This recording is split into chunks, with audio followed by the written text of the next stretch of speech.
Court is in session. Please be seated. Good morning, Your Honor. May I proceed? Yes, please. Your Honor, before the court today, we have the matter of Commonwealth versus Lindsay Clancy. Ms. Clancy is present. She is represented by Attorney Kevin Reddington. The Commonwealth is represented by Assistant District Attorney Jennifer Sprague and Assistant District Attorney Shannon Buckingham. All right. Well, good morning, everyone. Good morning, counsel. Good morning. All right. Good morning, Ms. Clancy.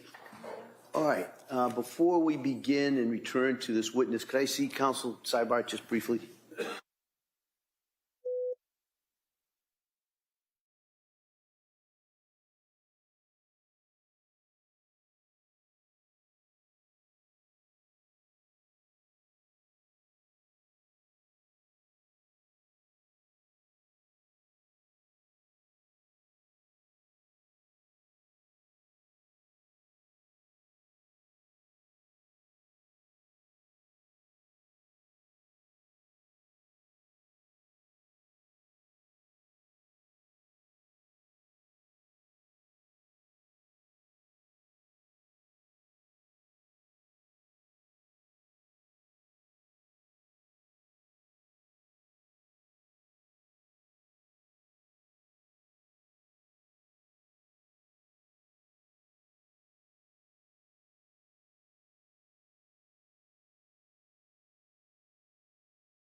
All right.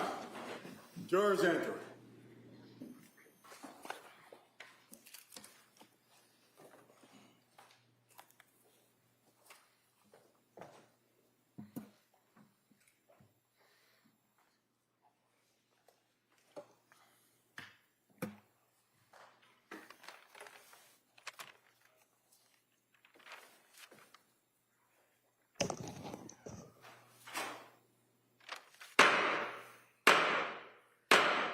Hear ye. All persons having anything to do before the Honorable William Sullivan, Justice of the Superior Court, now sitting in Plymouth, within and for the Commonwealth. Draw near and give your attendance, and you shall be heard. God save the Commonwealth of Massachusetts. This court is now in session. Please Good morning, Your Honor. May I proceed? Yes, please. Your Honor, before the court today, we have the continuation of the jury trial in the matter of Commonwealth versus Lindsay Clancy. Ms. Clancy is present. She is represented by Attorney Kevin Reddington. The Commonwealth is represented by Assistant District Attorney Jennifer Sprague and Assistant District Attorney Shannon Buckingham. Thank you, Madam Clerk. Well, good morning, everyone. Good morning. I hope everybody had a nice, cool weekend as best you could, and were able to kind of recharge the batteries a little bit.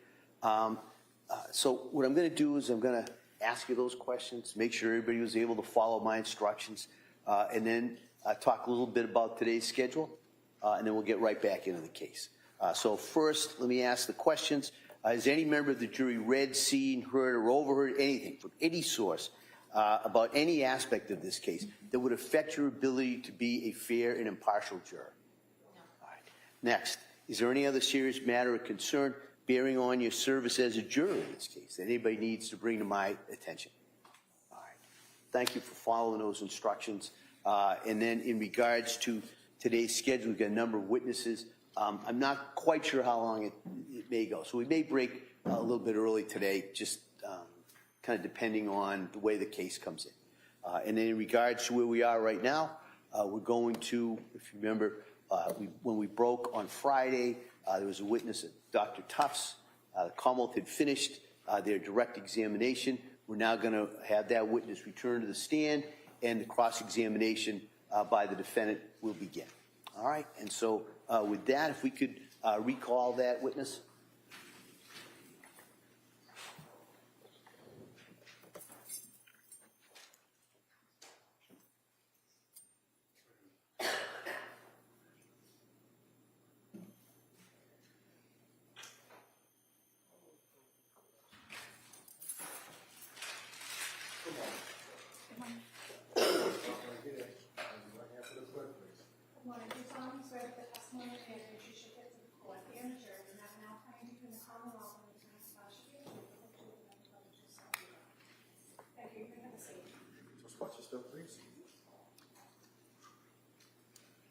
All right, good morning, Doctor. Good morning. All right. Ms. Reddington? Thank you. Good morning, Doctor. Good morning. Do you have your record in front of you, your notes? Or I do. have a record? Great. Thank you. And you can look at that anytime you want, just to refresh your memory of what's going on with you. Thank you.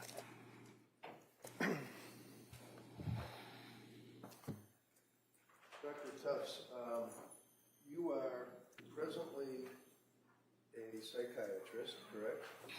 Correct. And can you tell me where you went to med school? University of Vermont.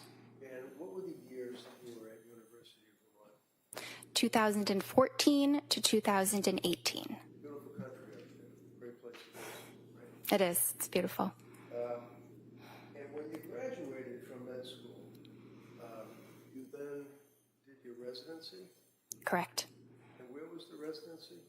Boston Medical Center. And can you tell me, what is it exactly that you do as a psychiatric resident or a psychiatrist resident? What do you do? You do a lot of different things. You rotate in all the different aspects of psychiatry, as well as internal medicine, so that you have a foundational knowledge of broad medical topics. You admit patients into the inpatient hospital. You manage emergencies in the hospital and in the emergency room, decide whether patients need to be admitted psychiatrically or not, and also carry a panel of outpatients. Is this a hospital that you're working in, or is it Boston University? Is it a medical center? So yes, it's the Boston University program located at the hospital, Boston Medical Center, with also a lot of time spent at the various Boston VA locations. And what were the years, I'm sorry, that you did your residency?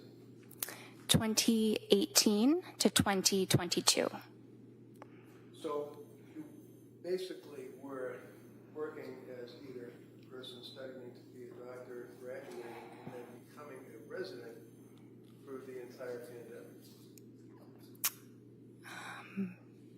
For the first part of the pandemic, yes. The pandemic ended when Joe Biden said it ended. I think it was July of 2022, right?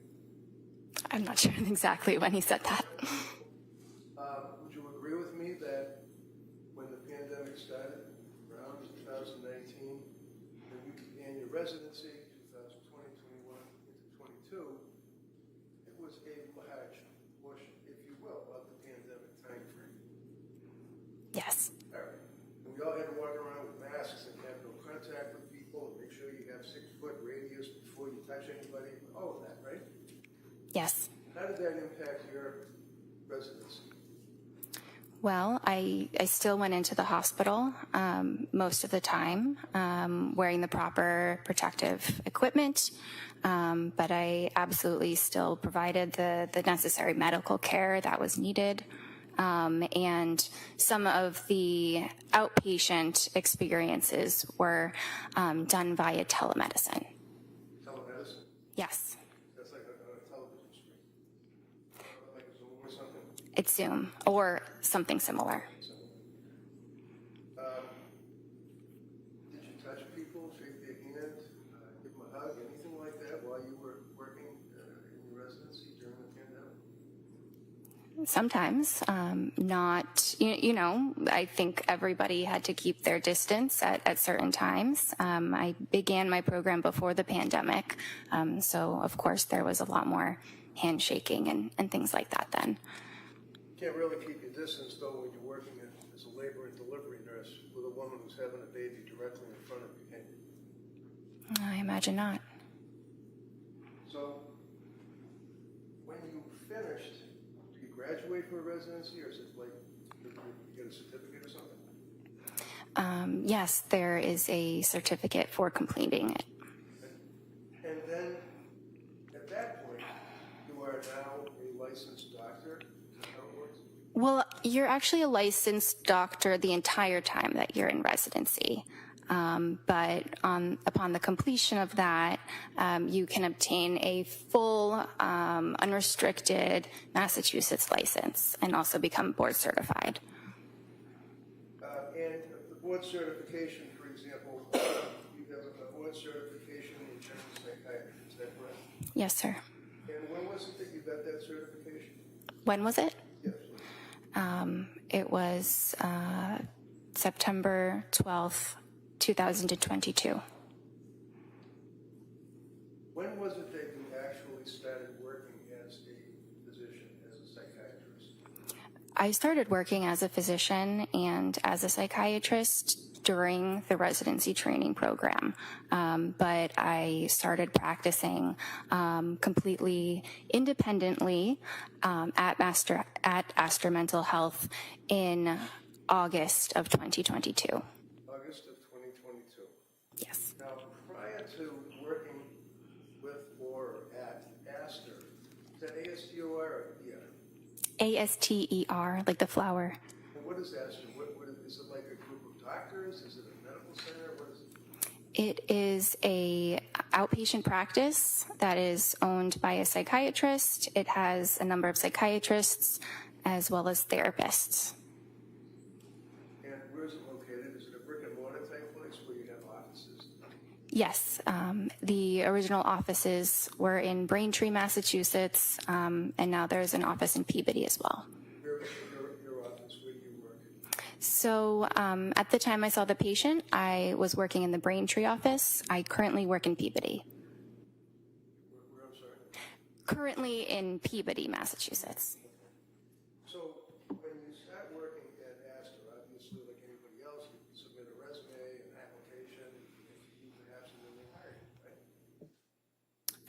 It's a fairly lengthy process and a number of interviews with different staff at the practice, and some recommendations, letters of reference, verification of credentials, all of that. But yes, it can be comparable to another profession in that process. Now, in August of 22, when you, congratulations, obviously you were hired by Astor, how many women had you treated in your residency that were postpartum? With postpartum depression? Or just in the postpartum period? How many women that were in the postpartum period did you treat prior to August of 22? Many. It's hard to give an exact number, but I did have specific training in that population. In that population. And where did you have the training in that population? At Boston Medical Center. And can you tell us in that 2-year period approximately how many women that were in the postpartum period that you treated as a resident? Okay, so it's really hard to give an exact number, but if I had to say, at least 50. So in the 2-year period, you treated 50 people in the residency that had postpartum. And can you tell me, what is postpartum? What does that mean? Well, I just want to address that it was a 4-year period, not a 2-year period. Oh, I'm sorry. Okay. So And sorry, what was your question? Hold on. You saw 50 people in a 4-year period that had postpartum. In other words, they had been after having the baby, right? Possibly, yeah, more or less. I saw a number of other patients. I saw much more than 50, but yes. So after you had your residency and after you were hired by Astor, is that when you began in August of 22 your practice as a practicing psychiatrist? Yes. And when was it that you actually got your DEA license that authorizes you to prescribe medication to citizens? So during residency, I had a DEA license, but it was affiliated with the with Boston Medical Center. And then when I started at Astor, I had my own DEA number. I don't know exactly when, maybe sometime around August. So August of 22, you start working at Astor. August of 22, you got your DEA license individually that authorized you to prescribe medication, correct? Yes. And it was when that you saw Lindsay Clancy? I believe our first visit was September 15th, Of 2022. So you were practicing as a psychiatrist for a little more than a month. I was practicing independently with my full credentials for about a month, but the training is just immense that goes on before that. Absolutely, it must be. But that's a residency that you're talking about, right? Yes. And you know in a residency, I mean, all I know is Grey's Anatomy, but I mean, you're working under a doctor, the doctors are supervising you, and they tell you what to do, and then you report to them, correct? They don't really tell you what to do. They're there as a resource if you need additional support. But I followed many of my own patients. I was the only person in the room with them. And, my notes were signed off by an attending physician, and that attending was available for any support I needed. So in August of 22, when you started working at Astor, you actually filled out a form for your advertising. Is that correct? I believe that was handled by other people at the practice. And who would that be? Well, we have non-clinical staff that handle the administrative matters. Okay, but you're a doctor and you're out there to the public. You're advertising yourself and your services to the public. Is that fair? I believe yes. I'm not directing the marketing of our office, but yes. Okay, never mind your office. I'm talking about you. You had an ad that was on the computer that if somebody wanted to reach out to a doctor, they could see your ad amongst many others, right? Well, I don't think there was an ad. I think we have a website that had some information about myself. Okay. Now, in August of 22, up until when you saw Lindsay, how many patients in that month or so had you treated for postpartum psychosis? How many patients in a month up until that Yeah, month? I'm asking you about when you started working in August of 22 for Astor, and you are now on your own as an employee. How many patients had you treated before you saw Lindsay Clancy for postpartum psychosis? Well, in the span of 1 month, I would say none because it's a very rare disorder. Okay. But it exists, doesn't it? Absolutely. And one of the things would be the voices that people hear, right? That is a symptom of psychosis, absolutely. And that's legitimate, isn't it? It is a legitimate diagnosis, absolutely. Not the diagnosis. People that have postpartum psychosis hear voices, do they not? Many do. The disorder can manifest differently in different people, but yes, many people do hear voices. How about postpartum depression? How many people in that month or so before you met Lindsay did you treat for postpartum depression? In the span of 1 month, it's really hard to pinpoint that. Maybe a couple. Maybe a couple? And do you recall how long you treated them for? Again, it's hard to really pin down the individuals in a short span of time. Can you tell the jury what you put in your ad or in the Astor website that you indicated that described you? I don't recall. Well, one of the things you did is that you said that you basically were a specialist in postpartum, people that have postpartum psychiatry. You indicated that on your website, didn't you? Are you able to read the actual document? I don't remember exactly the wording. Well, you've been working now for how many Yeah. years now? 3 since you saw Lindsay? Or more? Almost 4, yes. You haven't changed your ad on the website, have you? I have not personally, no. And you've read it probably a bunch of times, right? I've read it a couple of times, but I don't spend a lot of time on my website. Okay. Do you recall that you indicated that you were specializing in any particular aspect So, of psychiatry? yes, it probably includes a special interest in women's health, in perinatal psychiatry, in trauma-related disorders, anxiety, and there may be some other things that were mentioned. Yeah, like women that have babies and they're suffering from postpartum depression, right? Absolutely. You advertised that after a month in working for Astor, right? That's listed as one of my interests, definitely. And again, forgive me, how many women did you treat for postpartum depression in that month and a half before you met Lindsay? I don't know, maybe a couple. But I've treated many of them in the residency, which was just immediately before. So when a person needs to see a psychiatrist, generally they're not well. Is that fair? Some are not well. It really can vary. So when someone comes to see a psychiatrist like you, it's because they need help, right? Yes. And when they come to you because they need help, for example, with Lindsay Clancy, she came to you because of your ad, right? Or your website for Astor, what you said about yourself. I don't know exactly how she found us. Well, do you know why she came to see you? I'm not sure exactly. Friday, we spent a long period of time going through your initial, or the initial intake that she had to fill out. Is that correct? You recall that? Yes, we did.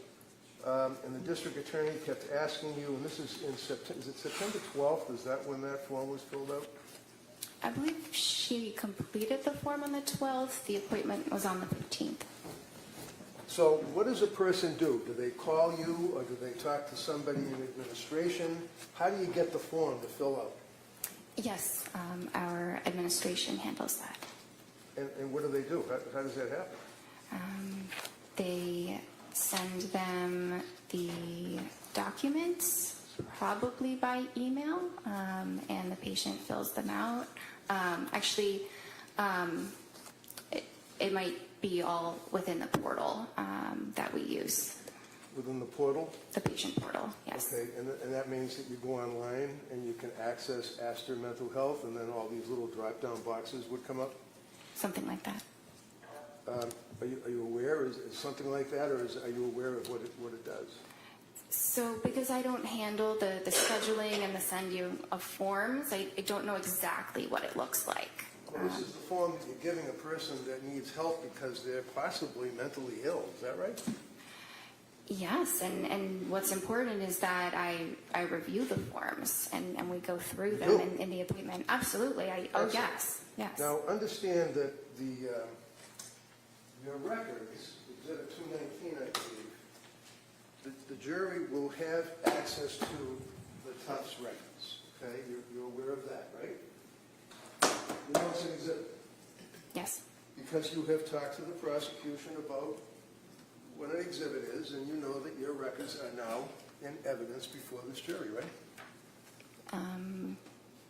If that's what you say, yes. I wouldn't take what I say. Well, If you don't know, that's fine. I don't know the details of how this works. All right, But have you talked to them prior to your testimony? no, You haven't talked to the DA's office? no, not at all. You're a defendant in a very large lawsuit, are you not?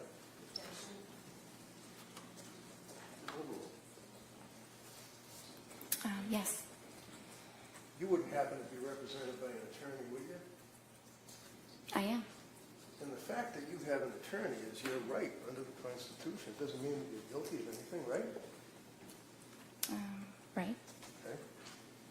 And you know that the outcome of this case is very, very major to the outcome of your lawsuit. Is that right? I don't actually know that. So you understand that if, in fact, it's determined that you advertised as an expert in postpartum and in postpartum psychiatry, and you had a month experience plus a residency, would you consider that to be negligent or misrepresentation? I do not believe that I have been negligent. Do you understand what misrepresentation means? Yes. With a month under your belt plus your residency, do you really want this jury to believe that you were an expert? Can you advertise that? I don't think that's exactly the wording that I used. I think I said that it was an interest of mine. What? No, go ahead. Good, you answer that. I just think the wording was that it's an interest of mine. I don't believe I called myself an expert. Are you an expert in postpartum? I may be. I don't know. I think it depends on what you define an expert as. Well, when a patient comes to you and they fill out the form, you agree with me that your records reflect that form that she filled out on September 12th of 2022, right? Yes. And the form that the district attorney went through painstakingly with you is basically, it looks something like this, right? That's one of the forms that you got people fill out, right? Right? Yes. You see the little check mark? Yes. Who puts the check mark in there? The patient. So how many pages, because I don't want to go through all the pages yet, how many pages does a patient, or how many pages did Lindsay go through to check the boxes for acid? There were a lot of pages. It's a lot, 10, 20? Yeah, maybe between 10 and 20. Okay. And basically, they're all little checks in boxes, correct? Not just checks. No? So does the person then answer questions by typing in an answer such as, do you have any pending legal problems? No. Have you ever been arrested? No. Things of that nature, right? Those are some of the questions. And the questions also, do they ask the patient what medications they were on Yes. before seeing you? Yes. And Lindsay told you that she was on SSRIs in the past, right? Yes. And SSRI means what? A selective serotonin reuptake inhibitor. And that's pretty powerful stuff. It's an effective treatment for depression and anxiety. Well, it affects the serotonin levels in the brain, doesn't it? Yes. It rewires the brain, doesn't it? It doesn't rewire the brain. It increases the serotonin, and many individuals with depression have low levels of serotonin.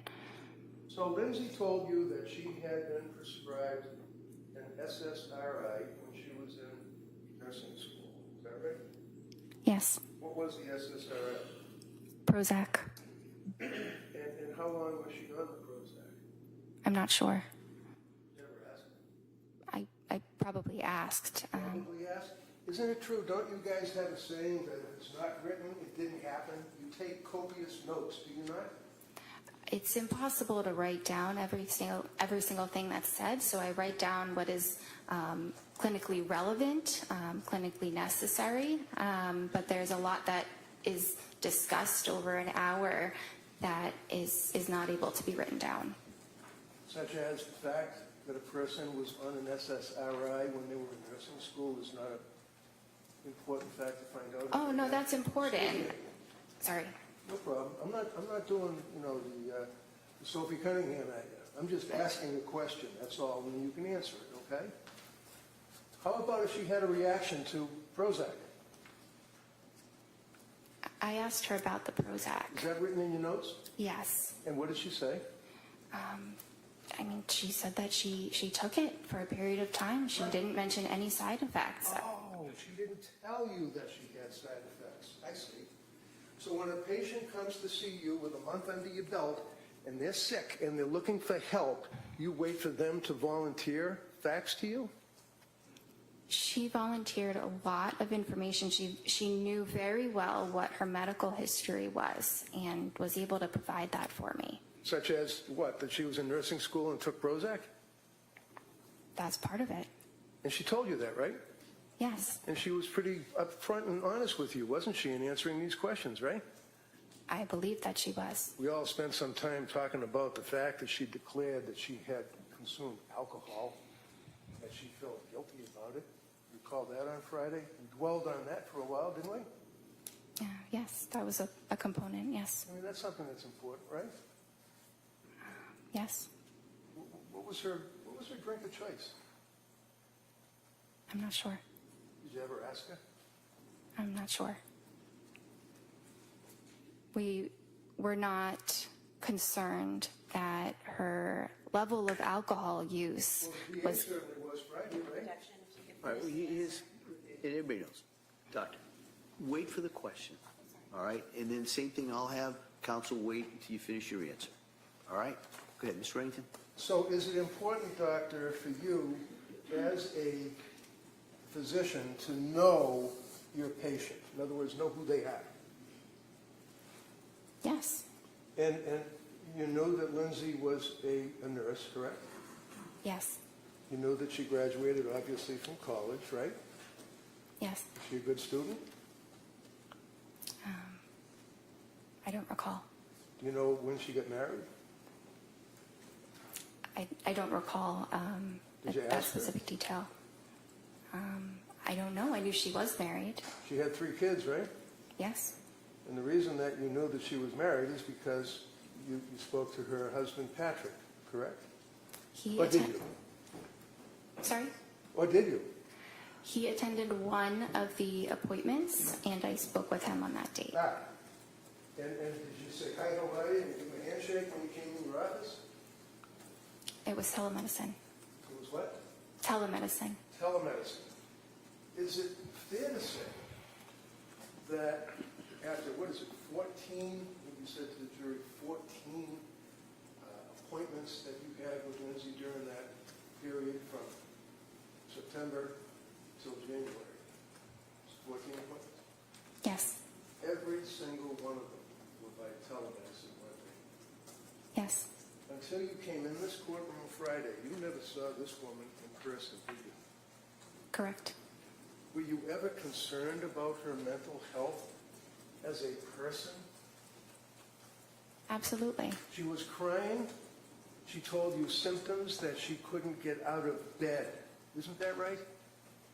At one time, she said it was difficult to get out of bed Oh, difficult to But- get out. Why was it difficult for Lindsay Clancy to get out of bed? because she was very depressed. And did you give her a hug? Oh, no, you're on telemedicine, so you couldn't give her a hug, could you? You didn't have any chance to even look at her in person, did you? I could look at her. It was always a video appointment. I couldn't give her a hug, but that's not actually something that psychiatrists typically do with patients. I imagine. Now, I'm looking at you, and you've got the witness stand cutting you off in half, right? So I can't see from your waist down, your legs, your feet, your hands, anything. That's the same view that you have on the telemedicine, right? Yes. Isn't it fair to say that you've studied and that you've learned that there are objective manifestations that patients may have that would be a tell, like if you're playing poker, you have a tell, that would be an indicia of the fact that they're stressed or emotionally disturbed, right? Yes. Like hand wringing, right? Yes. Were you able to see the hands wringing when you were on telemedicine? I don't recall seeing her hands. Do you recall, you know how people sit there and they do this with their leg and the leg bounces because they're going through some type of emotional stress? You couldn't even see her legs, could you? I couldn't see her legs, but I knew that she was under stress. So when she came to you,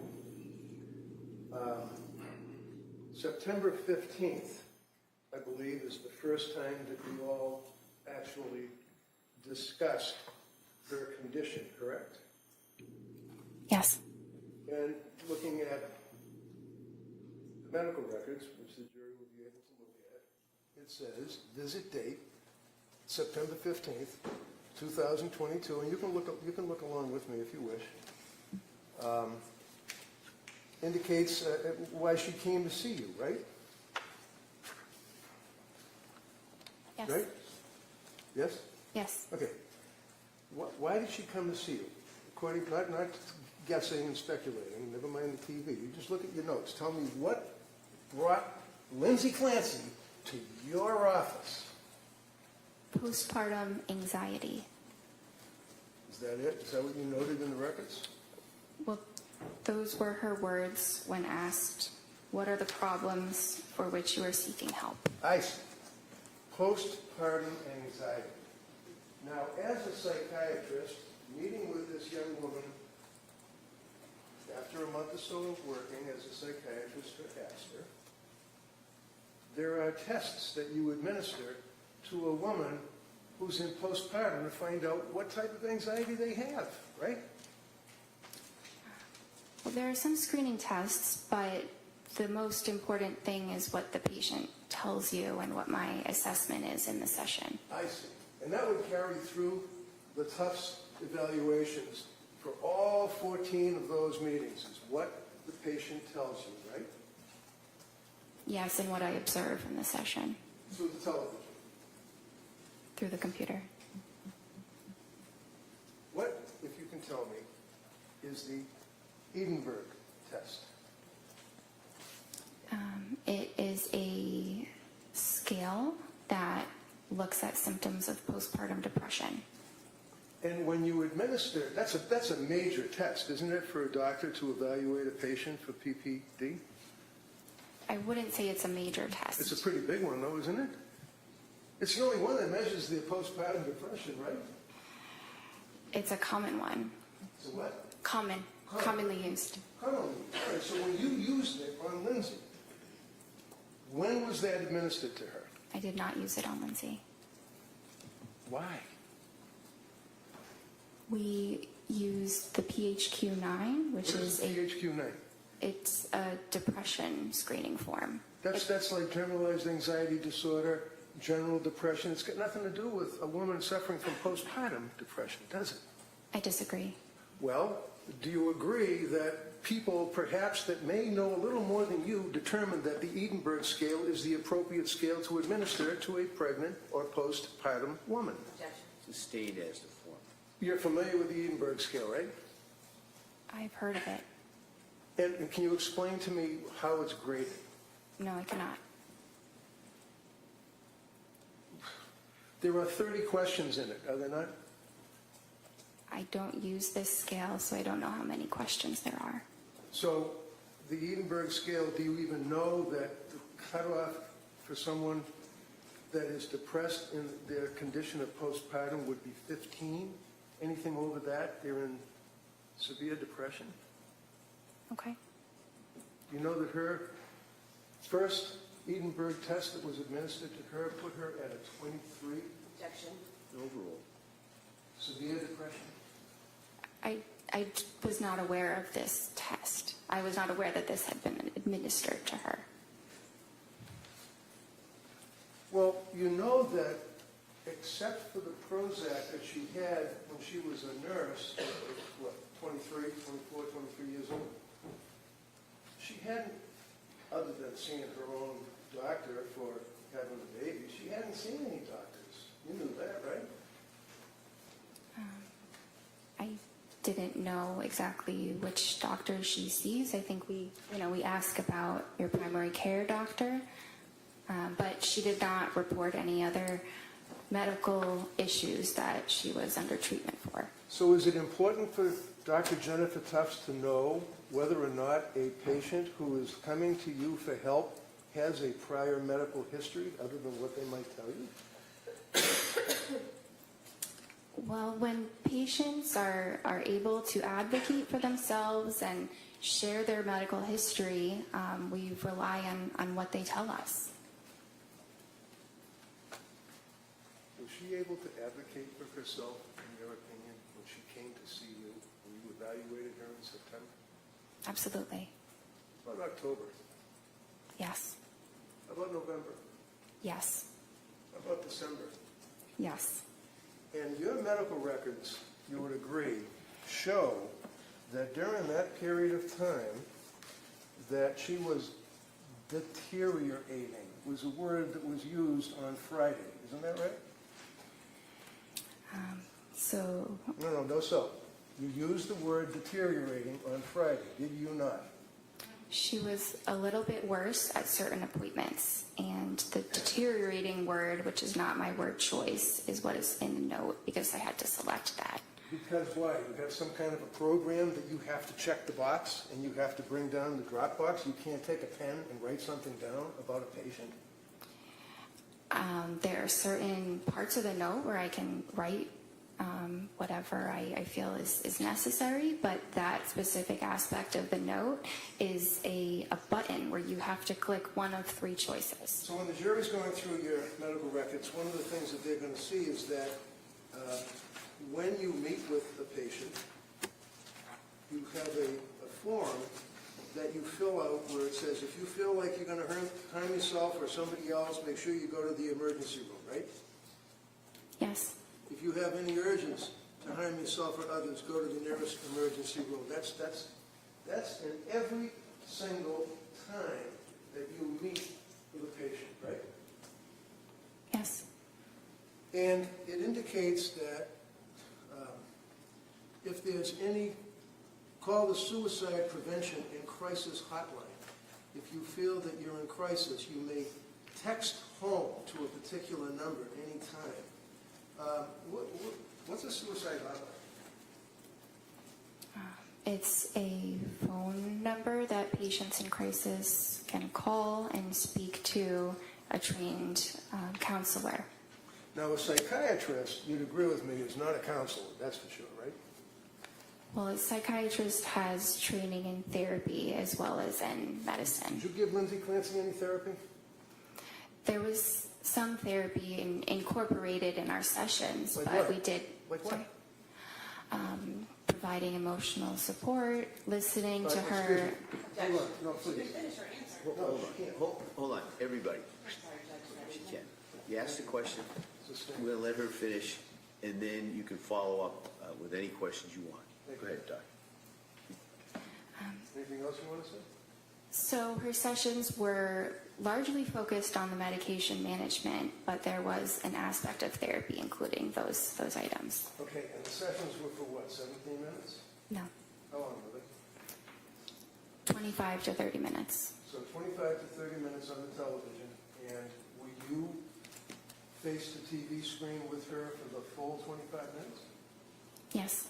And that's not noted in your records. It says 17 minutes in all your records, doesn't it? So if you look closely, it says the therapy component was for 17 minutes.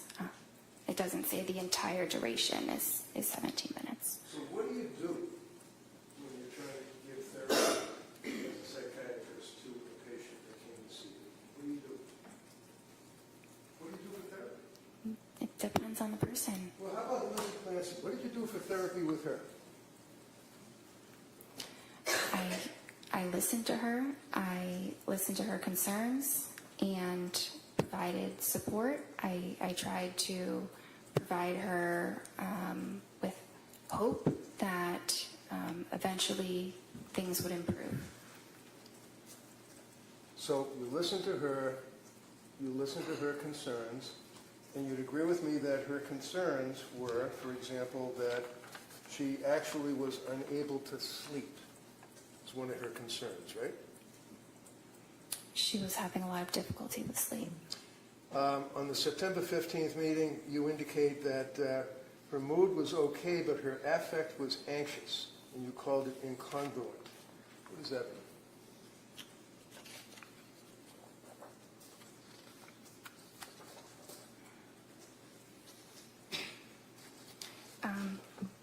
So she said she was feeling okay. She appeared anxious, and she also stated that she was anxious. So one of the things that you talked about Friday is when a patient presents with an incongruent something or other, I don't remember, appearance perhaps, that would mean that they're saying, I'm okay, but they don't look like they're okay, right? Well, it could. I don't think her affect and her mood were really that incongruent at that time. I think that she didn't appear terribly depressed. I didn't say she was terribly depressed in that initial visit, but she said she was anxious and she appeared anxious. That's pretty congruent. Okay. So did you put in the report that she was congruent or incongruent? So that is not an option for me to indicate in that section, but So- it was congruent. You're like a robot. You can't take a pen and write something down. You have to do the drop box and the X's on the computer. Well, if it's on the computer, I'm limited by the options that are up Why? there You're a doctor. Why are you limited? because of the technology. What technology? The fact that there's a form on a computer? You're trying to treat a human being who comes to you for help. And that's what's most important. What's most important was the treatment, not what is checked off on a box. Makes sense. So you were unable to make a note as to whether or not her affect and her mood appeared to be in conflict and that she would have been incongruent and that she had poor insight. You couldn't write that down. Is that right? Because the box doesn't let you. Correct. So basically she's telling you that I'm okay. Well, actually, when she came, do you know that she never saw, other than when she was in nursing school, would it surprise you, a psychiatrist? And that was only for like a week when she got the Prozac in nursing school because she was afraid of public speaking? Did you know that? I was aware that she did not have a significant past psychiatric history. I was aware of that. Okay, so you were the first psychiatrist that she had the pleasure of meeting. Is that correct? Yeah. I think it was. And isn't that important for you as a doctor to take a history? I did take a history. So can you tell us? You're testifying here for the government. Tell us whether or not she had any past psychiatric history other than in nursing school for a week with the president. She did not report any other past psychiatric history other than the Prozac and Wellbutrin. So when a patient comes to see you and you're treating to help that patient, if they don't report something to you, you don't know about it apparently, right? Well, I think it depends. There are certainly things I can assess, but if it's related to their history, I do need them to tell me. Well, you can't assess it unless you ask, right? Unless I ask, or they volunteer it, or they Of fill course, it we out in already talked forms. about the volunteering. How about you as a doctor, when you're evaluating a patient coming to you for help, do you ask them questions? Yes, You didn't ask her prior history. I did. What did she tell you? She said that her prior history was what we discussed about the Prozac in the nursing school. So, basically, other than hoping to give her hope, is what you said, for the therapy. How do you give someone hope for therapy? The other doctor. Try to encourage them, and What did you encourage her on September 15th? sorry, What did you encourage her to give her hope on September 15th? what did I encourage her? Yeah. I don't remember exactly the words. It was Did you write almost it 4 down in years your ago. records? No, we don't write those details of Well, that's everything the that's therapy said. you're talking about, right? Yes? Yes. And you don't write down the therapy you give a patient in the records, right? Well, I write something about it. You write it I down- no, mentioned not- that. Excuse me. Hold on. So yes You or let no? her- Hold on. You let her finish the question. You listen to the question and answer just what they ask, okay? Go ahead. You can rephrase that question, Counsel. No, I'll let her answer it. All right. I mentioned that I provided supportive therapy. What is supportive therapy? It's listening to the patient's concerns and providing emotional support and validation. So, emotional support and validation, all sounds good. Here's a young woman who was what, 29, 30 years old, came to see you? Yes. And came to see you for help, right? Yes. Told you she couldn't sleep and she was anxious, correct? Yes. You know that she was postpartum, correct? Yes. You know that as a patient who was postpartum. By the way, what is your opinion of the period of postpartum wherein one could have postpartum depression or, more importantly, postpartum psychosis? What's the time frame? It's typically 1 year. So she was well within that time frame, correct? Yes. And you tried to provide therapy by giving her hope. And how long do you figure did that take? 5 minutes, 10 minutes, 2 minutes? I'm not sure. I think it was different in each session. Okay. So the only thing that you diagnosed Lindsay with on September 15th was GAD, generalized anxiety disorder, correct? It was generalized anxiety disorder as well as an adjustment disorder with depressed mood. And you prescribed medications to her, right? Yes. And the medication that you provided to her was the sertraline, right? Yes. And the sertraline would be Zoloft, right? Yes. Now, this is a little chart that shows the prescriptions that Lindsay was on. And you are the yellow colors. They're the tops. Okay? You can see that. Would you agree with me that on September 15th, you prescribed sertraline, Zoloft, 30 count on September 15th, 25 milligrams, right? Yes.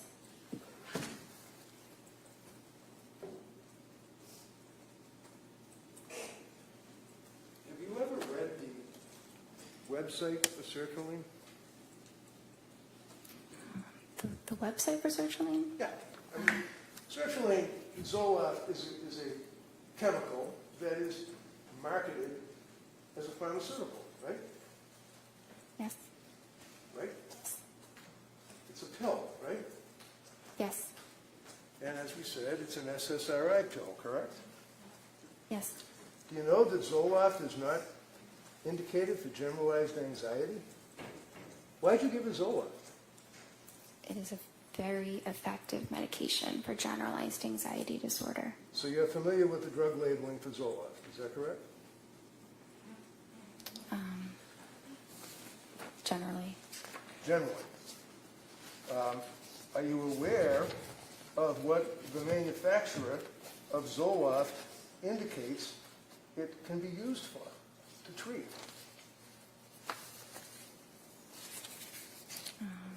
I'm aware that it's used to treat various forms of anxiety disorders as well as major depression. So when Lindsay came to see you, you know that she had stopped breastfeeding her son, right? Not at the time of the first appointment. When did she stop breastfeeding? In October? Something around then. You know that she had little or no psychiatric history other than seeing you, correct? And the Prozac, yes. You know that, in fact, that she had stopped drinking whatever it was that she was drinking, because you never asked, right? I was not concerned about her level of drinking. Well, it's in your form, right? That was at the intake, but Wait, you know that she wasn't drinking when you were meeting with her, correct? Yeah, that's what she told me. Okay, and you believe what she told you, right? Yes. So when she sees you, she's not on any psychiatric antitropics or whatever they're called medications, correct? She wasn't on any medication. Correct. And she had stopped drinking anything, whatever it may have been, right? I'm not sure when she completely stopped drinking, but yes. You don't know when she started, when she stopped, what she drank, do you? Well, I was not concerned that she was an alcoholic. That's a yes or no. Did you have any idea? Because we spent a long time on Friday talking about her guilt and having that she drank alcohol. You don't know what she drank, when she started, when she stopped, do you? I know some details about her alcohol use, but it was overall minimal. What were the details then? Tell me what the details were. There was that one little box that was checked off. What other details were there? That she drank 1 to 2 times a week, 1 to 2 servings 5 times a week. And you don't know where, what it was? You have no idea, right? I think she had mentioned at some point that it was calming. It was something that was what? I'm helpful. sorry. Calming. Calming. Okay, Calming. so it was numbing. It was like trying to numb something, I guess, right? That's one way of saying it. I mean, I imagine you've treated veterans that have post-traumatic stress disorder, right? Yes. And would you agree with me that many times when people have an anxiety disorder or PTSD, or whatever the case may be, they try to numb their feelings? Is that fair? Sometimes they do. And sometimes they use alcohol, right? Sometimes they do. But we don't know what alcohol she would. We don't even know if it was a beer, do we? I didn't think that was relevant for her. So, with all of that, with that information, you then prescribed Zoloft to her, correct? Yes. You went over the side effects of Zoloft, sertraline, I imagine, with her, right? Yes. Did you tell her that one of the known side effects is suicidal thoughts and actions and ideation? Well, that's specifically in children, so I don't think I mentioned that because it wasn't relevant. Not really. Suicidal ideation and homicidal ideation, there's a black box warning on Zoloft, along with other SSRIs, right? Under Yes age, or no? for children and adults younger than Lindsay. Excuse me, Doctor, I apologize. Can you just listen to my question and answer it yes or no? Is there a black box warning on Zoloft? Yes. Okay. And a black box warning is required or prescribed by what? The FDA? Probably. Probably. And it basically warns that, especially with young people or young adults, that it may cause suicidal or, God forbid, homicidal ideation. Yes? Yes.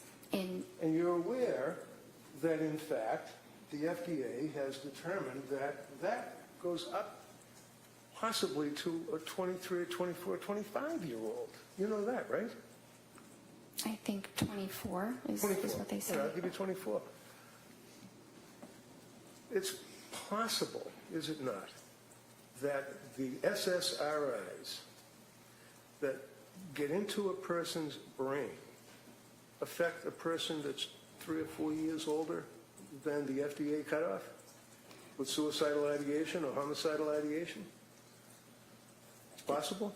There's a lot of development that happens in the brain between ages like up to 24 and closer to 30. The brain is fully matured at past age 24, and so it's less vulnerable than in a younger individual. So with 24, you're suggesting as a cutoff, are you suggesting to the jury that a drug that increases the risk of suicide in a 24-year-old patient cannot increase the risk of suicide in a 29 or a 30-year-old patient? Just a little bit. I don't believe there's evidence that it causes that at all in individuals over 24. So, as a psychiatrist who had the ability to issue these types of medications to patients and citizens, what research did you do on Zoloft and suicidal ideation, homicidal ideation? I was taught extensively about SSRIs and suicidal ideation in my training. Right? In Vermont, in Boston, yes. Okay, so in Vermont was when you get your medical degree, right? Yes, And in Boston would be when you were a resident, right? yes, And then you had board certification on general psychiatry, right? yes. You can have a certification on the subspecialty, right?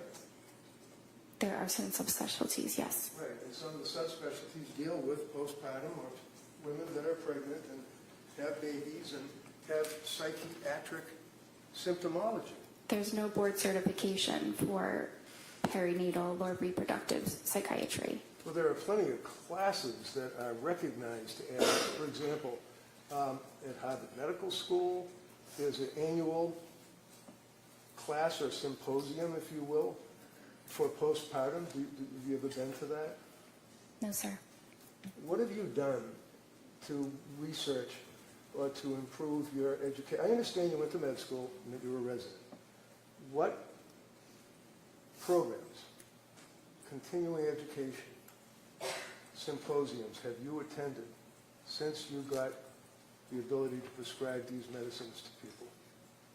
I have not attended a symposium. Have you attended anything? I have not, but I have done a lot of reading on my own, of research and guidelines about this area in psychiatry. Did you tell Lindsay when you were going, because one of the things that you guys are always concerned about is what's called informed consent, right?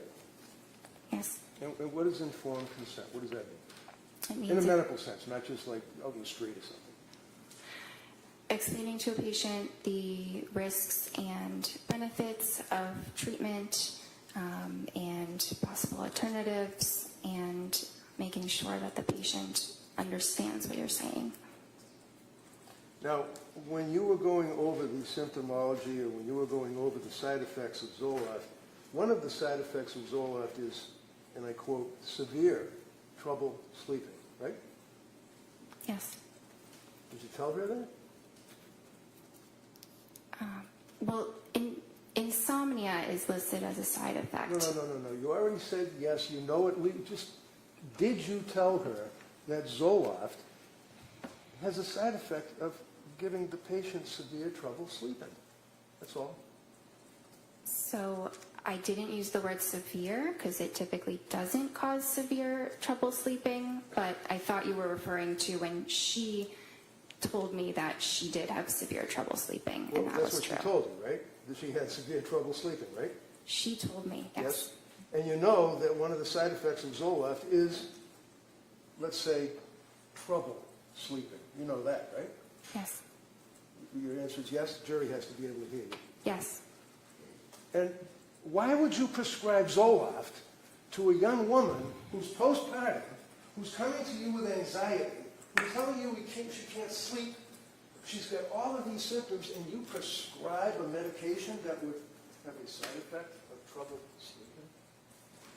So individuals have very varied responses to medications. Some have no side effects, some have one or two. It's impossible to predict, but Zoloft is a top choice, a first-line medication for Says her. who? It was Says who?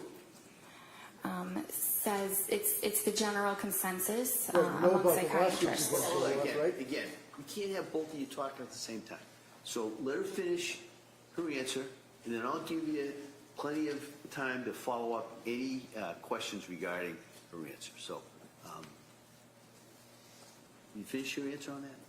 There's extensive research supporting the use of sertraline in this instance, and the general consensus among psychiatrists is that is a first-line safe medication for individuals, including postpartum women. How about the kids that shoot other kids in high schools and the lawsuits that come out of that against Zoloft? You ever read about them? Overrule. Sorry? You didn't hear me? I wasn't sure what the question was. The question was, in response to your observation about how all the psychiatrists or the psychiatrists think it's a very, very safe, wonderful first-line drug, and you researched it. How about the kids that kill other kids in schools with the lawsuits that arise out of the use of SSRIs? Have you ever researched that? I don't know much about that. You know about the SSRIs and messing with someone's brain. They go out and they shoot people for no reason, right? I'm not aware that that's linked to SSRIs. So you didn't really talk to her about increased risk of suicide, and 24-year-olds are down because she's 4 or 5 years older than that. You didn't talk to her about the trouble sleeping that can be a side effect. But you described there's other drugs that you could have given her that would be perfectly safe and calming and allow someone with no psychiatric history to sleep better, right? Not necessarily. Okay, so you prescribed her with the Zoloft. It was 25 milligrams, right? Yes. And when you prescribed her with the Zoloft, 25 milligrams, was that increased up to 0.05 milligrams, or did you increase it at some point? The instructions were to increase it to 50 after 1 week. After 1 week. Yes. And you expected that she would listen to your instructions, right? Yes. And she did, right? She waited about a month, but then yes, she did. Why did she wait a month? I think it took her some time to decide whether that was truly what she wanted to do. Right, she was afraid of the drugs, wasn't she? She was afraid of side effects. And she didn't want to take the pills, did she? She eventually did want to take the pills because she wanted to feel better. A month later, right? Yes. So you prescribe the Zoloft, SSRI, and then you tell her after a week to increase it, and she doesn't take that medication for a month, correct? Correct. And then she did take the medication, right? Yes. And did you meet with her or talk to her before she actually started to implement that particular regimen? I had met with her beforehand, but I was not aware of when she made the decision to go ahead and take it. So you met her on the 15th of September, right? Yes. When was the next time you met her? Can I check? Sure, of course, absolutely. You can look at anything you want. September 28th. And on September 28th, did you discuss with her the fact that she was afraid to take the Zoloft? Yes. And did you recommend that she do that? Well, she said that she was feeling better at that point and wasn't It's a sure. real easy question. When you Sorry? talked with her, did you recommend that she increase or take the Zoloft? At that visit, I don't think that I did. Okay. So when did she actually take the Zoloft?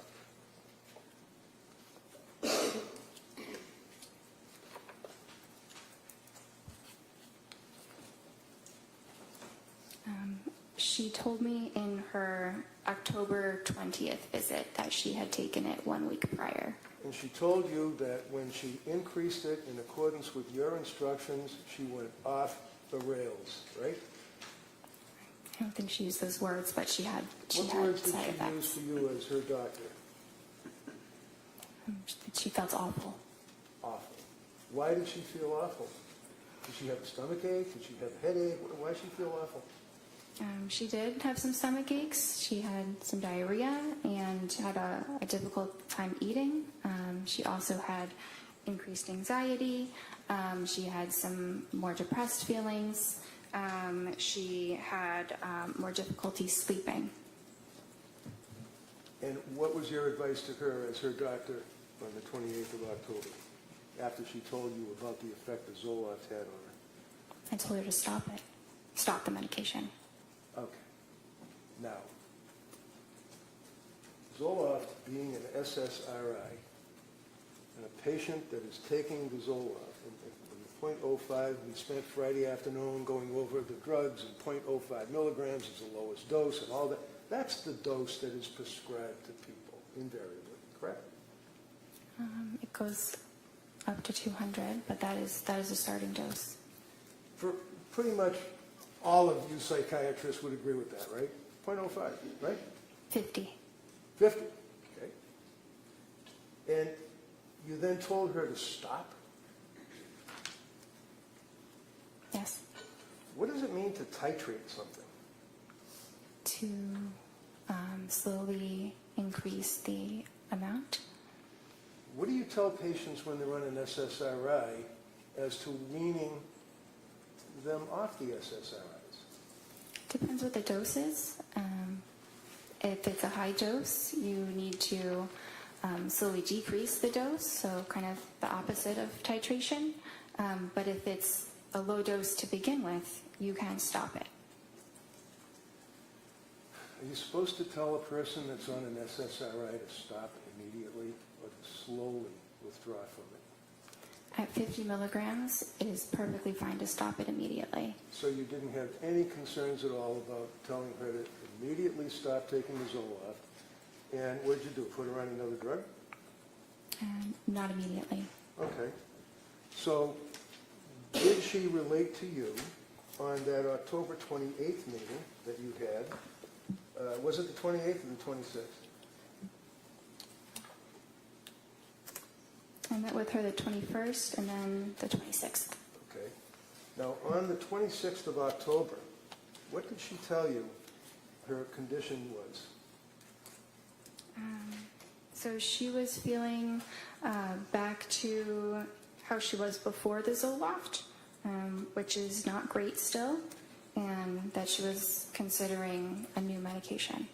So she was considering it. Did she do research on medication as to what medication she wanted to take? Is that what you're telling this jury? She didn't specify exactly what medication she wanted to take, but that she wanted to try something else because she was still having significant anxiety. So when you say she wanted to try something else, I'm just asking, did you tell her what you recommended she try, or is that something that she decided she'd do on her own? No, I gave her my recommendation. Okay. The only reason why I ask that is that, you know, a lot of times people might think that she's a psychopharmacologist, that she's a heart surgeon, that she's a vascular surgeon, that she knows everything about medicine. That's not true, is it? No.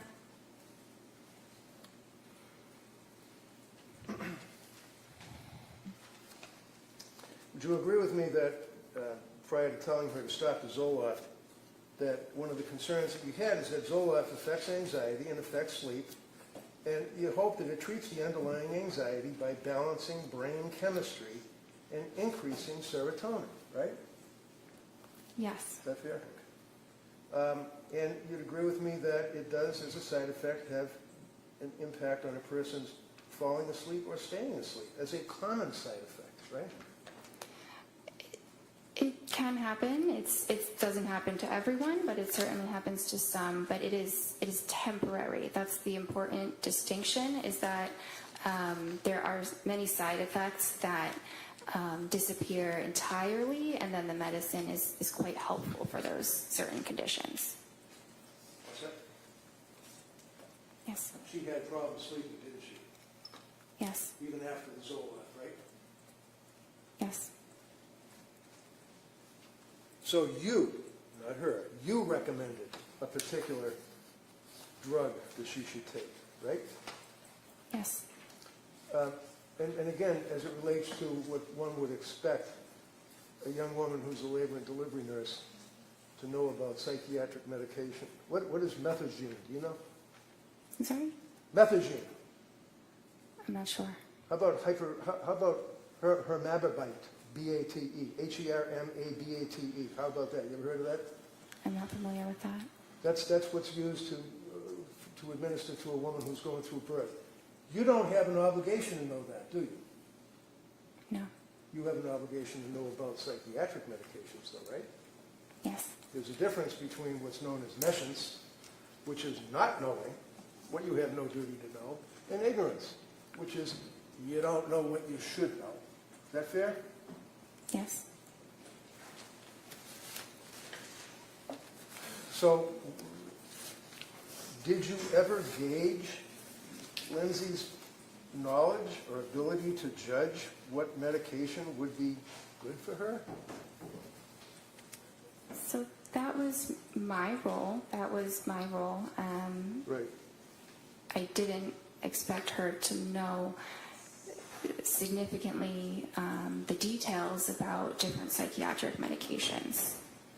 Is it important to know that a woman that's coming to you because of postpartum issues, shall we say, had prior problems in prior deliveries?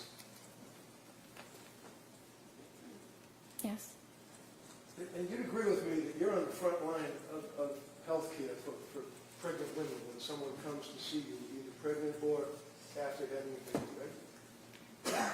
They're usually referred by a therapist or an OB, but yes. Okay.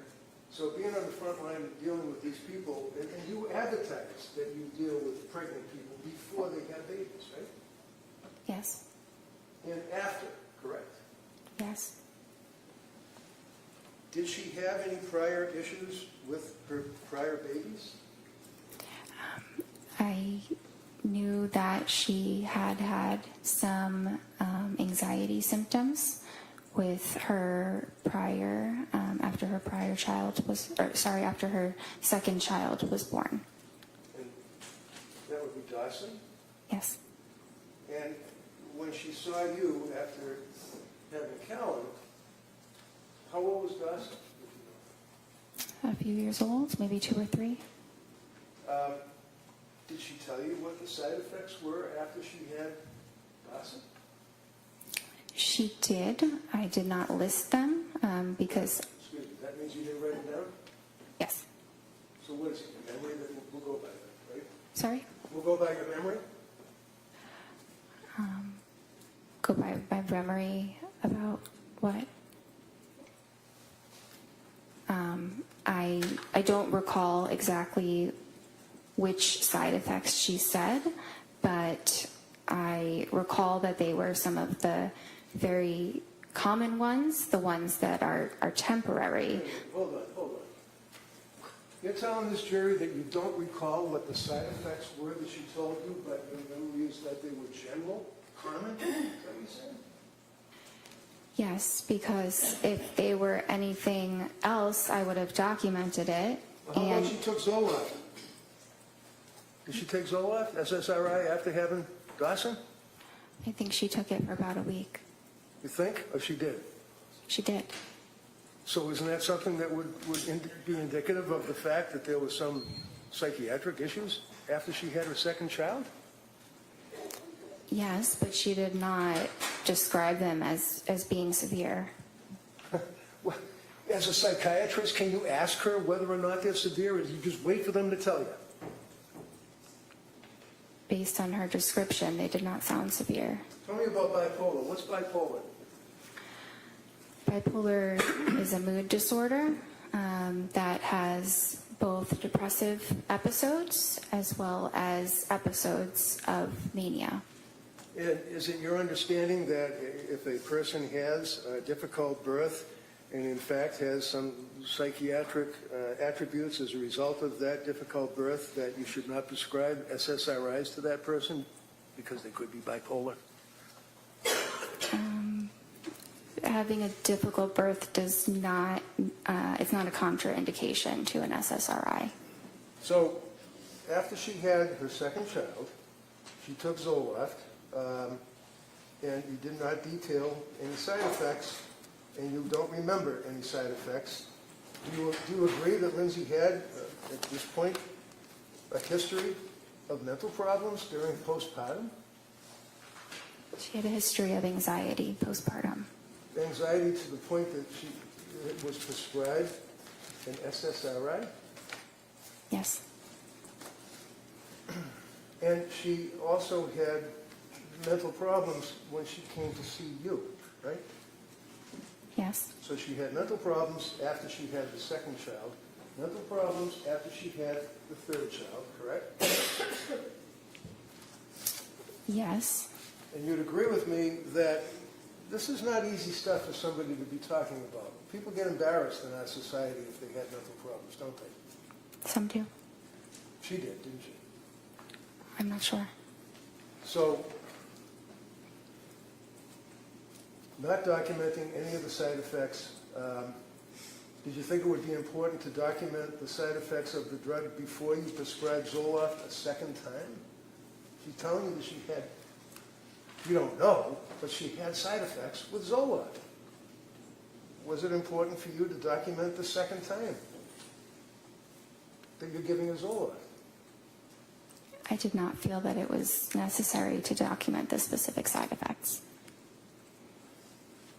So if someone comes to you as a person who is in postpartum and is all the symptomology that she had related to you, that if she told you that she was on Zoloft after her second child and had side effects, you don't think it's important to document the side effects, number one, right?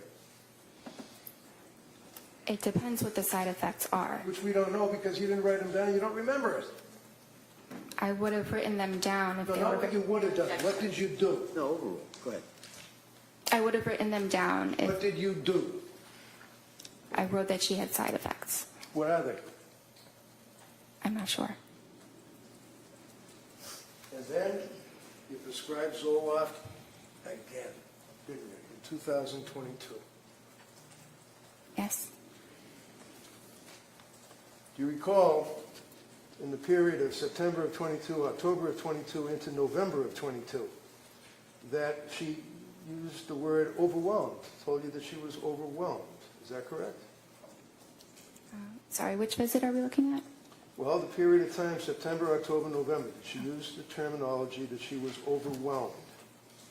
Yes. Okay. And when you were treating her, you didn't think that she was just merely overwhelmed with 3 children. You knew she was really struggling, didn't you? I did. And it was at that point that you diagnosed her with a psychiatric condition, and you prescribed psychiatric meds. Isn't that right? I prescribed psychiatric medications, yes. So when you prescribed the Zoloft and told her to increase it, she told you that she was having all these difficulties. You told her to stop. Did you give her therapy when you saw her? Yes. What did you do? I think that I Not provided what- again, I reassurance. apologize, but not what you think. I want to know what you did. And that's why you write stuff down. So take your time and look at your notes. What did you do with this young woman for therapy? On which day? On what? Which day are we talking about When specifically? she came to you and told you that she was overwhelmed, and you diagnosed her with a mental illness and prescribed a psychiatric condition for psychiatric meds, what therapy did you give her? Because you told us that when you're on the television, you still give them therapy too, right? I do. What did you do? Well, I'm having trouble identifying exactly when she said the words overwhelmed. So it's hard to pinpoint exactly what I said in a span of, a number of different visits. Did you indicate that there's information on the website that if a person has an emergency that they should do something? I did, and I advised her the same.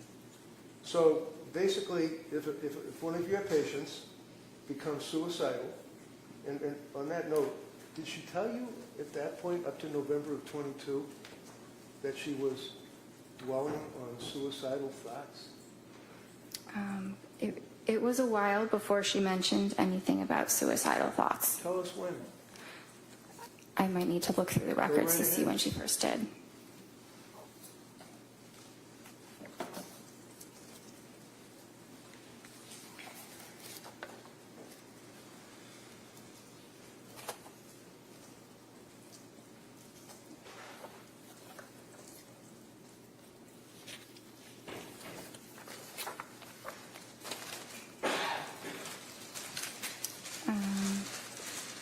December 1st. So on December 1st, what did she tell you? That she denied feeling suicidal, but that she was close to feeling suicidal. That's kind of like being a fisherman out in the ocean who's worried about the possibility of a storm and is thinking about the storm and is dwelling on the storm, almost in fear of the storm, right? No rule. Isn't it? I guess. So when she tells you that she's, and I don't want to put words in your mouth, what did she say? She's having suicidal thoughts, or what did she say? How close to it? She denied having suicidal thoughts, but felt that she was getting close to it. Okay. So she was dwelling on it or thinking about it, right? Is that fair? She was fearful of eventually having those kinds of thoughts. To kill herself. Yes. And how frequently were the thoughts? I'm not sure exactly how frequent they were. Did you ask her? It's Sorry? very likely that I did ask her the frequency. Would that be in your medical records? I mean, you see some patients, you have some patients other than Lindsay Clancy at that point, right? Yes. And you document when a patient, my God, when a patient comes in and tells you that she's in postpartum distress and she's close to having suicide thoughts to kill herself, that's important, isn't it? It's important that I am aware that she's having these thoughts, What thoughts? that she is fearful she could become suicidal. And she told you, I imagine, or you asked, how frequently these thoughts were. I don't have it documented how frequently they were, but that is a question that I usually ask when we're talking about suicidal When we're thoughts. usually testifying on a murder case, we usually have facts that we can tell the jury, not speculation. Objection. Yeah. Sustained. Did she tell you, or did you ask about suicidal thoughts? Yes. What did she tell you? If you don't know, tell us. No, I know, sorry, but it's what I said before, that she denied having them, and she wasn't having them, we were meeting, but she felt close to it, close to having those thoughts. Okay? So would you agree with me that many times patients, especially psychiatric patients, may minimize their symptomology? Patients sometimes do. And sometimes when a woman has just had a child and has other little kids at home, you're worried about the government taking kids away from them because you're a mandated reporter, aren't you? Objection. Overall. You're a mandated reporter, aren't you? I am. And if she told you, I'm having suicidal thoughts, I'm close to it, homicidal thoughts, you'd report that, wouldn't you? Not necessarily. I think it really depends on the context, but having suicidal thoughts alone is not a reportable condition. All right. So basically, we know that she was close to having suicidal thoughts to kill herself, whatever that means. We don't know how frequently she was having them. Yeah? Today, I don't know how frequently, but at that point, I believe I did know how frequently they were. Okay. So as a result of that, you then gave her therapy, I imagine, right? Through the television. Yes. And what therapy did you give her in November of 22? I gave her supportive psychotherapy. And what does that mean? It sounds great. What do you do? It's listening to the patient and providing. Sorry? Listening to the patient, like when they say they're having. Hold on. Good. Sustain. Next question. So. She could finish the answer. Right. Next question. Thank you, Judge. Listening to the patient. That would be when, for example, one of your patients tells you, after all the treatment that you had provided prior to that, all the symptomology that she had, insomnia, anxiety, and all of that she's close to having suicidal thoughts. That would, I imagine, impact on you. Yes. So what did you do with this psychotherapy? So I provided emotional support and validation and What does that mean? Validation. encouragement. What does that mean? Something like, I understand this is a very difficult time. It really, it varies on the individual. Sure. How about Lindsay? I don't remember the exact therapeutic words that I used. Okay. How long did you give therapy? Validation and all that stuff? I don't remember exactly the duration. Be about 10 minutes? Maybe. Through the television, right? Through the computer. So, as we pointed out, you tell the people that come to see you, when I say you, I mean collectively Astor Medical, that you would expect that if a person is in crisis, as you guys say, or is suicidal, that they would have to go to a computer or their cell phone, right? They would have to punch in your office, right? Look up the number. We advise them to call 911 or go to the emergency room as quickly as possible. How about suicide hotlines? Do you give them advice to call them? That's an option as well, yes. Sure. Did she call suicide hotlines? I was not aware that she did. Did you ever ask her? I don't think I specifically asked that question. Not specifically. Did you ask her anything? Did you beat around the bush maybe? You ask her anything about suicide hotlines?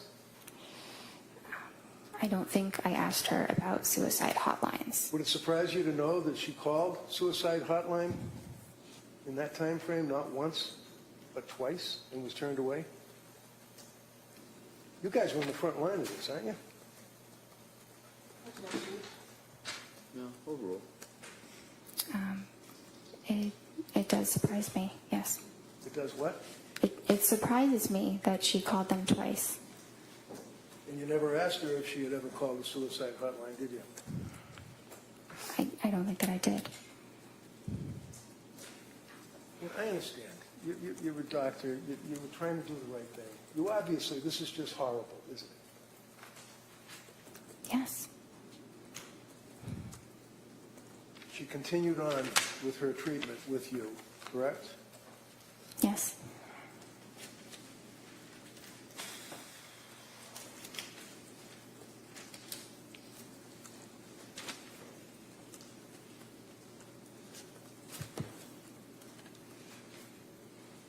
What was the next medication that you put her on?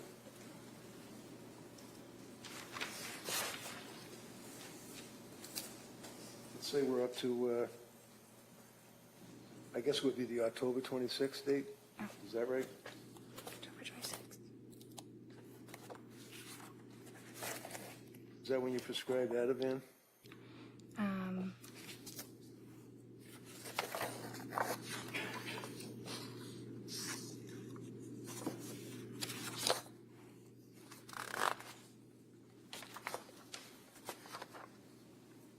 I prescribed that on the 21st.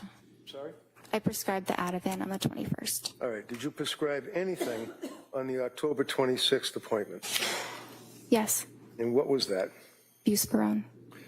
Buspirone. And would you agree with me is that also Vanspar?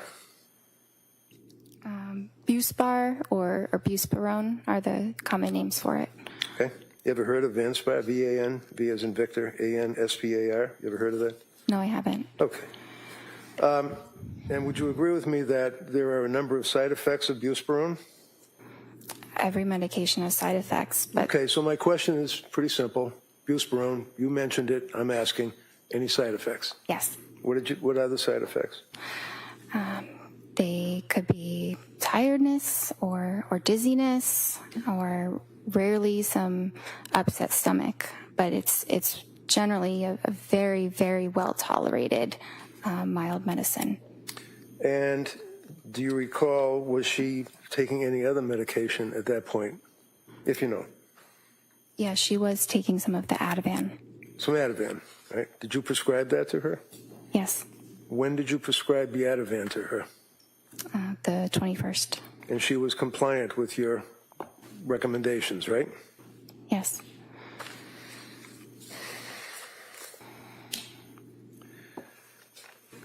Was she also reporting to you that she was taking Benadryl, like over-the-counter stuff? It was being used as needed, yes. So that's PRN, on the record is PRN or whatever, you take it as required, right? Yes. And she reported to you that she was taking Benadryl, right? She reported that, yes. And you didn't document how much she was taking, right? It's only available as one dose over the counter. Okay. Did she re-up the dose over the counter? Do you know? She didn't tell me that she did. Did you ask her? I don't remember asking her about if she increased it. I think she was just taking one of them. You think? Did you know that Ativan and Benadryl are contraindicated, that they can have a serious impact to the central nervous system and depressant effects? Yes, but can I explain that when they say depressant? Excuse me, the answer is yes, right? Is the answer yes? Yeah, if the answer is yes, if that's the question, the Commonwealth may be able to ask you further questions if you'd Okay. like. Well, I can't say yes to that entire statement. All right, next Did question. you discuss anything about Benadryl combined with Ativan on October 26th? I don't recall.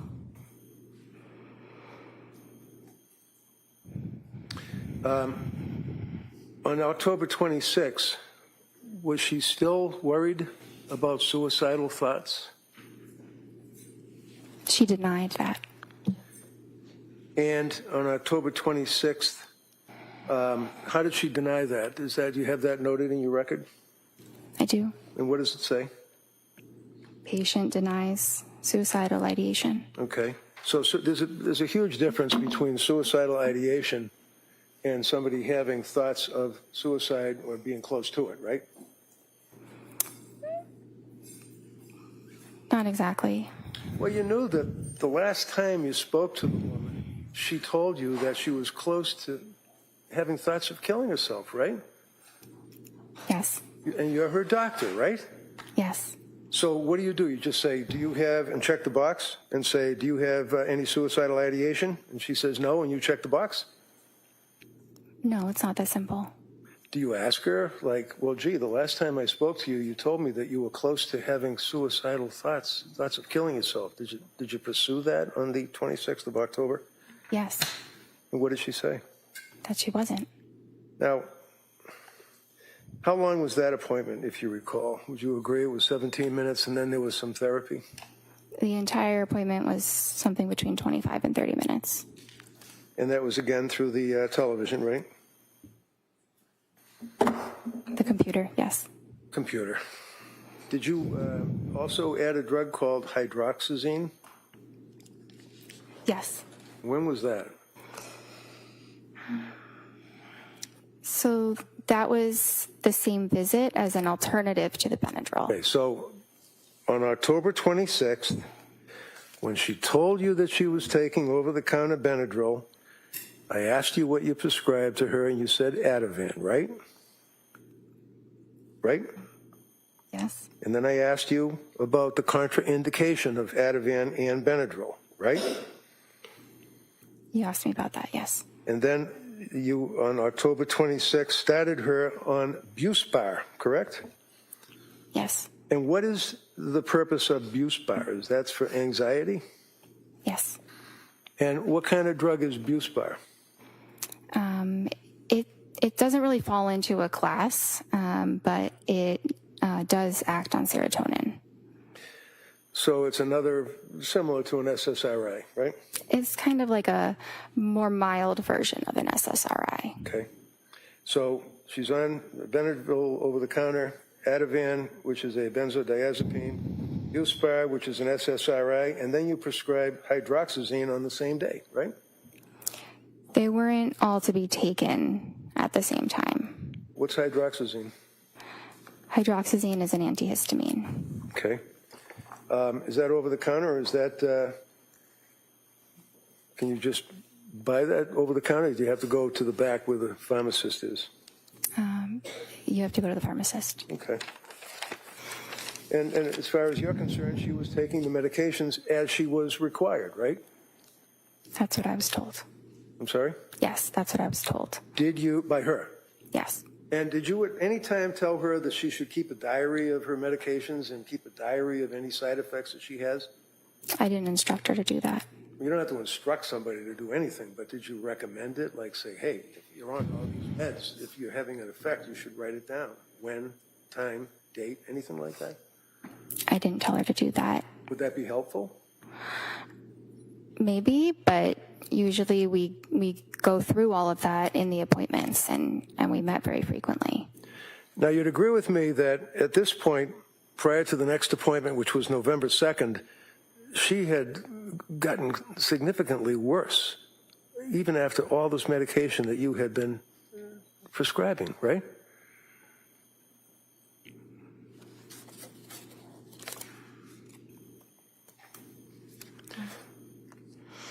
Did you make a note that she was telling you that she had depression and that she was crying,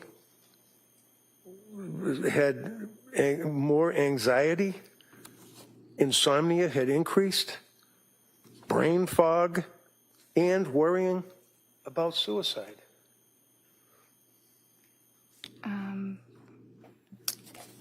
In the couple weeks after starting those medicines, I don't recall that the symptoms were significantly exacerbated.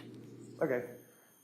Friday afternoon, you answered the DA and you said that you recall that she used the word brain fog, right? She used that at some point. I don't recall when. Okay. What is brain fog? It's a very subjective feeling that someone might have where maybe it's, hard to think of a word that you're trying to think of, or maybe it feels like, maybe you're thinking of things a little bit more slowly than you normally would. And how often was she dwelling on suicide? At what point? At the point she told you that she had anxiety, insomnia, brain fog, crying inconsolably. Objection, if we could have a date. I think he's going to get to that. Good. October 26th, heading into November 2nd. Do you recall, I'll rephrase it, do you recall going into the November month, meeting with her, and she told you that she had brain fog?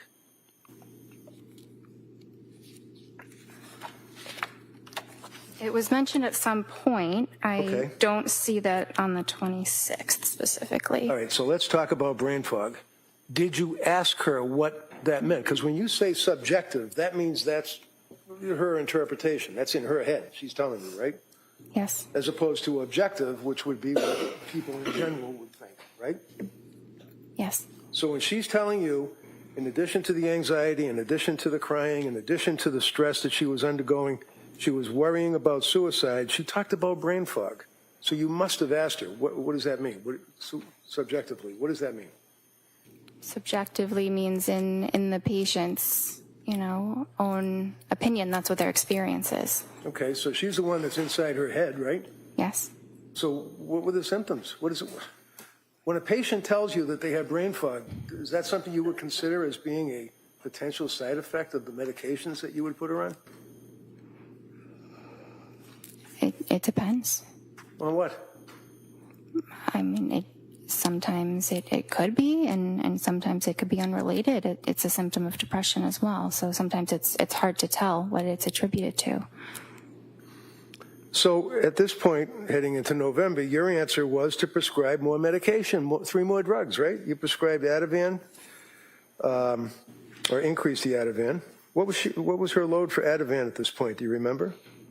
Sorry? What was her milligrams, if that's right, or nanograms, whatever it is, on the Ativan, on the script that you had provided her? Objection, if we could just have a date. I think you said, no, if you can answer that, go ahead. Which date are we referring to for the Ativan? Because there were. I'm sorry. She already objected. Oh. He already said you can answer it. When did you increase her Ativan and to what level? So she was prescribed Ativan 0.5 milligrams. Right. And then when I next saw her, she said it was a little bit helpful. So I said you could increase it and see if 1 milligram is more helpful. Did she increase it? Yes. And when was the next time you saw her to talk to her on the television or on the computer? Well, I saw her on the 26th, and then I saw her on the 31st. I'm sorry. How was she on the 31st? Halloween. Sorry. How was she? That's not my note. That's her therapy note. Okay. So how about this November 2nd? Was that the next time you saw her? I saw her on November 2nd. And she told you that she was hesitant to use the medications, the Buspar and the hydroxyzine, right? She said she was hesitant to try the Buspar. She was scared of the drug. She was scared of the drugs, right? She was afraid to take a medication. She wasn't doctor shopping and asking you to give her drugs so she could get high. She was asking you for help. Isn't that right? Yes. And she was afraid to take the drugs and told you that she was afraid to take the drugs, right? She told me she was afraid to take the Buspirone. Did you advise her or counsel her or give her therapy about that? Validations? Yes. And what did you tell her? Well, I advised her of, the risks. What were the risks? Well, the risks of the medicine, like we had said, sedation or dizziness. Okay. How about interfering with sleep? Buspirone doesn't usually interfere with sleep. Not usually? Did you ask her about any thoughts of suicide or being close to having thoughts of suicide? Yes. Did she indicate to you that she had any thoughts of suicide at all? Not at that date. Did she use those words, or is that a box that you checked off? I don't remember her exact words, but we talked about suicide or, thoughts of hurting yourself. Right. And there's a distinction between, in your records and the notation, between suicidal ideation and I quote, worrying about, thinking about suicide. Would you agree with that? Yes. And what did she mean when she told you, as her doctor, that she was worrying about, thinking about suicide? You mean in the prior appointment? I'm talking about a woman that's sitting in front of you on your television or your computer telling you that she was worried about thinking about suicide. Well, on the 2nd, she didn't say that. Okay. When was the next time that she told you that she was worried about or thinking about or suicidal ideation?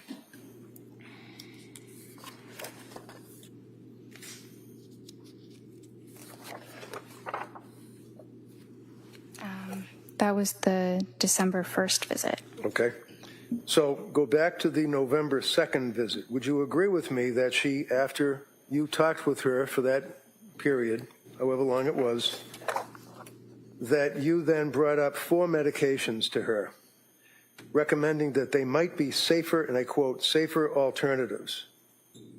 Would you agree with that? I see the word alternatives, not Okay. safer alternatives. Do you remember talking to her about Remeron? Yes. Did you recommend that she take Remeron? No. Did you ever prescribe Remeron? No. And is that mirtazapine, as far as its generic name? Yes. And Remeron is an antidepressant, isn't that right? Yes. And you did not feel that that would be an appropriate medication for her to take at that time?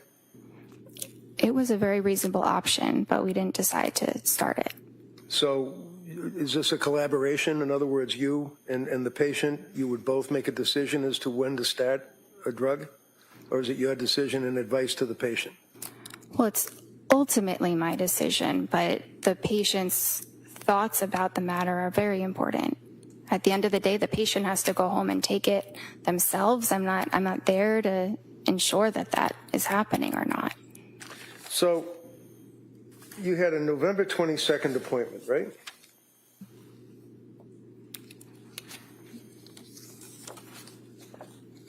Yes.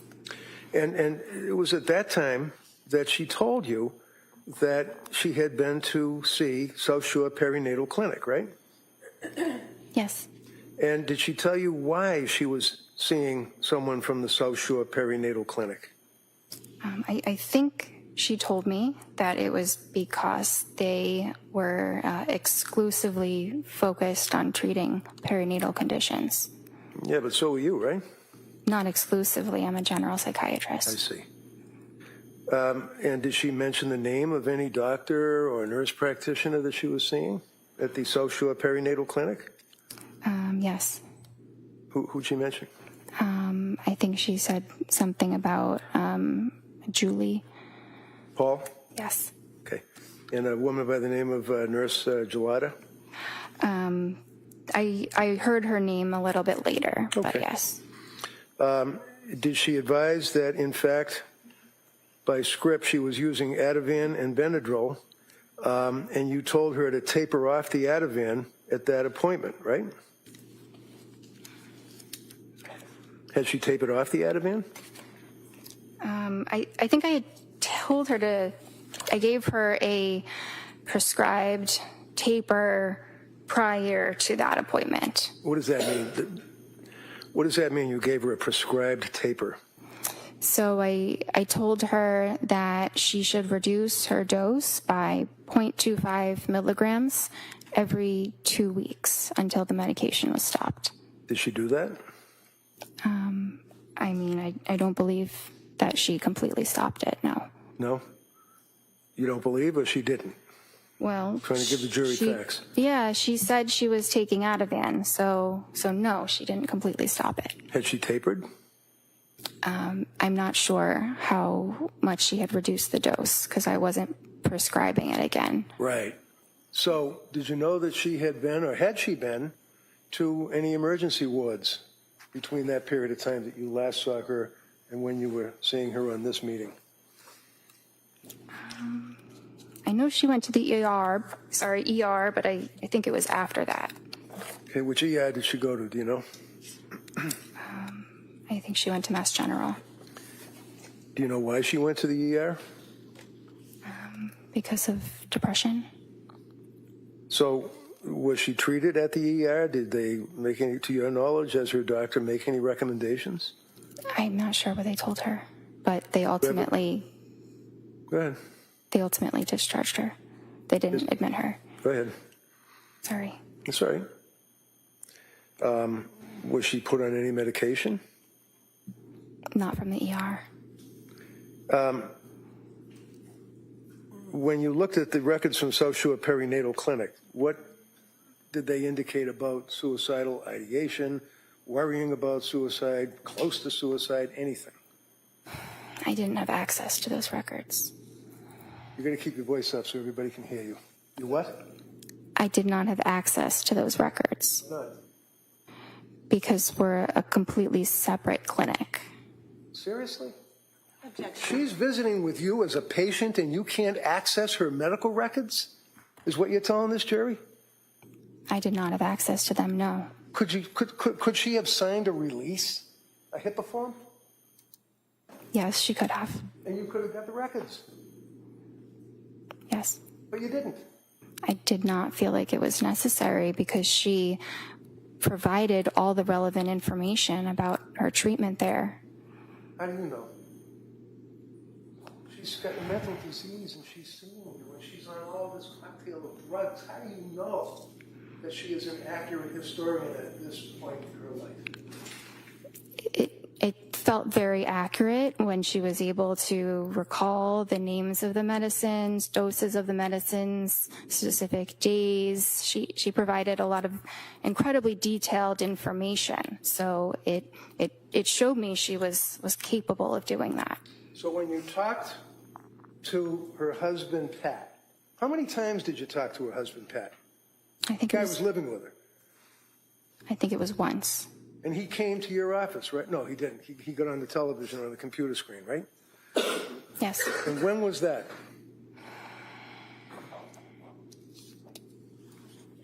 I think it was the December 16th visit. So let's. Mr. Reddington, why don't, before we get to that, Okay. probably a good spot to stop. We're going to take the morning recess, and then we'll come right back. Okay? Court, all rise. Juror, please close your notebooks, facing on your chairs.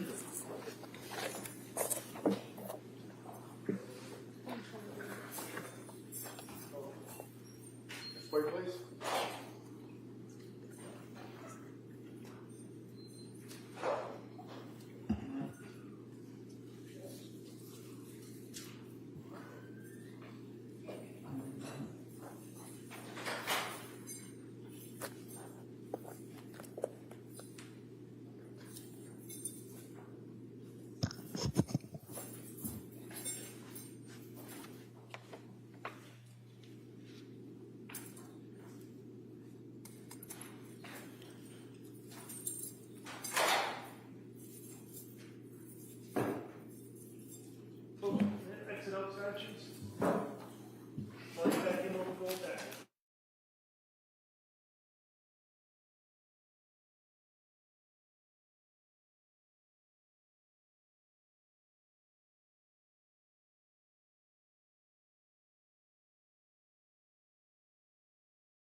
session, please be seated.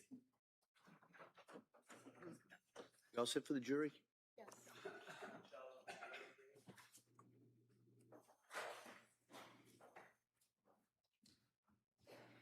Court, all rise. Jurors enter.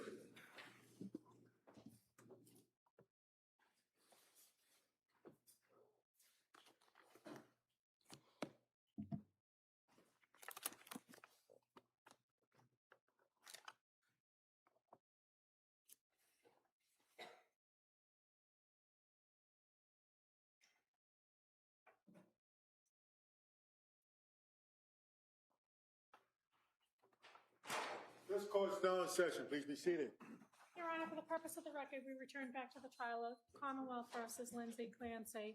All parties are present, including the defendant and the 18 jurors. All right, thank you. Mr. Reddington.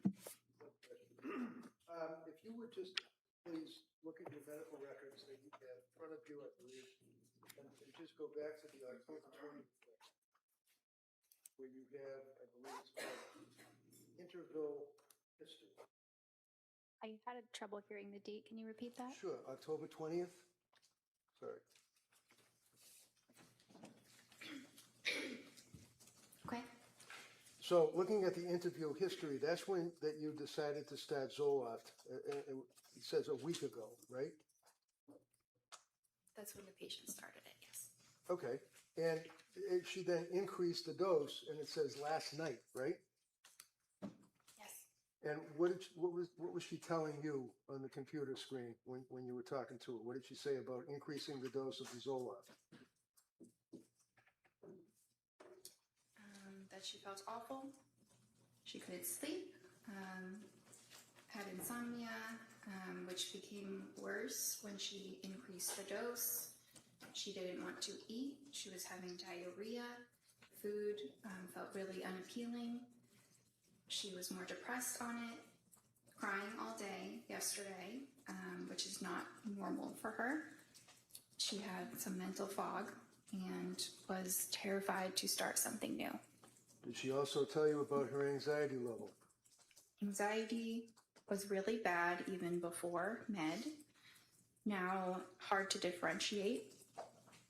Overnight racing thoughts, paranoid of getting suicidal thoughts, something bad happening, doesn't want to be alone. That must have given you concern that you had a pretty sick patient on your hands at that point, right? I was concerned, yes. So you gave her some therapy, did you? I gave her some therapy in conjunction with discussing all of her symptoms and assessing her and managing the medication. Okay, and again, I apologize. You have to keep your voice up so people can hear you way down here. So when you say you were talking about the symptoms, and what did you do? Just talk about the same thing that we've just gone over, the symptoms? There were a number of them to discuss in more detail. That's the summary of them. Okay. So did she discuss it in detail? Yes. Did she tell you that her symptomology at this point on October 20th was so bad that she had to have her mother come and stay with her? Her mom was coming to provide support, yes. She wasn't coming to provide support. She was coming to stay with them, to live with them, wasn't she? Yes, I don't know for how long, but yes. Did you bother to ask her? Why is her mother having to stay with them? Because she needed some help. Do you know how long her mother stayed with her? I don't. Do you know that she ended up sleeping in the basement? I don't. Do you know that she ended up sleeping with her mother? I don't. So you decided that you'd stop the Zoloft and you would monitor closely, right? Yes. What does that mean, you'd monitor closely? I saw her the next day, so that's monitoring, an example of Okay. monitoring closely. So this would be on October 21st that you saw her the next day, is that correct? Yes. Now, on the 20th, you made reference to the fact that you also recommended that she try fish oil and things of that nature, natural remedies. Yes. You also wanted to look into what's called Zulresso, Zuleresso. Yes, What's Zulresso? it is a treatment for postpartum depression. And when you say that you were looking into it, what did you do? Did you find out if it was available and if she could participate in the program? I did some digging online to see where it is done and how to do it. I hadn't officially recommended it, so I had not started that for her. It's not really an easy medicine that I can just start It's not because what? I'm sorry. sorry, it's not a medication I could start on my own. It is it's infused through an IV in a hospital, so it's a bit difficult to coordinate. It's a 60-hour infusion, right? It's a long infusion. That sounds right. And it's about 2.5 days of infusion, and it has to be under hospital circumstance, and the only hospital around here is in Rhode Island, right? Yes. And did you ever recommend that she do that? It was something to consider. I couldn't make the official recommendation because that's not something I prescribe. Why? Because you can't pick that up at the pharmacy. Well, no, obviously you have to go to a hospital setting and basically have an infusion through your veins for 60 hours or 2.5 days, but why didn't you look into it or recommend that she do that? Well, I did look into it. So what happened? She ended up actually going to a partial hospitalization program at the hospital that does it. I don't believe the program was completed, but she went, and I advised her to discuss it with them because they have access to that medicine. I don't have access to it. Of course not. Is this Women and Infants Hospital in Rhode Island that you're talking about? Yes. So when you looked at the medical records for the Women and Infants Hospital, did they make reference to your inquiry for Zulresso? I never received records from Women and Infants. Did you ever look at them, or even online? Online? Yeah, like online, like you do when you talk to patients. No, I never had access to them. Why? It's similar to South Shore. It's a completely separate hospital that I don't have access to. I don't work there.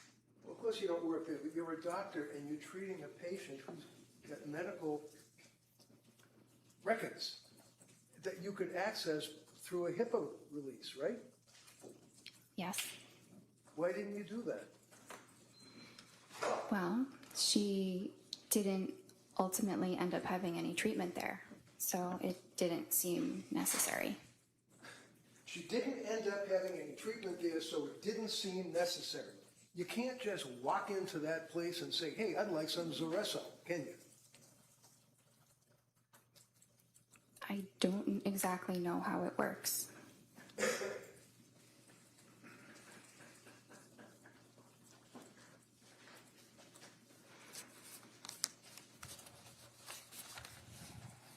And then again, on that date, which would be October 20, when the jurors are looking at the records, you checked off the boxes again on objective findings, mental status exam, appearance, speech, things of that nature, correct? Yes.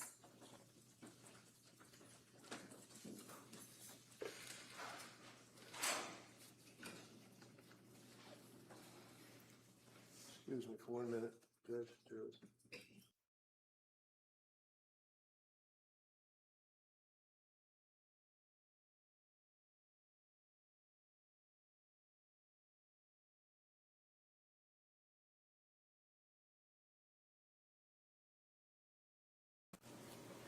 Well, those were a lot of her words. Right, isn't that a concern?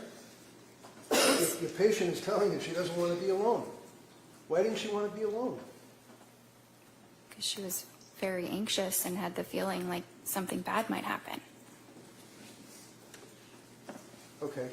Did her mother ultimately and dad come to stay with them? Yes. How long did they stay with them? I don't know. When you talk to the mother,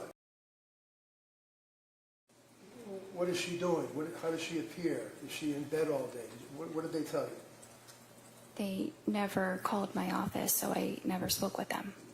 They never called your office? They never called me or sent a message, so I did not have communication with them. So that's their fault, but they didn't call you, the doctor, I guess, right? Sustained. Next question. So,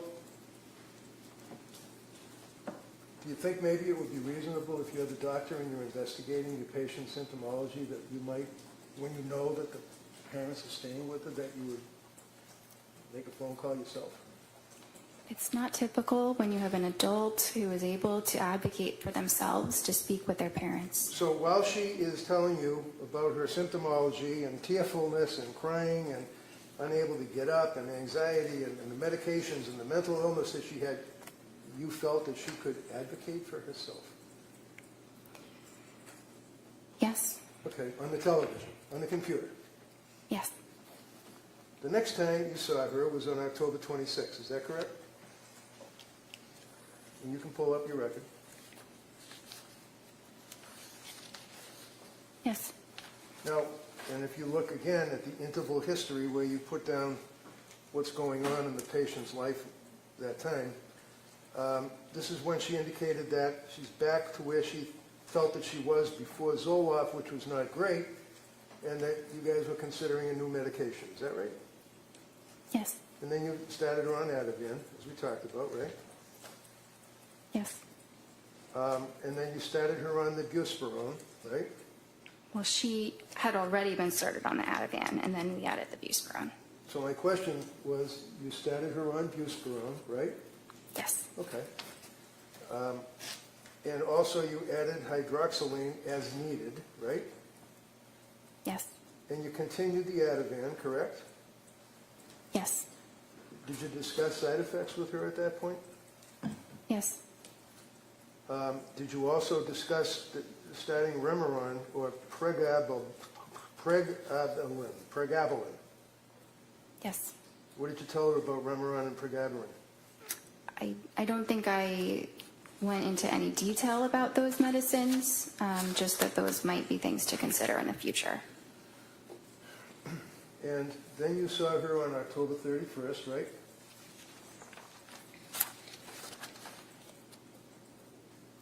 That was her, I think that was just a therapy appointment with a different provider. Would that be Jennifer McAllister? Yes.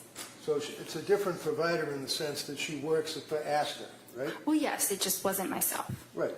So on October 31st, they did a suicide assessment, or she did, right, McAllister? I wasn't there. Well, I know you weren't there, but these are medical records that have been introduced into evidence that the jury's going to have in the jury room. Objection, is that a question? No, good. Next question. McAllister did a suicide assessment, apparently, right?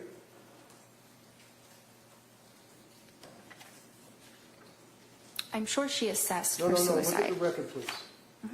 Where do you see it? Sorry. Where it says suicide assessment. There's only 4 pages for October 31st. Yeah.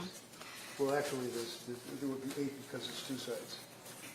So that is the assessment that you go through. If somebody reports any thoughts of suicide, then you ask those questions, which go into a lot more detail about them. So here you have a patient who's already reported to you as a psychiatrist that she's got suicidal ideation, worried about suicide, worried about killing herself days before October 31st, and a suicide assessment was done by McAllister, right?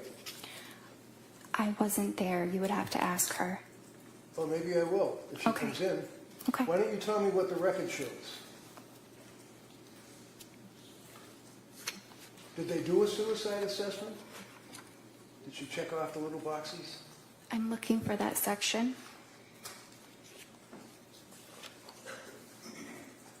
It says that patient denies suicidal or homicidal ideation at this time. Okay, so again, this is on October 31st, right? Yes. The patient, within a period of a couple of days and meetings with you, that McAllister has access to because the records are within your business, right? It's not my business, but yes.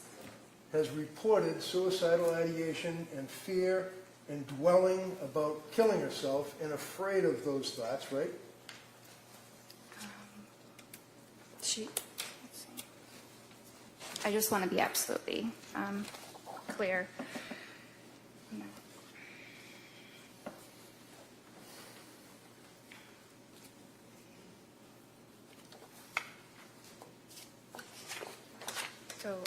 So yes, you know, a little Yes, the while answer is yes. earlier, she had voiced those concerns. Right. So as a result of voicing those concerns, is it your understanding that McAllister did not do any of the suicide assessment questions because Lindsay reported that she wasn't suicidal? It appears that she asked about Right, you already suicidality. told us that. I'm asking you about, excuse me, she's not. Hold on. Ask the next question. Go ahead. Thank you. I'm not asking you, you've told us 3 times now that she said she was not suicidal when she spoke to McAllister. I'm asking you about the suicide assessment for the 3rd time. You see it in front of you? Yes. Okay. Can you tell me, did Lindsay answer any of the questions that were asked over the 2 pages, possibly 3, of the suicide assessment? Yeah, 3, done by McAllister. I don't see anything written here. So was there a suicide assessment? I don't know because I wasn't there. I don't know what the And you don't know conversation from looking was. at the records, right? From looking at the records, I don't see evidence of additional suicidal questions beyond asking if it was there or not. So, the suicidal assessment, doctor, is in the medical records. It consumes almost 4 pages, does it not? Yes? Yes. Okay. And all of the questions, like asking, have you felt life is not worth living? Is death something you thought about recently? Are you dwelling on that? What leads up to the thoughts? What are the thoughts? All those questions, right? For 4 pages, right? Yes. And there is not one notation indicating that that test was ever administered to her on October 31st, correct? Correct. But it looks like it was asked in other ways. Yeah, okay. November 2nd. Oh, it was asked in other ways? Is that what the little checkbox where it says deny suicidal ideation? Can I read something that she You wrote in the have note? indicated repeatedly that she denied suicidal ideation, right? Yes. Okay. The suicidal assessment was not administered, according to the record that's in front of you, by McAllister, yes? The additional suicidal assessment, yes. November 2nd. Oh, by the way, as a psychiatrist, not a psychologist, you have the ability to prescribe medication, obviously, right? Yes. And that's what we talked about, the DEA number and all of that, correct, which you had for about a month, other than when you were a resident, right? Yes. So you're prescribing these SSRIs and antipsychotics and antitropics or whatever they are, and it's important as to the metabolism of your patient with those drugs, isn't it? Yes. Okay, keep your voice up. What does metabolism mean? The body breaking down the medication. So how is it that you can determine how the body of your patient is breaking down the medication that is in their brain and they're complaining about all of these symptoms? How, as a doctor, do you determine how the body's breaking it down? We don't typically have any specific testing that we do to understand that. How about a blood test? It's not done for that. It's not done for that, meaning a blood test is not done to determine the metabolism of your patient, of your medications? Are you referring to genetic testing? No, I'm asking about the metabolism. I'm not Okay. talking about genetics. I'm talking about the metabolism of the SSRIs in her body. Okay. You can tell that metabolism rate through blood testing, right? Not in the way that you're describing. Okay, what way would it be? There is genetic testing that can give information about metabolism. Like what? It can talk about different enzymes that a person might have to suggest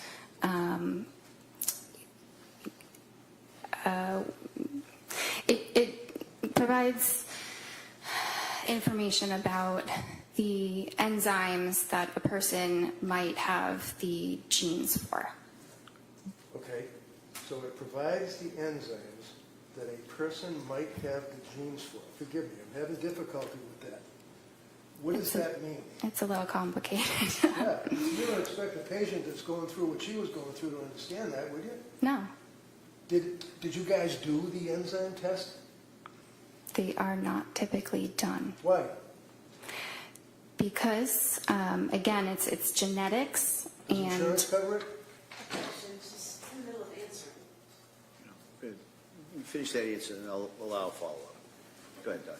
so it's not as simple as testing for an enzyme or not. You can test someone's genome, like we have the ability to test the entire human genome now, but which is great, but the clinical use of that is not there yet. So while we can test these things, it does not yield meaningful clinical information, so it is not commonly done.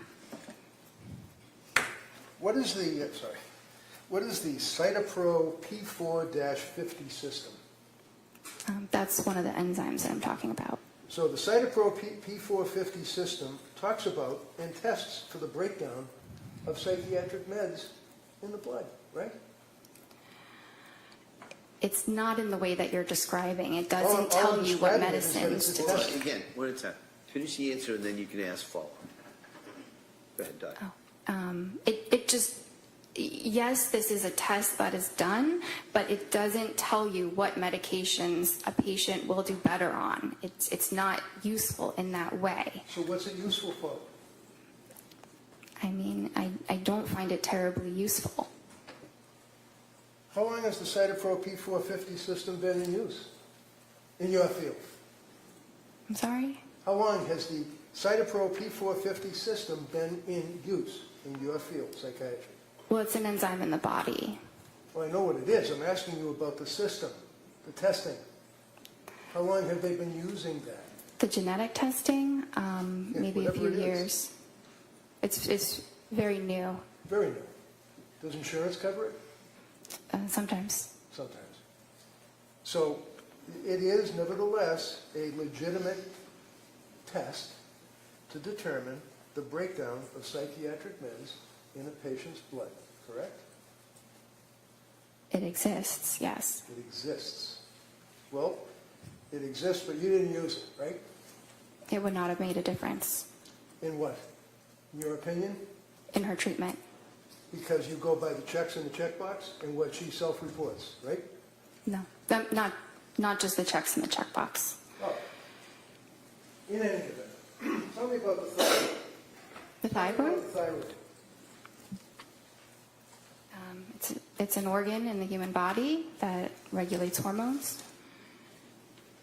And what, if any, import and impact do thyroid levels have on your evaluation of a woman who is in the throes of postpartum depression? They don't. What is the purpose of a test to determine the thyroid levels? Well, you can test something like the TSH. Well, I don't know what a TSH is. I'm sorry. What is a TSH? Thyroid stimulating hormone. Okay, thank you. That's something that can be tested, typically by maybe a PCP, primary care, or endocrinologist if they have concerns about someone's thyroid function. Were you aware of a study that was a major study that was peer-reviewed? What does peer-reviewed mean in your business? That it was reviewed by other researchers in a similar field. And the report or the article or whatever it may be has to be approved by the peers that are reviewing it before it can be published, right? Yes. And you'd agree with me that in the medical field, it's a big deal to have publishing articles on your resume, right? Yes. And how many articles have you published about postpartum depression, postpartum psychosis, anything? I have published something, but it's not a full article. It's just a small thing. Okay. Are you aware of the psychiatry magazine article dealing with, in 2021, thyroid function in postpartum psychosis, an exploratory study? Have you ever heard of anything about that, let alone read an article about it? No. Are you aware that there are studies that have compared thyroid function between psychosis with postpartum onset, PPO, psychosis without postpartum onset, PWPO, and normal postpartum? You aware of that? No. Well, you're supposed to be an expert, or you specialize, or you have an interest in treating women that have suffered from postpartum, correct? Yes. Have you written any articles at all about postpartum? Depression, anxiety, psychosis? No, I'm not a researcher. I'm a clinician. Have you read any of the articles, such as thyroid function in postpartum psychosis? I've read many articles. There are thousands. I have not read that specific article. Thousands? Thousands of articles on postpartum psychosis and the thyroid? No, not on that specific topic. So, when the Astor doctors are treating a person like Lindsay, it's your testimony to this jury that testing, whether it's blood testing or whether it's the Cytopro P4 testing, is not necessary because Jennifer Tufts doesn't think it's necessary, right? It does not yield information that would influence treatment. Really? So if there was elevation in the thyroid, that wouldn't impact on your treatment at all, your evaluation, your investigation? Sorry, I thought you had mentioned the cytochrome issue. Are we talking about that one, or are we talking about the thyroid? Talking about the thyroid. Okay. Yeah. So if Can you there were repeat? tests that revealed elevation in the thyroid level, is it your testimony that you wouldn't care? If I somehow found out that a patient had elevated thyroid levels, I would advise them to talk to their primary care or maybe get an endocrinologist to discuss it. Did you ever recommend that Lindsay get an endocrinologist? No, she Well, the did reason- not. The answer is no. And you basically did not have any information that you could use to even realize that there might have been a thyroid issue with this woman that was postpartum, right? Because you didn't do any blood tests. There was no clinical reason to obtain a blood test. All right, so you continue on with your meetings by the computer, correct? Yes. November 2nd. You can get November 2nd out. You got it? November 22nd? No, it looks like November 2nd. I apologize. That's what I'm looking at. Tufts, Jennifer, MD, Clancy, Lindsay. Follow-up note, November 2nd. Yes. Okay. And you're still diagnosing her with generalized anxiety disorder, GAD, right? Yes. You add in there an adjustment disorder with depressed mood, I guess because of what she had been telling you, right? Yes. Okay. Looking at the psychiatric condition, you note that it's improving.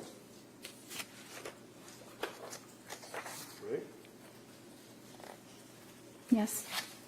And then you determined that you will decrease the Ativan to 0.75 milligrams for 2 weeks, and then decrease it to 0.5 milligrams for 2 weeks, and consider alternatives for sleep anxiety. Is that correct? Yes.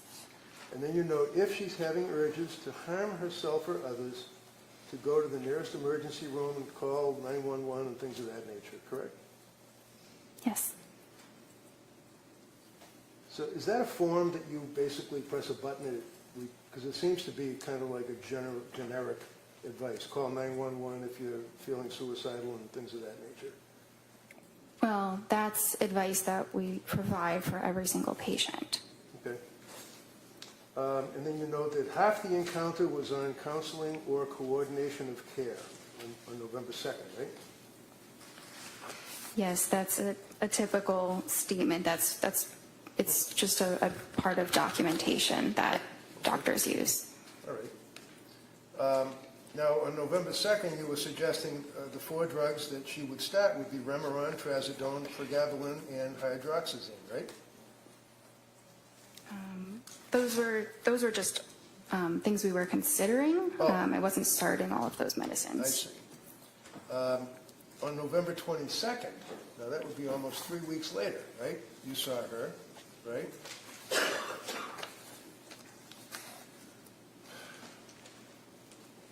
And did you ask her about whether or not she was still having suicidal thoughts or worrying about suicidal thoughts, for example? Did you ask her that? Yes, And how do you know that? Because the box is checked? it's written in my note. What does it say? Patient denies SI. Okay. What did you ask her about that?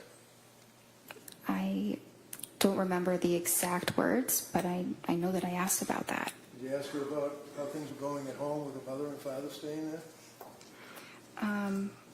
That I don't remember. I didn't document how her parents were doing. Okay. Well, I don't really care about how her parents are doing. I'm asking about whether or not you asked her how it was working out while her parents were there helping out. If you did, fine. If you didn't, that's fine too. Yeah, I don't think that I did. In this Okay. appointment, Okay.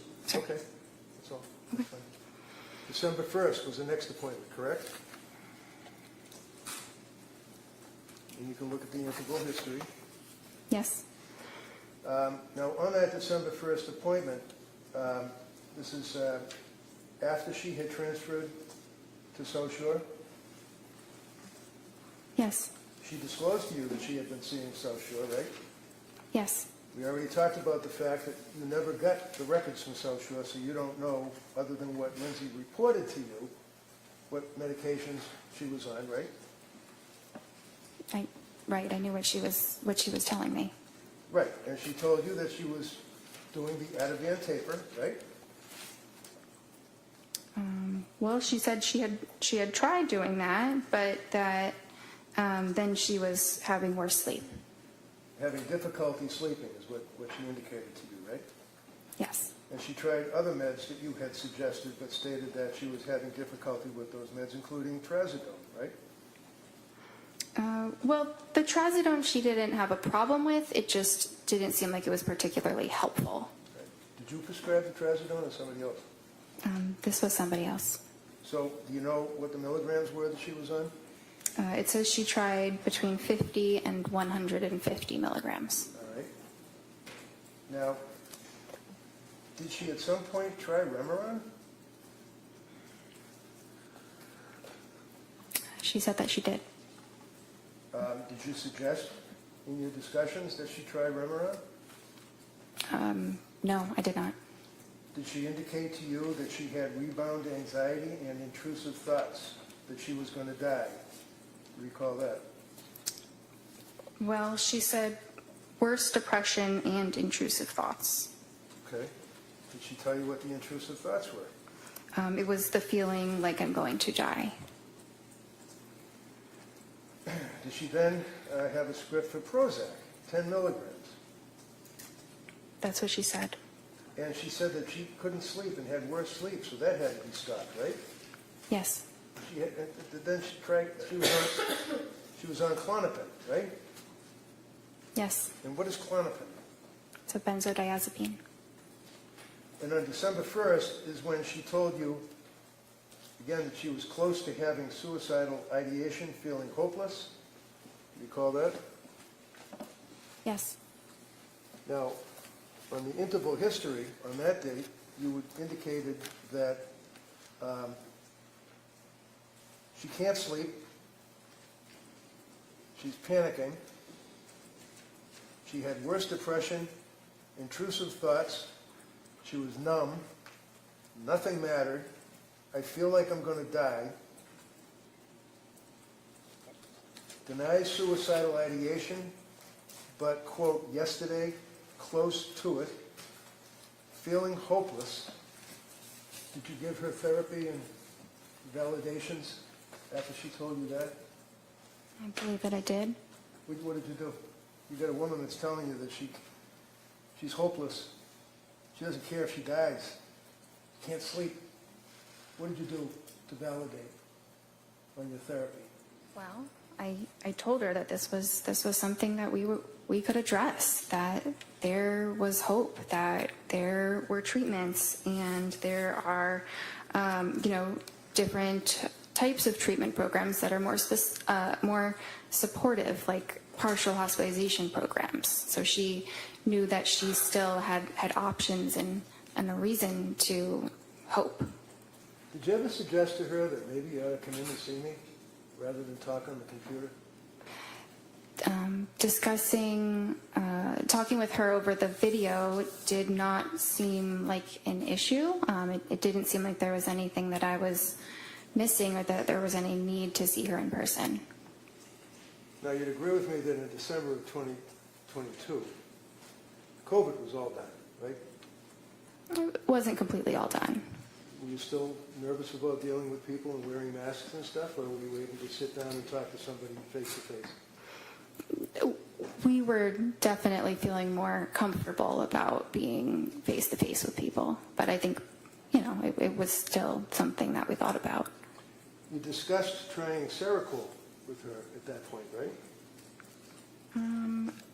I didn't really discuss it. She had told me that was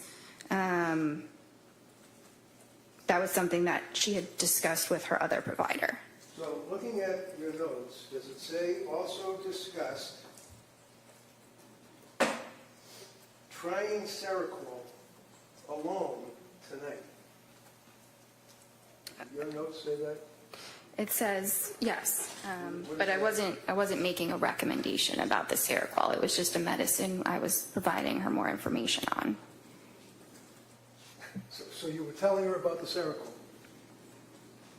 You're providing information? Yes, we were talking about the Seroquel Right. Why? because her other provider had recommended that she started it. What is Seroquel?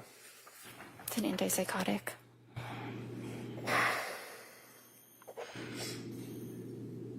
You also discussed with her the possibility of undiagnosed bipolar disorder, did you not? It was discussed. And undiagnosed bipolar disorder was, in your opinion, as a result of, not a reaction, but extreme reaction to the SSRIs, right? Not as a result of the SSRIs, but that Does your note say, and I quote, also discussed possibility of undiagnosed bipolar disorder given extreme reaction to SSRIs and insomnia, period. Does it say that? Yes. Those are your notes, right? Yes, the way you were saying it made it sound a little bit different before, but that's exactly what I wrote. I read it directly from your note, right? How did I make it sound different? I don't know. It sounded different the first time you said it than the second. So did she have bipolar? No. Did you make that decision that night? That day? I assessed that with her pretty much every time that I saw her, and she never had mania. What about mood stabilizer like Lamictal? Did you discuss that with her? Yes. What is Lamictal? It's an anticonvulsant, but it's used in treating mood disorders. So what was the end result of your meeting with her on December 1st? What did you guys do? Did you give her any recommendations, advice, anything? Yeah, well, so at this time, I was not prescribing her medications, but I was still concerned, not concerned enough that she was at imminent risk of hurting herself or anybody else, given what she said. But we had a plan for her to pursue a partial hospitalization program. Where was that? Well, the one that I had recommended was HRI.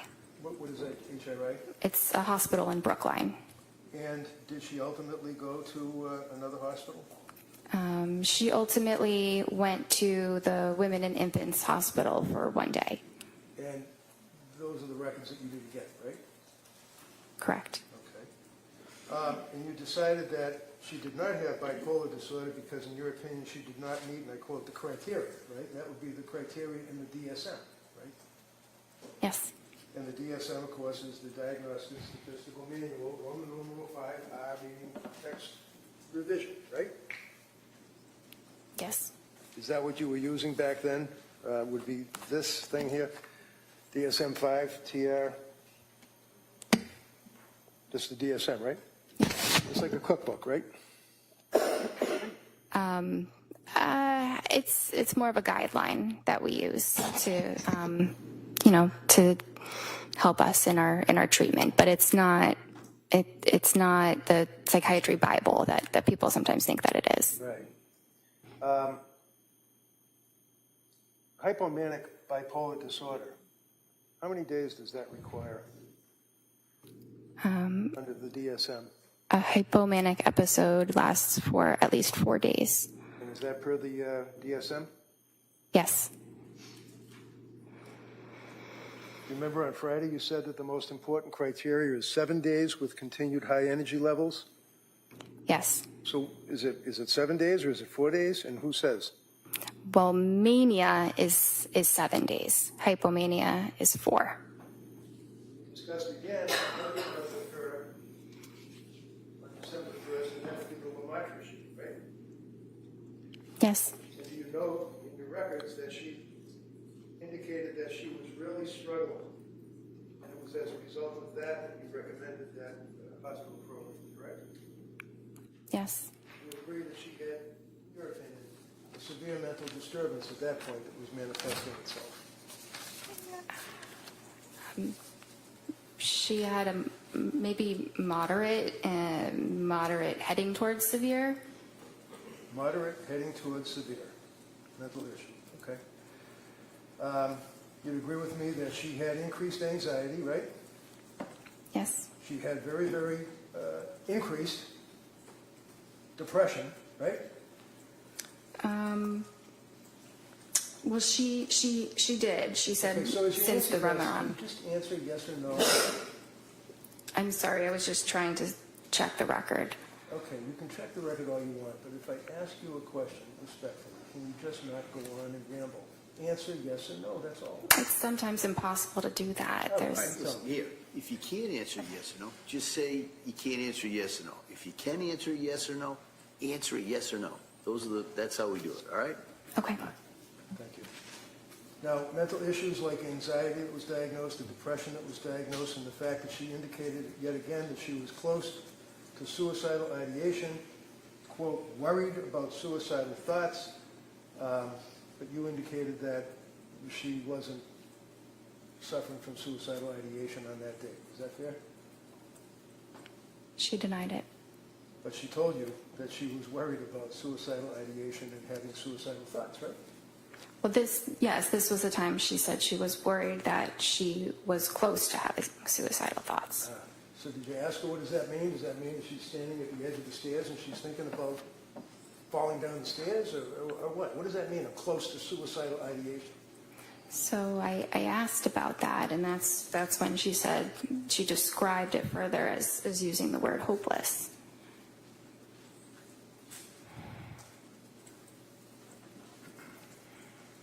So did you prescribe the lamotrigine on that occasion or no? No.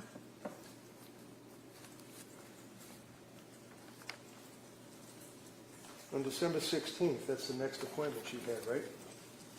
Yes. That'd be 2 weeks later? Right? Yes. She was still not well, correct? She told you she was having a really rough time.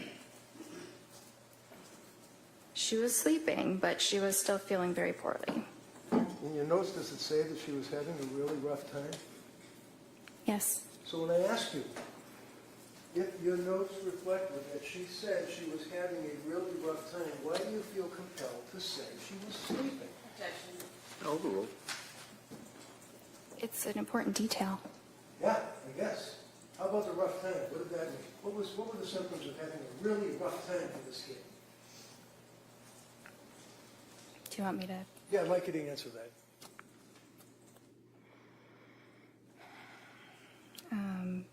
So finally works, referring to the Valium and quetiapine, but very depressed during the day. No motivation, some SI.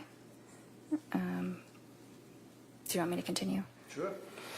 Went to MGH emergency room for SI, declined inpatient, feeling hopeless, no intent or plan, and feels like depression related to Seroquel. Okay. Now that's the question on Friday that, well, strike that. So what was the SI, suicidal ideation? Yes. And can you read that back to me again? What did she say about SI? So that when she went to the hospital, she went because she had no motivation, some SI. Some SI meaning that she had some suicidal ideation, right? Yes, Yes? in her words, yes. Yeah, in her words. As opposed to thinking about having suicidal ideation or worrying about suicidal ideation. She actually indicated that she had suicidal ideation, right? I can't answer that as a yes or no. Well, it's in your notes that she said that, right? Yes? What is in my note? Do you understand my question? I'm a little bit confused right now. Can you repeat what your question is? Sure, of course. We spent some time talking about thinking about suicidal ideation, worrying about suicidal ideation. Now, saying she had suicidal ideation, right? She said it, yes. Well, this is the only source of information that you're getting, apparently, is what she's telling you, right? Yes. So what suicidal ideation did she have? Was she thinking of cutting her throat? Was she thinking of throwing herself off a building or running out in front of a car? What? No. What was she thinking of? So I asked her those important follow-up questions, and Like that's, so what do you mean when you say I'm feeling suicidal? Okay. And that's when she said, it means I'm feeling hopeless. And then I asked, do you have intention of hurting yourself? Do you have a plan for hurting yourself? And she denied those. And that's where you left it? I mean, I'm sure more was said, but that's the most important part of that clinical encounter. And did you give a therapy by the computer on that date, too? Yes. What did you do for therapy about her suicidal ideation and saying she wanted to kill herself? Well, we explored what that meant, and what to do if you're feeling that way. To do what? Call 911? To go to the emergency room. Did you discuss prescribing Seroquel to her, or was she getting Seroquel? Did Seroquel enter into your discussion at all? We talked about it. I was not prescribing it for her. What is Seroquel? That's an antipsychotic.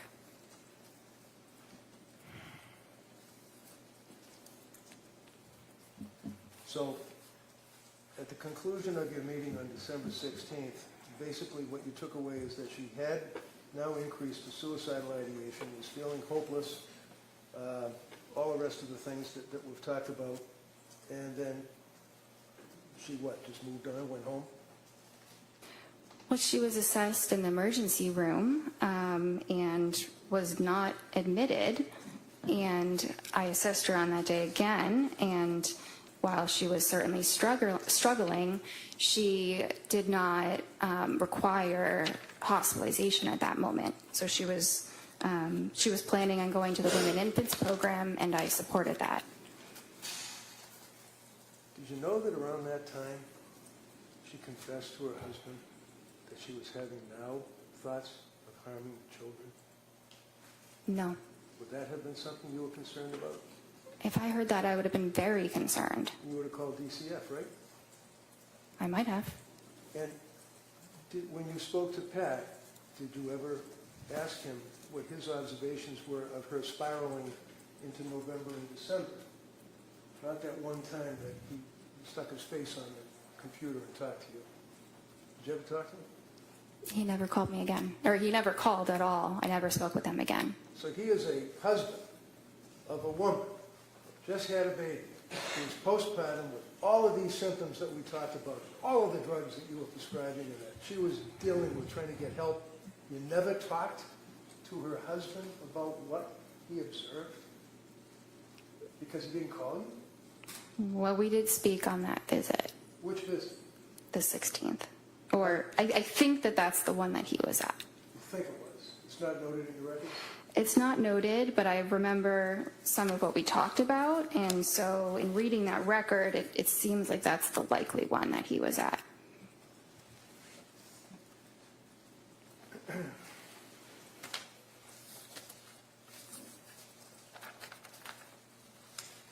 December 16th, on your objective findings, you note that her mood was depressed, right? Yes. And what does that mean? Did she just say, I'm depressed, or did she give you symptoms? I mean, you checked the little box. Yeah. Yeah, it means she's saying that she's depressed. Okay, so you're the doctor. You checked the little box. What did your patient tell you about her symptoms that she was depressed on that date? Was she crying? Was she able to get out of bed? Was she worshiping at the porcelain god? What was going on in her life? She said she was having a really tough time. Her affect was flat, right? Yes. And again, depressed. You check it off twice. One under mood and one under affect, right? Yes. And then at the next page it says recent lab work. That wouldn't be blood testing, would it? Does ASTA do blood testing? We don't have a phlebotomist or a lab, no. Well, why does it say recent lab work typed into your form when you check off the little boxes? And that's something that auto-populates. It's a template that, It's a what? many different, it's a template. The whole note is something that psychiatrists or at, probably all across the country use. Probably. You can't diagnose someone's illness by a template, can you? No, You filled in, no lab results were found, right? there were none in the computer. Yes, I didn't type that in though. It So who typed it in? auto-populated. It was auto-populated. So on the next page where it talks about symptom goals, treatment goals, I'm sorry, symptom reduction and improve functioning. What does that mean? Symptom reduction is to have fewer mental health symptoms, and improved functioning means improved day-to-day life functioning, things that she's doing in her daily life. Really? Did you tell her all that? Yes. You're a young woman that's obviously mentally ill, very sick. She's deteriorated, whether you like that word or it's automatically imported. What, on that date, did you do? Never mind all those words you just said. What did you tell her on the television or the computer? I told her to go to the partial hospitalization program, and if she was having more suicidal thoughts again, or felt like she was at risk of hurting herself or anybody else, that she should go immediately to the emergency room. How long did that meeting take? Probably about 30 minutes. And was that the therapy that you provided, telling her to go to the emergency room? I mean, that was probably a component. So the plan, excuse me, on December 16th was to follow up with women and infants, right? Yes. Did she? Yes. Do you know when? I don't know exactly the day. Shortly after.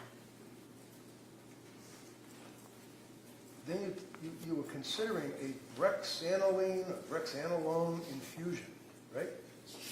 That's the Zolresso. That's the same thing in Rhode Island. Yeah. Okay. And that didn't go anywhere, right? That's No. It says start Lamictal, 25 milligrams daily, right? Yes. Continue Seroquel, right? What was the milligram for the Seroquel up to at this point? Well, she had told me it was 200. Well, That was was it? that. Was it? I did not write that prescription, so that's what her provider had prescribed her. Okay, so you can ask somebody to show me the pill bottle. You can ask somebody to show me the CVS receipt. You can ask somebody you can call to verify, right? I could. Yeah. But anyway, she said that she was on Seroquel 200 milligrams, right, and had stopped with the Valium, right? Yes. And then you go on with that form thing saying if you have urges to harm yourself or others, you got to call 911, crisis hotlines, and everything else, right? That's the next two paragraphs that are in that report, right? Yes. Was her mother and father still staying with her on December 16th, if you know, with Pat and the kids? I'm not sure. Did you ever ask anybody other than her how she was doing? I asked her husband when he was at the appointment. Yeah, that's the other appointment. How about now? We're talking December 16th into the month of December. Did you ever ask anyone how she was doing? Well, I think he was at that visit. You think he was at the visit? How did he tell? What did he say to you about how she was doing? He said she wasn't doing well.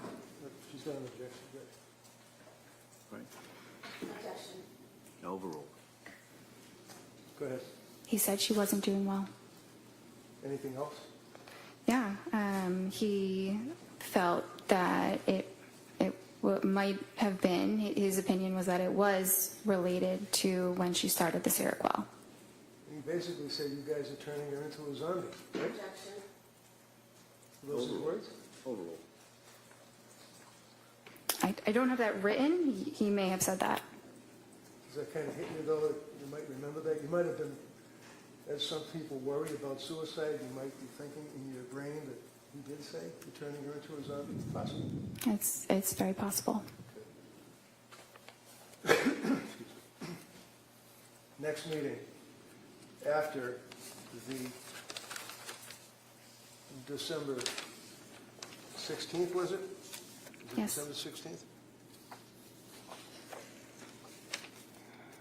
Is that what we were just on? Yes. Okay. The next meeting was January 6th?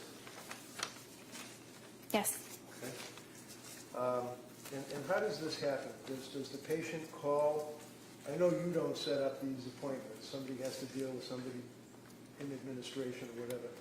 But do you, like, on December 16th, say to Lindsay, call me or set up an appointment for January 6th, or do they have to do it themselves? So at the end of an appointment, I typically will schedule their next appointment. So did you schedule January 6th? I think that one she scheduled herself. Yeah, that was the day after she got out of McLean, right? Yeah, usually the hospital coordinates the discharge appointment. Well, if I tell you that, in fact, the hospital told her to set up the appointment, and that within an hour, she set up the appointment. Is that in your notes? It's not in my notes, no. Do you remember that? That was a pretty big deal that she was in McLean locked wards for 4.5 days, right? Yes? I mean, she's your patient, and she's really gone downhill bad, right? No, she wasn't doing well. And she admitted herself to the lock wards at McLean, right? Yes. And what was the diagnosis at McLean? I believe they diagnosed her with major depression. Did they recommend any medication? They took her off of the Seroquel. They took her Off of it. off. Okay. So did you look at the McLean records? Yes, definitely. And those were imported easily because you're part of the same structure or whatever? No, but after someone is hospitalized, the hospital usually faxes it to their doctor. All right, so if I tell you that the McLean records are really pretty voluminous, that's not what they fax. They fax you like a 2-page discharge summary, right? Yes. You didn't get that by fax, right? No. So what did McLean tell you? Look in your notes.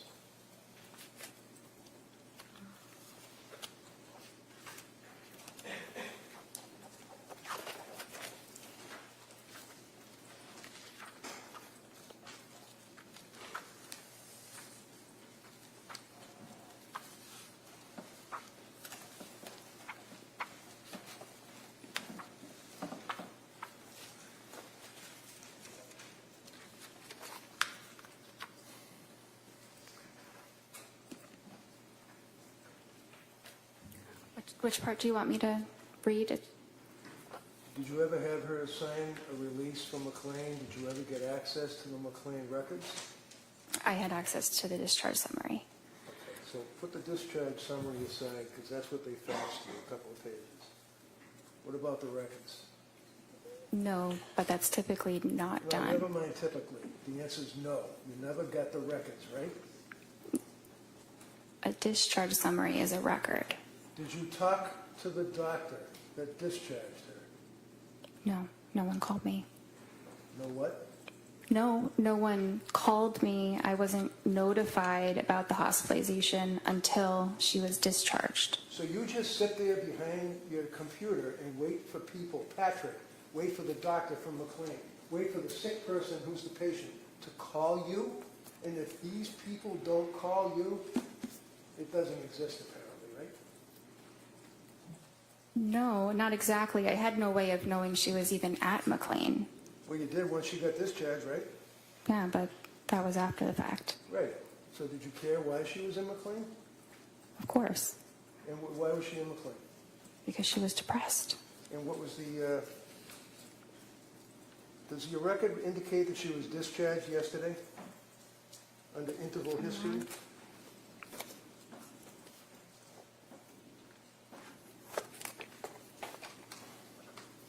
Yes. And discharged from where?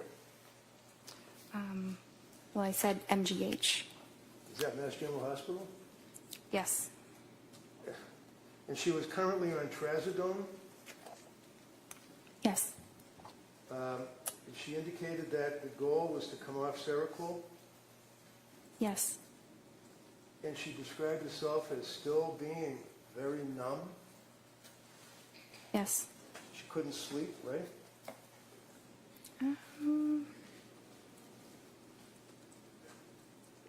That's not entirely true. Am I lying? I'm reading the medical records here. Sleep, taking Ativan and trazodone, slept 5 hours broken, wondering about increasing trazodone and switching to Valium. What does that mean? Well, it means she was having trouble sleeping. It wasn't that she wasn't sleeping at all. I see.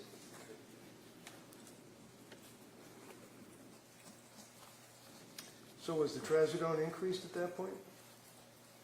Yes.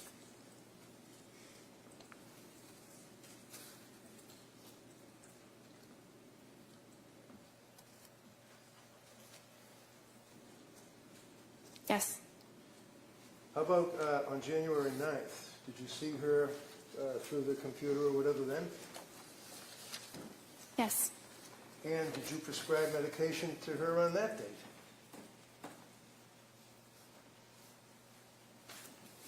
Yes.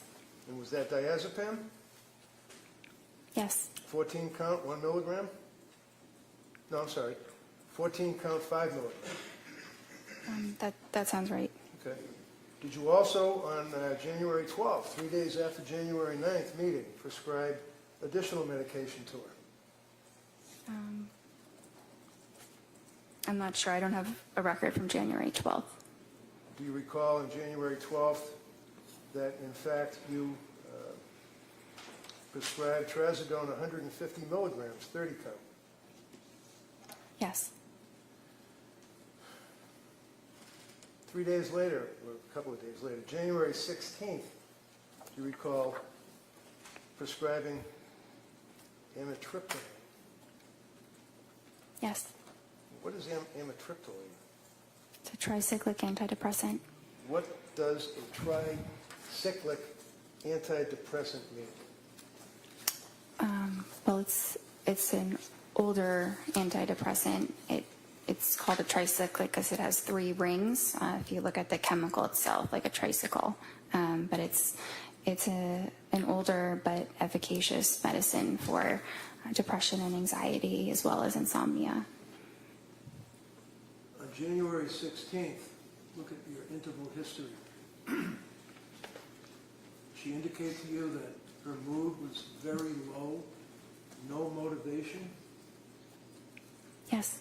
numb, Yes. able to force herself out of bed, taking care of basics, eating, concentration fine, caring for baby, bonding feels forced. Is that what she told you? Yes. Through the computer, right? Yes. What did that tell you? Were you concerned about this woman postpartum well within the year from the CDC at that point with these symptoms that she's telling you about? I was concerned that she was depressed. And in all of the times that you spoke to her, you'd agree with me that she appeared to be honest and forthright, telling you what she felt, right? That's what I thought she was, yes. Do you have any reason to think that she was lying to you? No. Diazepam taper on January 16th, 5 milligrams last 2 nights, slept for 4 hours, and then a light sleep, maybe 2 hours, stretches.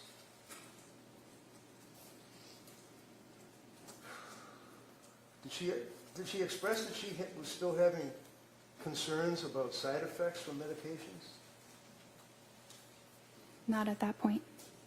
So what does ROS mean under interval history that we're looking at? Review of symptoms. Okay. And then it says, patient denies SIHI, that'd be suicidal ideation, homicidal ideation, correct? Yes. Denies other questions or concerns, and you recommend a low dose of amitriptyline for depression, correct? Yes. Patient agrees with the treatment, and you guys were also going to explore ketamine treatment. Esketamine. Yes. Now, did you know that she was on her computer looking up medication after medication after medication after medication, treatments, ketamine treatments, and all that? Did you know that? No. Did you ever ask her whether or not she was looking up the symptomology of pharmacology and having interactions between drugs? No. January 23rd, you had that meeting, correct, with her? Yes. And this is after, obviously, excuse me, the January 16th appointment.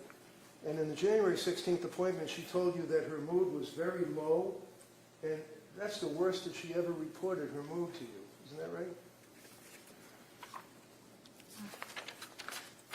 On the 16th? Yeah. I don't know if that was the worst it was ever reported, but it was certainly bad. And you didn't recommend that she have a hospital evaluation, did you? This is the day before she killed the kids, right? The 23rd? Yeah. It was the day before. You didn't recommend a hospital evaluation, did you? No, there were no, The answer is no? no? They'll ask you all the questions they want. Okay. Your answer is no. January 23rd, Friday, you testified that she said her mood was depressed, and you noted that her affect was depressed and flat, right?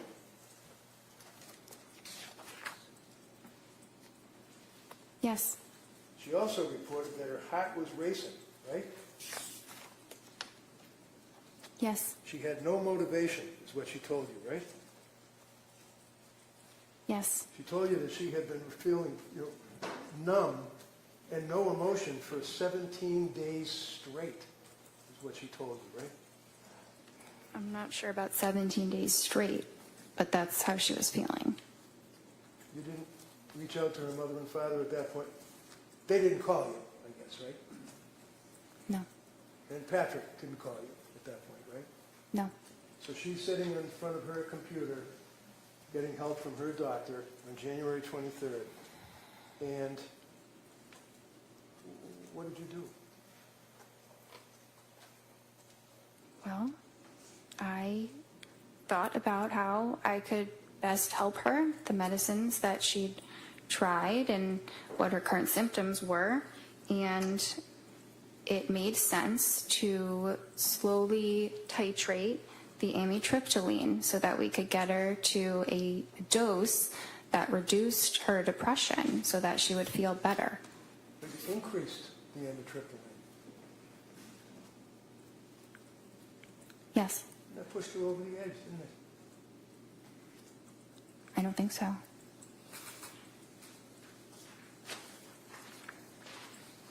That's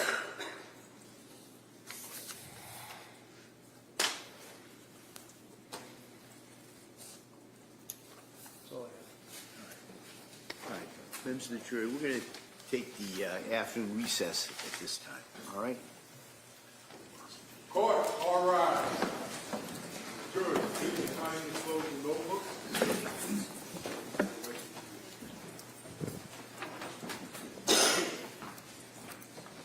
This way.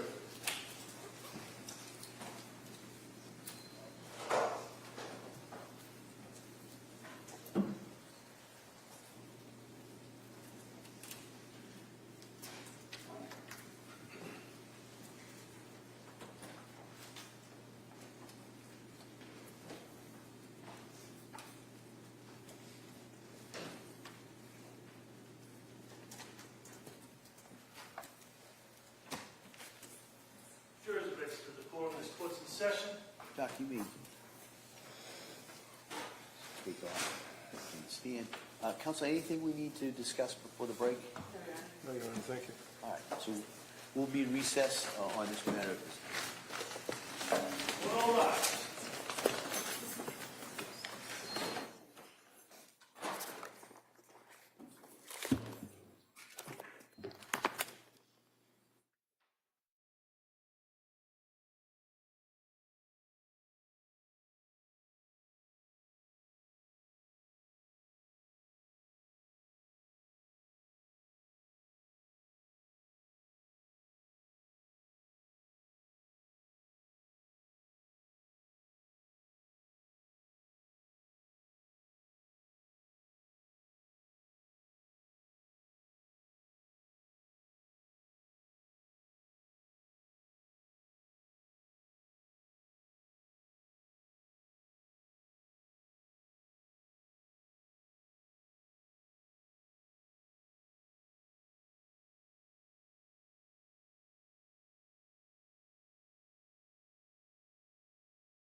Jurors enter.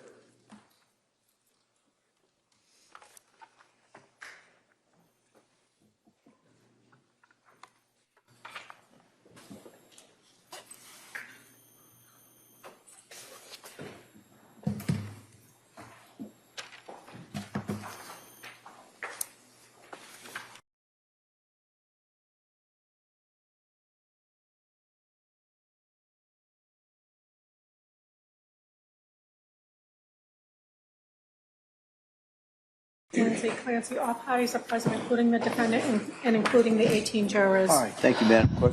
Commonwealth, redirect. Thank you. Good afternoon, doctor. I apologize for my voice. If you can't hear me, just let me know. Okay. You were asked on cross-examination about your residency. At that point, you were already a doctor, correct? Yes. And during your residency, that was a 4-year period, correct? Yes.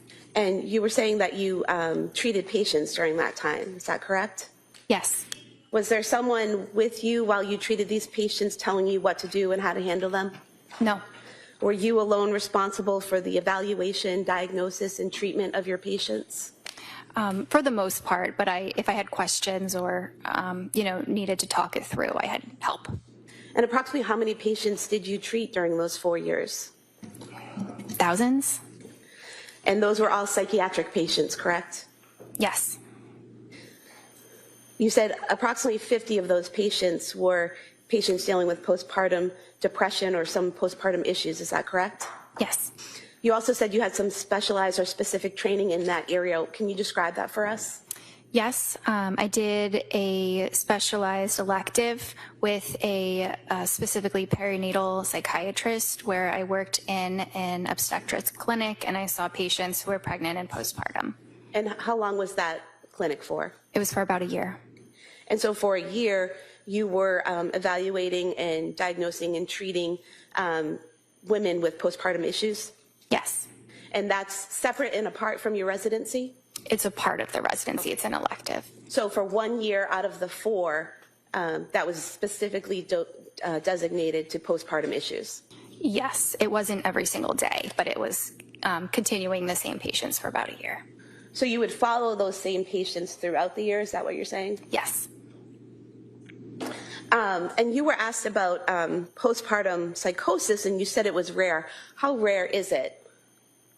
I'm not sure the statistic, but low. Well, have you dealt with patients in your 4 years of residency that had other types of psychosis? Yes, many. And psychosis, whether it's from postpartum or some other mental illness, does it present the same, or does it matter what the underlying illness is? I mean, it can present different based on the individual, but it's the same general disorder. And so what are the symptoms or signs that you look for to determine whether someone has psychosis? So you look at them, you assess their appearance, are they disheveled, and then you look at how cooperative they are, how they're engaging in your interview, are they answering your questions or maybe refusing to answer your questions, maybe being very aggressive. You look at their speech, whether they're speaking very fast, very loud, or the opposite, like maybe not really even speaking much at all. You look at what their thoughts are like, and we assess thoughts by what they're saying. That's how we know what people are thinking, and whether what they say makes sense linearly, or whether someone's jumping around and you can't follow them. We also assess the thoughts for their content. If someone is speaking about things that are very bizarre, things that are very paranoid, if someone is talking or making noises, or it seems like they're communicating with somebody that's not in the room, those are all things, behaviors that we assess for. So although you'd never treated someone with postpartum psychosis, you had evaluated, diagnosed, and treated people with other types of psychosis. Is that correct? Yes. Did you see any signs of psychosis in any of your interactions with Lindsay Clancy? No. Defense counsel mentioned that part of your residency was during COVID. Did mental health issues just stop during COVID? Of course not. They often got worse. And so it's fair to say you still kept busy seeing patients on a daily basis? Yes. You also mentioned that some of the patients you saw in your residency, it was outpatient care, is that correct? Yes. Is that similar to the care you were providing to Lindsay Clancy? Yes. And was that all 4 years you were providing outpatient care to psychiatric patients? For 3 of the 4. You were also asked about telehealth. Is telehealth appointments in psychiatric care standard in the industry? Yes. And how long has that been standard? Since COVID. And is it a fairly common and accepted practice at this point? Yes.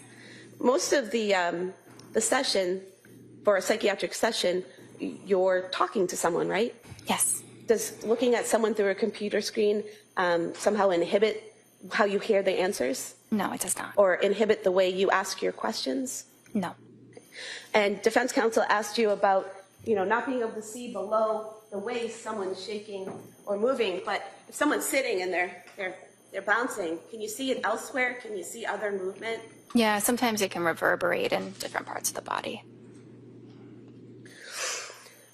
You were also asked about the Edinburgh scale. You said you don't use it, right? Yes. You said you use the PHQ-9.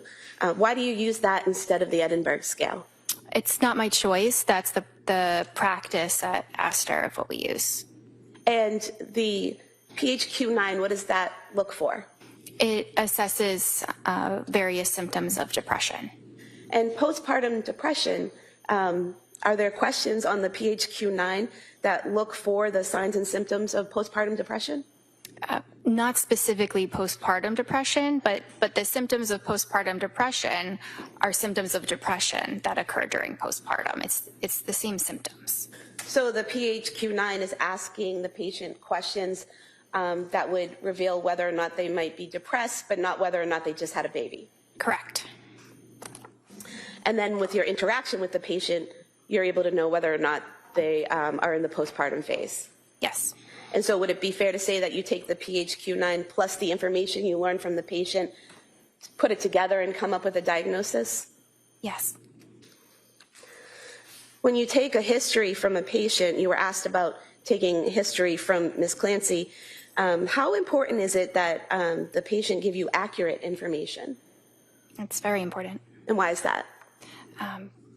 Well, that information is being used to make treatment decisions, and a lot of things can be assessed. The things that I described before. That's very helpful, but we can't see what someone else's thoughts exactly are. So the person does have to tell them to us. And would you agree that people in the medical field, such as nurses, are acutely aware of the necessity of an accurate medical history and symptom presentation? Yes. You mentioned that the defendant was able to advocate for herself. In what ways did she show you that? In scheduling her own appointments, in presenting herself to the emergency room when things were really not going well, in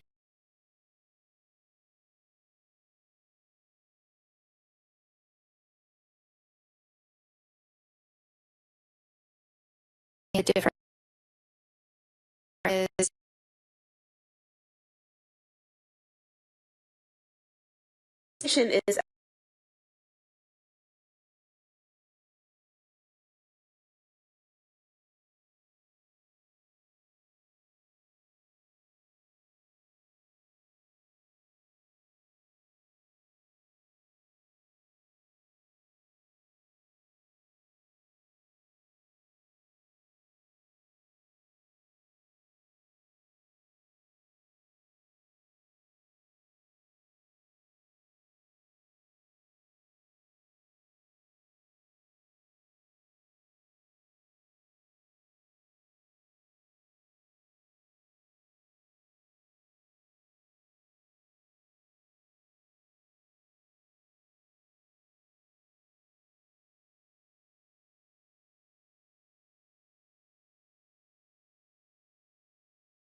listen.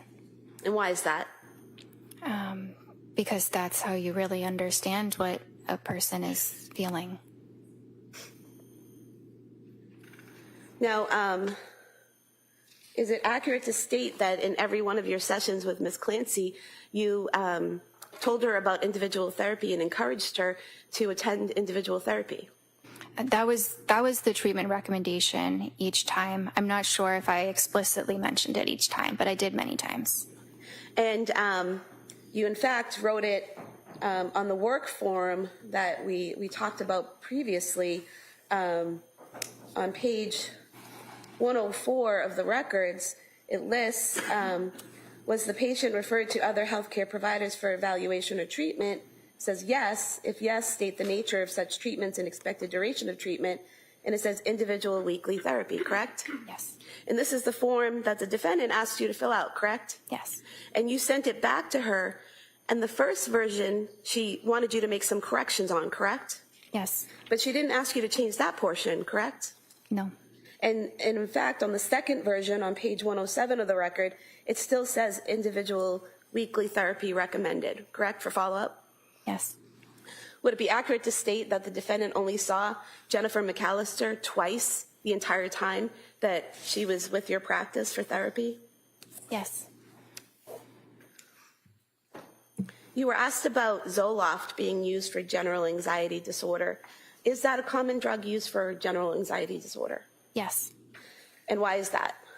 Because it's effective and it's safe. You were also asked about the suicide warning on it, that there is a suicide warning. Is that for all ages? No. What ages or groups is that suicide warning for? It's really for children and adolescents. They do say up to 24 years, but it's really children and adolescents. Would it be accurate to state that the defendant was 32 years old when she saw you? That sounds right. Well, if you want to check the records to be sure. Yes. Is that correct? Yes. Okay, so 32 years old is not 3 to 4 years older than 24, correct? No. Why didn't you have to titrate the 50 milligrams of Zoloft? You mean to stop it? Yes. Because it's still a very low dose, so it can be stopped right away.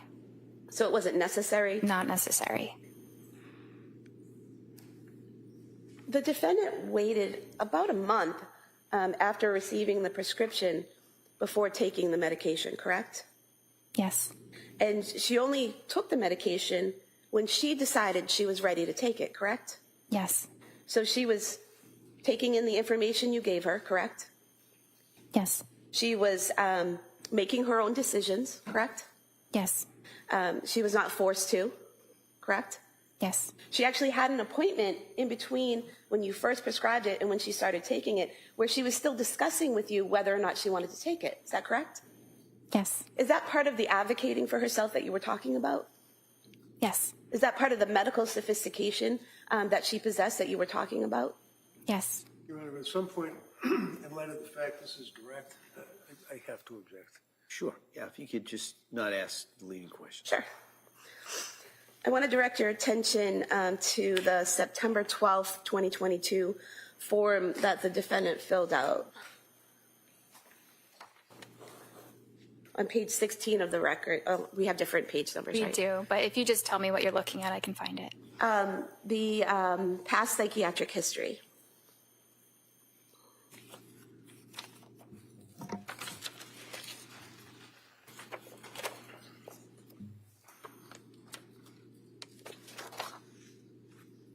Okay.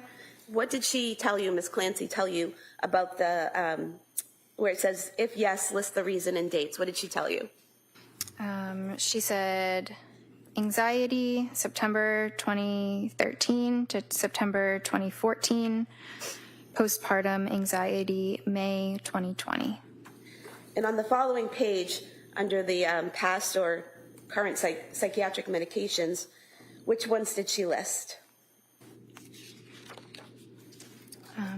Prozac, 50 milligrams, and Wellbutrin, 100 milligrams. Is there a column there that says effective, yes or no? Yes. What was the defendant's answer with whether or not Prozac was effective? Yes. What was her answer as to whether or not Wellbutrin was effective? Yes. Is there another column there that said experienced side effects? Yes. Did she check off any side effects experienced for Prozac? No. Did she check off any side effects experienced for Wellbutrin? No. Going to the October 20th, 2022 appointment.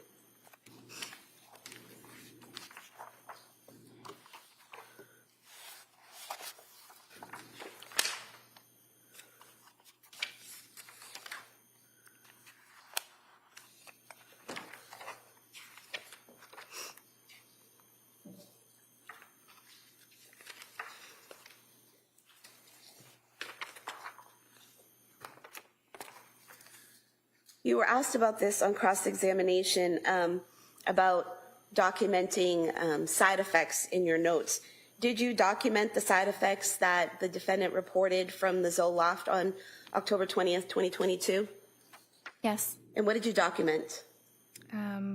Well, I checked the box for GI, but I also talked about the side effects in the interval history. And so what does GI mean? Gastrointestinal. So would that mean stomach issues? Yeah. And what did you put in your notes? Couldn't sleep, insomnia, worse on increased dose, doesn't want to eat, diarrhea, food really unappealing, was more depressed on it, crying all day, yesterday, not normal, mental fog, terrified to start something new. And so you did document the side effects that she reported to you, correct? Yes. You also documented in the interval history, paranoid of getting suicidal thoughts. Was that the defendant's phrasing? Yes. And is there a difference between someone being worried about having suicidal thoughts and someone actually having suicidal thoughts? Yes. And what's the difference in terms of how a psychiatrist sees it? So that's the difference between what a patient might answer and then what the psychiatrist actually assesses. So say a patient might say they're having suicidal thoughts, but when they describe them, they're not actual suicidal thoughts. They're fears of suicidal thoughts. So that's the difference there. And I'm sorry, I think I forgot exactly what your question was. So what's the difference in your training and experience between someone having fears of suicidal thoughts and actually having suicidal thoughts? Well, so if it's a fear, then it means that they're not actually having suicidal thoughts. It's a negative. And does that affect the way you proceed with treatment? Yes, in some ways, yes. How? Well, you still proceed with treatment. It's still concerning, but it is a level of concern that can be managed on an outpatient basis, not requiring hospitalization. And so, according to the defendant, she was not yet having suicidal thoughts at that time. Yes. So when defense counsel asked you repeatedly why you didn't document how many times she had those thoughts, she hadn't had those actual thoughts yet, correct? Correct. That was later in December, is that right? Yes.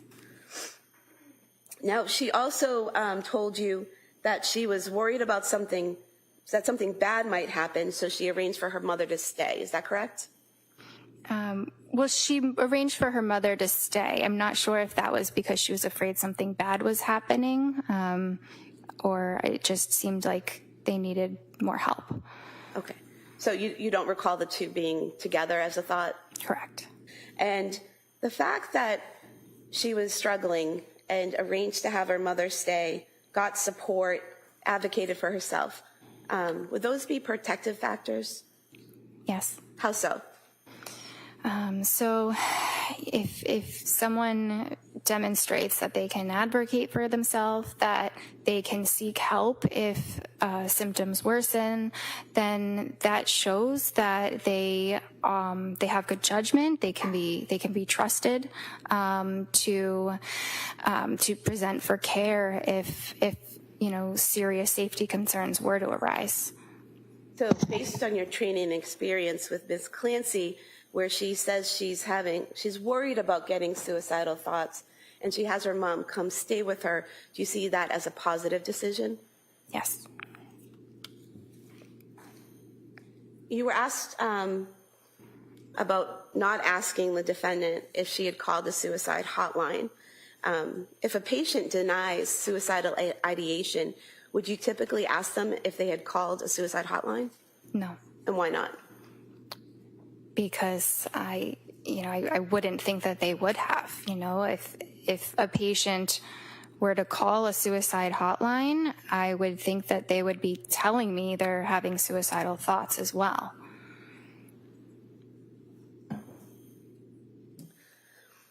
You were asked about prescribing hydroxyzine, Ativan, and Buspar. Did you tell the defendant how to take those medications? Yes. What were your instructions? So the Ativan was to take as needed for severe anxiety. The Buspar was to be an everyday medicine. And the hydroxyzine, we had started that to see if she could use that as an alternative to the Ativan. So to take it instead of the Ativan. But if the Ativan if the hydroxyzine wasn't working, she still had the Ativan to use, it's stronger. So was there ever an instruction for her to take all three at the same time? No. And you were asked about the contraindications of Ativan and Benadryl. Do you recall that? Yes. Are there contraindications for taking the two together?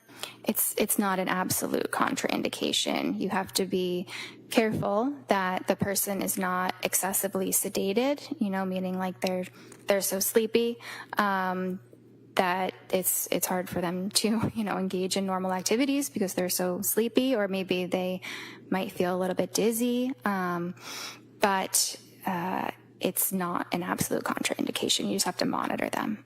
And is that one of the reasons that you prescribed the hydroxyzine? Sorry, is what one of the reasons? It's the fact that the two of them together, Ativan and Benadryl. Well, let me strike that question.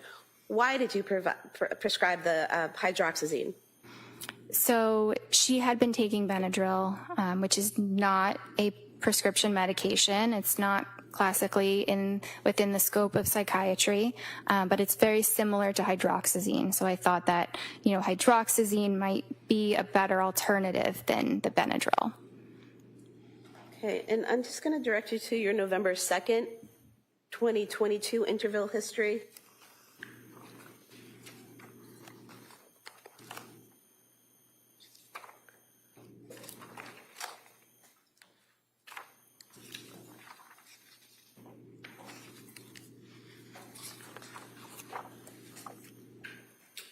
Now, would it be fair to say that on the November 2nd date, the defendant reported she was fine all day, evenings, bedtime, get anxious, Ativan helps, sleeping great on it, afraid to try something else, but knows it's not a long-term solution.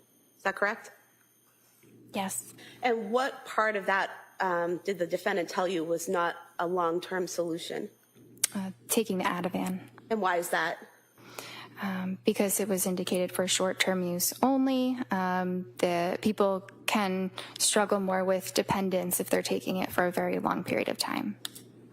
And was there a plan developed based on that concern? Yes, there was. What was the plan? To reduce the dose by 0.25 milligrams every 2 weeks until she was off it. So the defendant was able to express to you a concern she had about the medication, you had a conversation about it, and you addressed that with her and came up with a plan. Is that right? Yes. She also told you that day that she was in therapy and exercising daily, correct? Yes. Did the defendant ever tell you that she went to the South Shore Hospital Emergency Department on November 16th, 2022? I don't recall that. Did she tell you that they had prescribed trazodone to her at that time? I don't recall that. Did she ever tell you that she was trying some alternative methods like weed gummies? No. Do you have any way of knowing these things if the patient doesn't tell you? No. Now, on December 1st, 2022, defense asked you about that date. That's the date that she, again, said she had the fear of thoughts of suicide. Is that correct? Yes. Up until that point, had she consistently denied suicidal ideation or intent or a plan?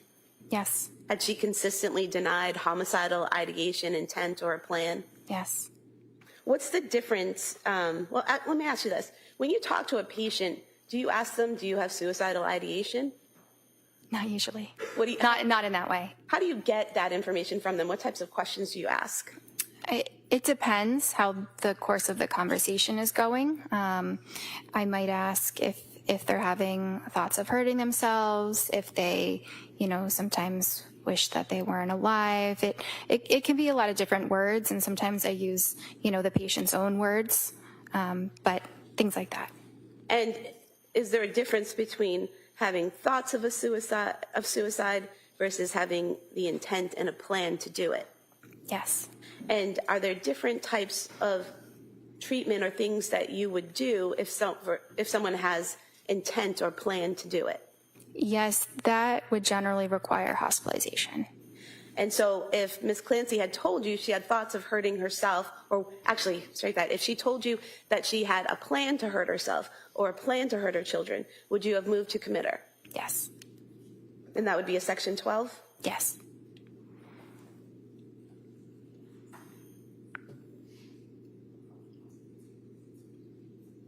You were asked about the October 31st therapy session with Jennifer McAllister, and I know you weren't present from that, you're just going from the records, but you did say that in that session the defendant denied suicidal ideation and homicidal ideation, correct? Yeah, that's what's documented. Would there be any reason, based on your training and experience, to do that further suicidal intent assessment? No. Why not? Because if someone is denying suicidal ideation, they're just going to deny every other detail about suicide. But that further evaluation, is that very specific questions about planning for suicide, how you do it, all of those things? Yes. You were also asked about evaluating the defendant for bipolar, and you said that she, based on your conversations with her, there were no signs of mania, correct? Correct. What are the types of questions you ask a patient to determine if they've experienced an episode of mania? Well, a lot of it is what I can see in the session. I might also ask about some of those symptoms, like decreased need for sleep, or racing thoughts, or increased risk-taking activities. But even if they're reporting those things, I would have to really see it for myself to diagnose that. And what would you see physically? So I might see that the person is talking very fast, and it's almost impossible to interrupt their rate of speech. And it might also be very loud. They might be hyperactive, not able to sit still. They might be yelling and jumping from one thought to another without any linear connection between the thoughts. They might, I guess that's probably what I would observe in terms of behaviors. Did you observe any of those behaviors with Lindsay Clancy? No, it was the opposite. What do you mean it was the opposite? So, the opposite of euphoria is dysphoria or depression. The opposite of hyperactivity is tiredness and fatigue. So, in a way, it was the opposite of mania that I observed. And in terms of the questions you asked about her past behavior, were any of the answers that she gave indicative of mania? No. You were asked about discussing Seroquel with the defendant, even though you weren't the prescriber. Why did you discuss that medication with her? Because the patient was asking about it, and her husband was also asking me about it. They really wanted my opinions about it. It wasn't necessarily that I was prompting this line of conversation. And what did you tell them about it? Well, I shared that it has very good evidence for treating depression, and I may have shared that Seroquel does different things at different doses, right? So sometimes people are concerned that it is called an antipsychotic, but it actually doesn't function as an antipsychotic until you get up to really high doses, like 800 milligrams. So in low doses, it's more of a sleep medicine or an antidepressant. So I think that I explained that to them, and it's obviously a very important part of it. But they were also concerned about that causing the depression that she was experiencing. So we talked a bit about how you would tell. You know, it can be hard to tell whether a medicine is causing that or it's just occurring because of depression. What did you tell them in terms of how to tell? That it's really based on the timing. If you were to notice a significant decline after starting or increasing the medication. And prior to Ms. Clancy taking the Seroquel, had you noticed signs of depression in her? Yes. And after she was off of the Seroquel in January, did you see signs of depression in her? Yes. So that was completely off of Seroquel, both before and after, still showing signs of depression? Yes. During January, the defendant told you she had trouble getting out of bed?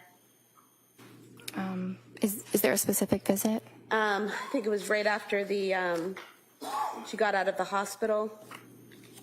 Maybe your first or second visit with her.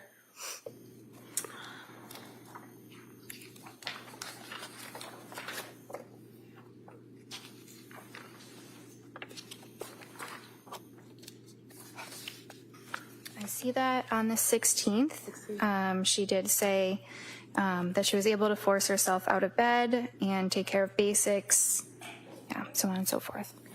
Were you aware that she had gone to the Museum of Science with her family on January 8th and spent a few hours there interacting with the exhibits and the children? No. Were you aware on January 15th, the day before that session, she had been to the Cape Codder down in Hyannis with the family, interacting with the kids and going down little water slides and all of that? No. Were you aware that on January 14th, she watched all three kids while Pat went to a brunch and was fine? No.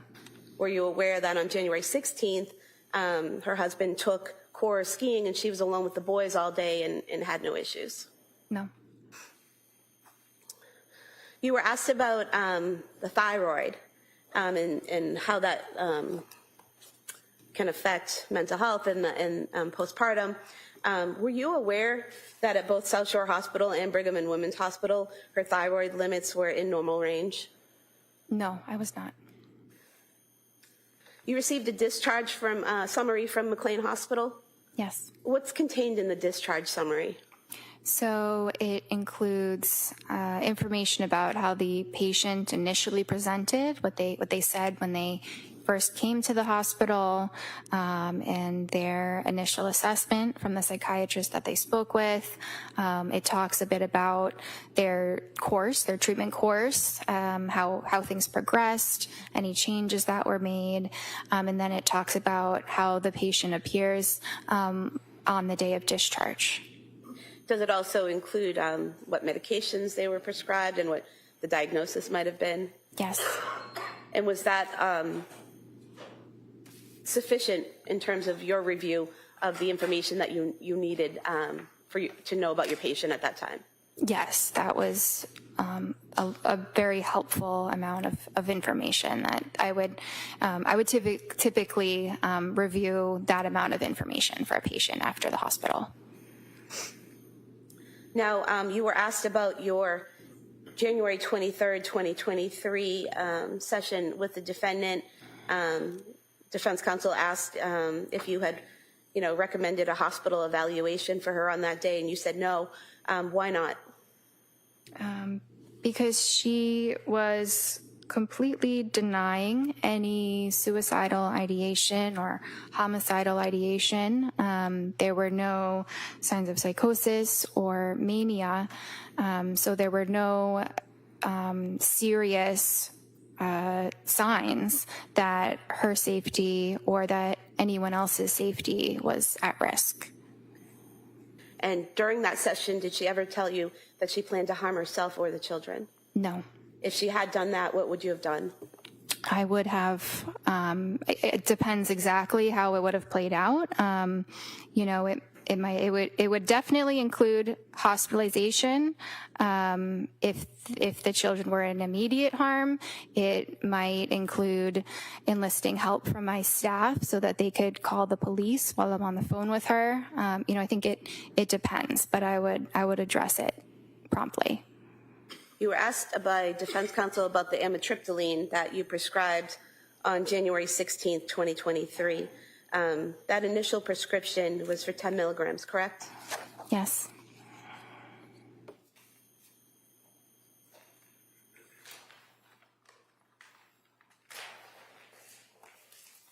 Explain the bottle from exhibit 155 of amitriptyline. Would you agree with me that this shows that the prescription was filled on that same day, January 16th, 2023? Yes. And out of this pill bottle here, there were 30 pills in this prescription, correct? Yes. And there are 8 pills missing from this bottle. So filled on January 16th, 16th, 17th, 18th, 19th, 20th, 21st, 22nd, 23rd would be 8 days, correct? Mm-hmm.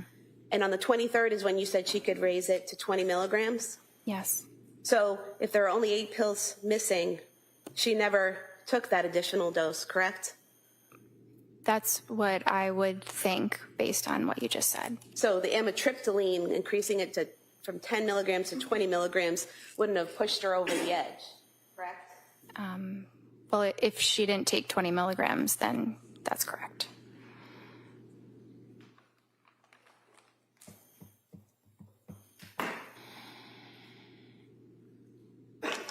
I have nothing further, thank you. All right. Then recross. Briefly. So one of the questions that prosecutor asked you pertained to whether or not you could reach out to a third party.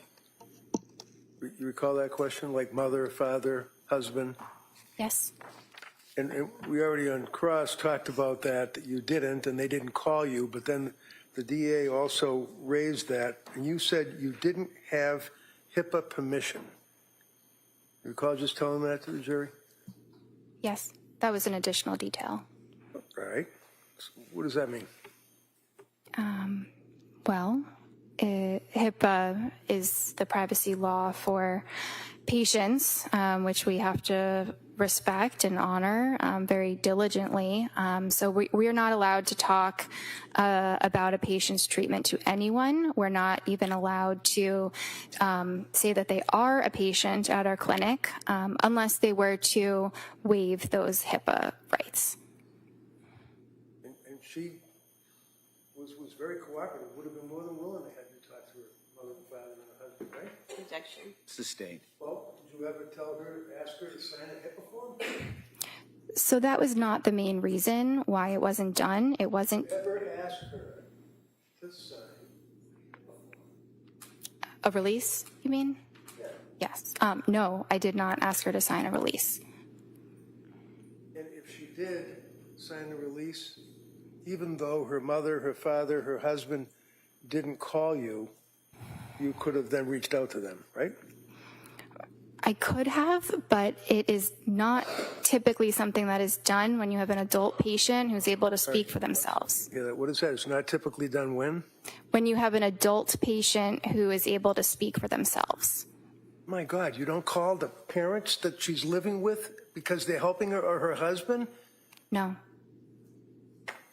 Because why? She's able to advocate for herself? Yes.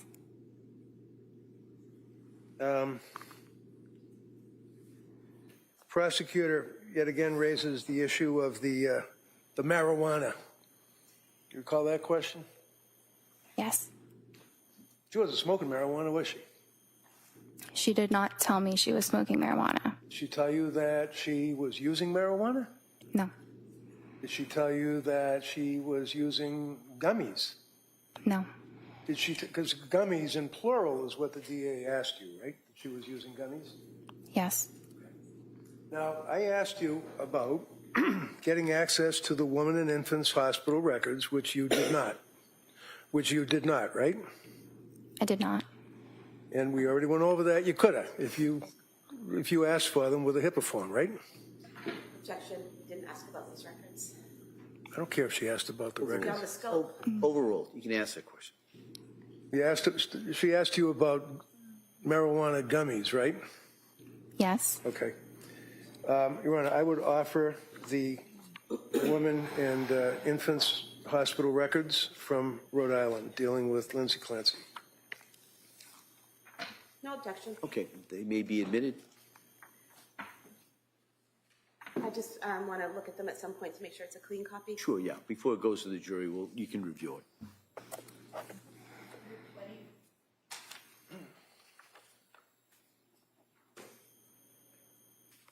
And it's important for a patient to be forthright when asked questions by their provider, right? yes, And you always, in your opinion, found her to be forthright, right? yes. If I could approach you with Exhibit 220, excuse me, and see the second paragraph, it begins in the middle of November. Could you read that first sentence? In the middle of November, she tried taking a marijuana edible to help her sleep, which caused her to have increased anxiety and palpitations. So, the records, if you had obtained them, you would have seen that it was not marijuana, it was not gummies, plural. It was one gummy that she tried, and it didn't work out, right? Based on what I just read, yes.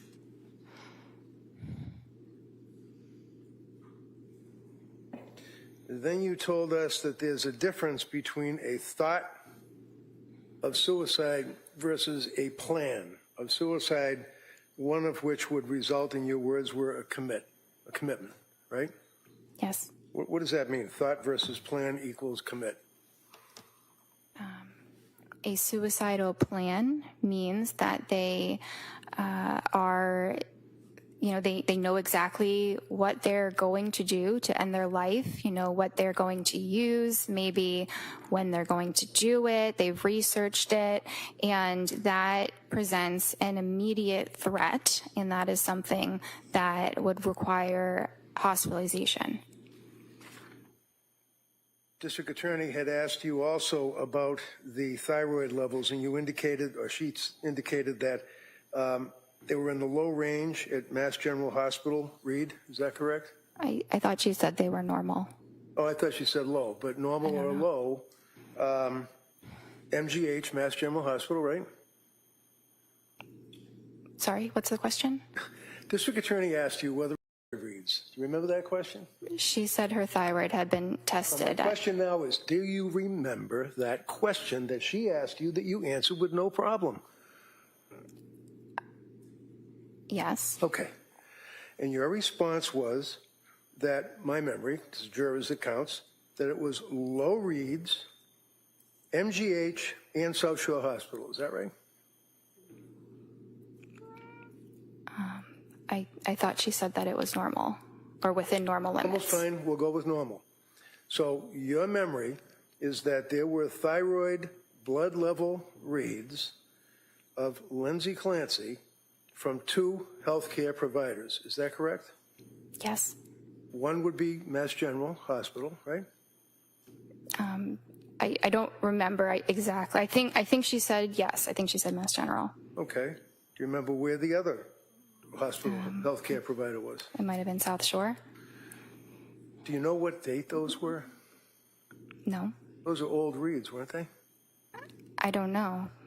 One of the things that the district attorney asked you about on a number of occasions that seems to be important is if the person that you're treating has, I guess, what do they call it, pressured speech? Yes. And you told us repeatedly that you never detected that Lindsay had pressured speech, right? Correct. I'm sorry? Correct. Looking at the record from October 21st, would you, Objection is writing on this. well, all right, you know what, I'll ask her to just look at it. Might take a look at it, and if you want to get the actual exhibit, we could do that.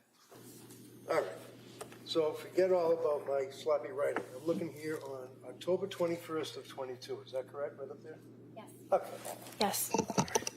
And can you just read this paragraph here for us? No sleep last night. Falls asleep after 40 minutes. Heart racing, severe anxiety. Worrying about kids, baby, sleep. Yawns but not drowsy. Not hyper, pressured speech. What was that? Not hyper what? Not hyper, not pressured speech is what I meant. I know it doesn't say not, but that is exactly what I meant. When did you see this that you noticed that it did not say not? I don't care what it says. I know what I meant. Well, when you wrote this, you did not say not pressured speech. You said in the medical record, pressured speech, right? No. Does it say that? Yeah, the word is the word not is right before not hyper, comma, pressured speech. The Right, so two what are does it- following what the does a comma mean not. to you? When you put down in a medical record, heart racing, comma, severe anxiety, comma, worried about kids, comma, baby, comma, sleep, comma, yawns but not drowsy, period. Not hyper, comma, pressured speech. That's what you wrote, right? She did not have Did you pressured write speech. that, doctor? I wrote that, but you're misinterpreting my note. Am I reading this correctly, and the jury will be able to look at it, that you put not hyper, comma, pressured speech? Did I read that right? Yes, but your interpretation is incorrect. As opposed to yours? That's all I have. Just in regards to what was raised there. Yes, just two brief issues. Approaching you with your records from October 21st, 2022, the section labeled speech, where there are all the boxes where you can put pressured, word salad, all of the different things. What do you check off for speech on October 21st, 2022? Appropriate. And defense asked you about the thyroid levels. Would it be accurate to state that I asked you if you were aware that her levels were normal at South Shore Hospital and Brigham and Women's Hospital? Yes. And your answer was no, correct? No, I was not aware. Because you don't have those records, correct? Correct. Thank you. Do we have any clue as to how old they were? I don't know. You're asking me about something I never saw. All right. Nothing further. Thank All right. Anything further? All right. Thank you, Doctor. You may step down. Thank you.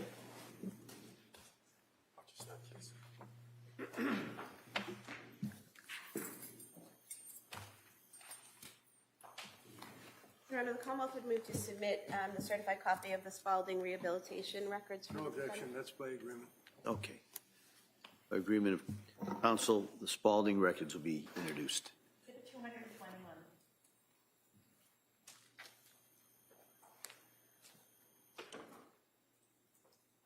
Should I call the next witness? Please, counsel. Commonwealth would call Julie Paul.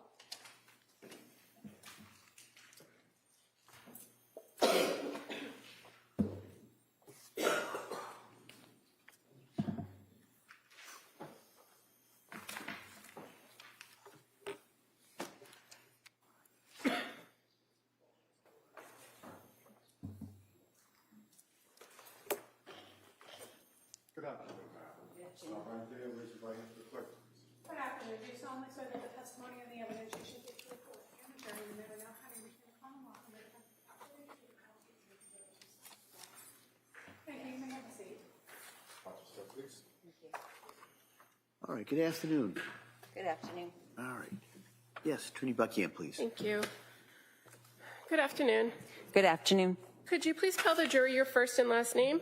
Julie Paul. And what do you do for work? I am a psychiatric mental health nurse practitioner, board certified. And can you tell us a little bit about your educational background?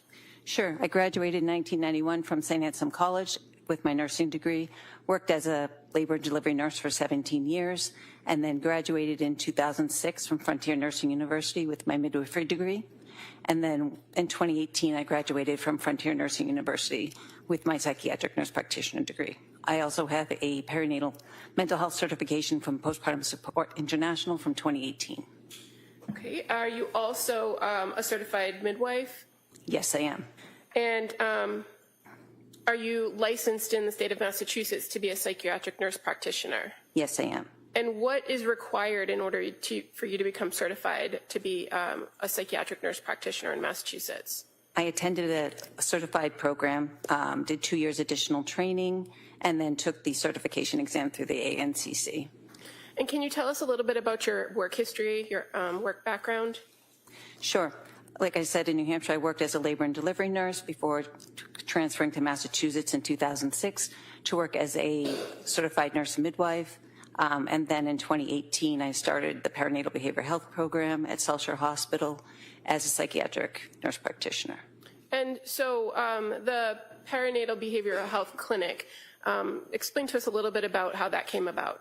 Sure. There's a lack of resources on the South Shore for pregnant and postpartum people with mood disorders. So I really felt compelled, because I had a couple clients that really struggled with mental health issues as a nurse midwife, and really wanted additional education and being able to prescribe for them, and take care of them in a proper way. So I went back, got my psych NP, and then worked with South Shore Hospital to establish the program.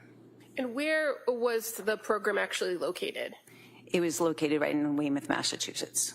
And you said you worked with the South Shore Hospital? Correct. So the clinic is tied to South Shore Hospital in the South Shore Health System? Yes, it is. Now, when did you start that program specifically? When was it up and running? 2018 is when I started, in October of 2018. Okay.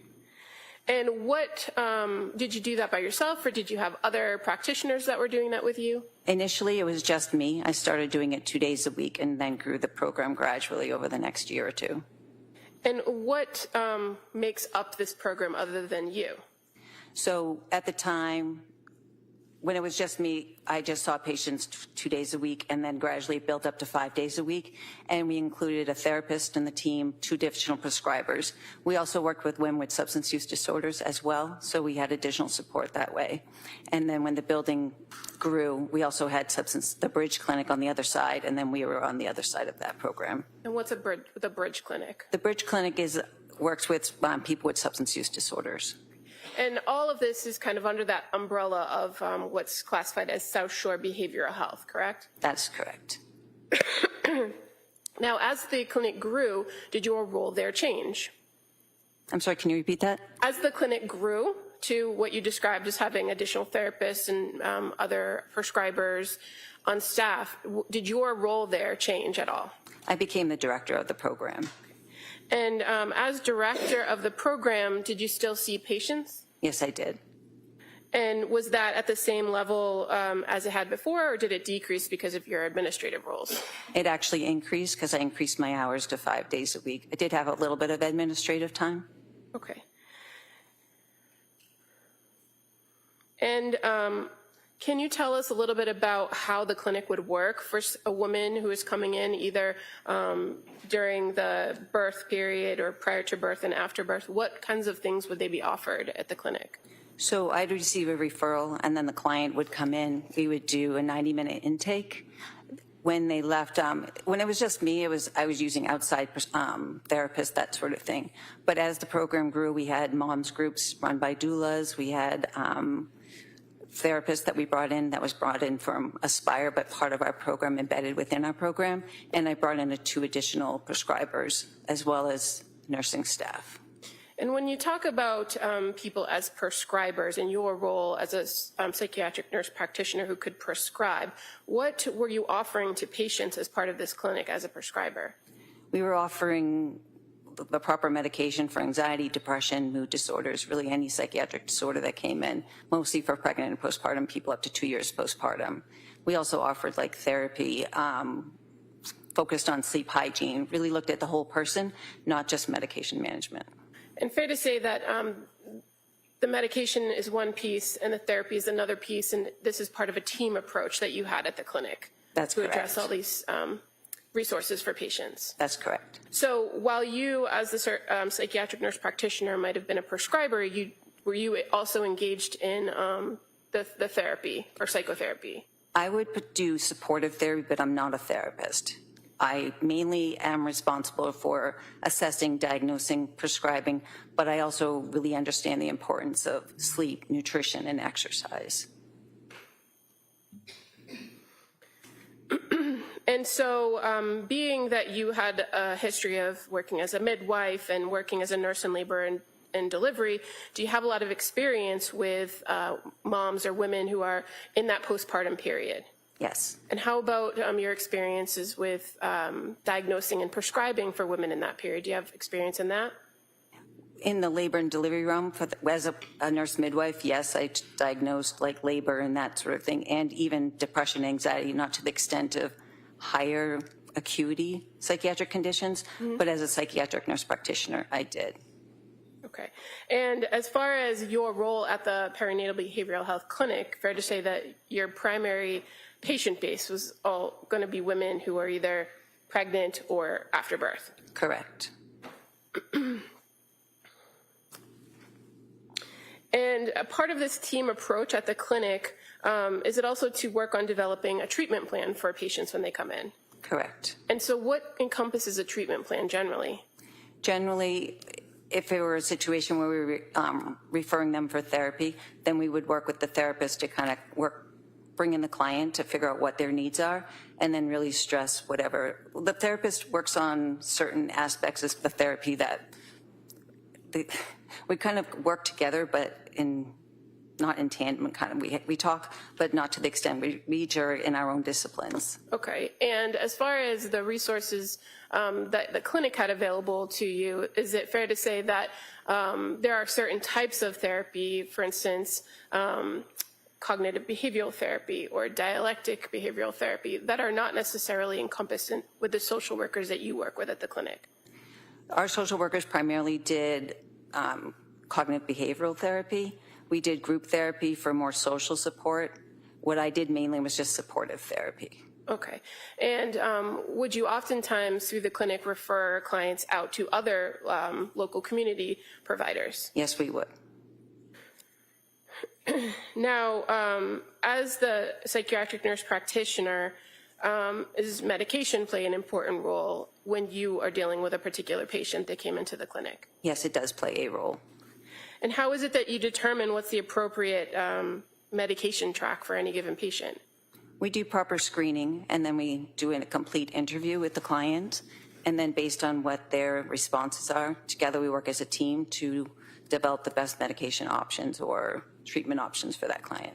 When you say work as a team, does that include the patient themselves? Absolutely. The patient is the most important part of the team.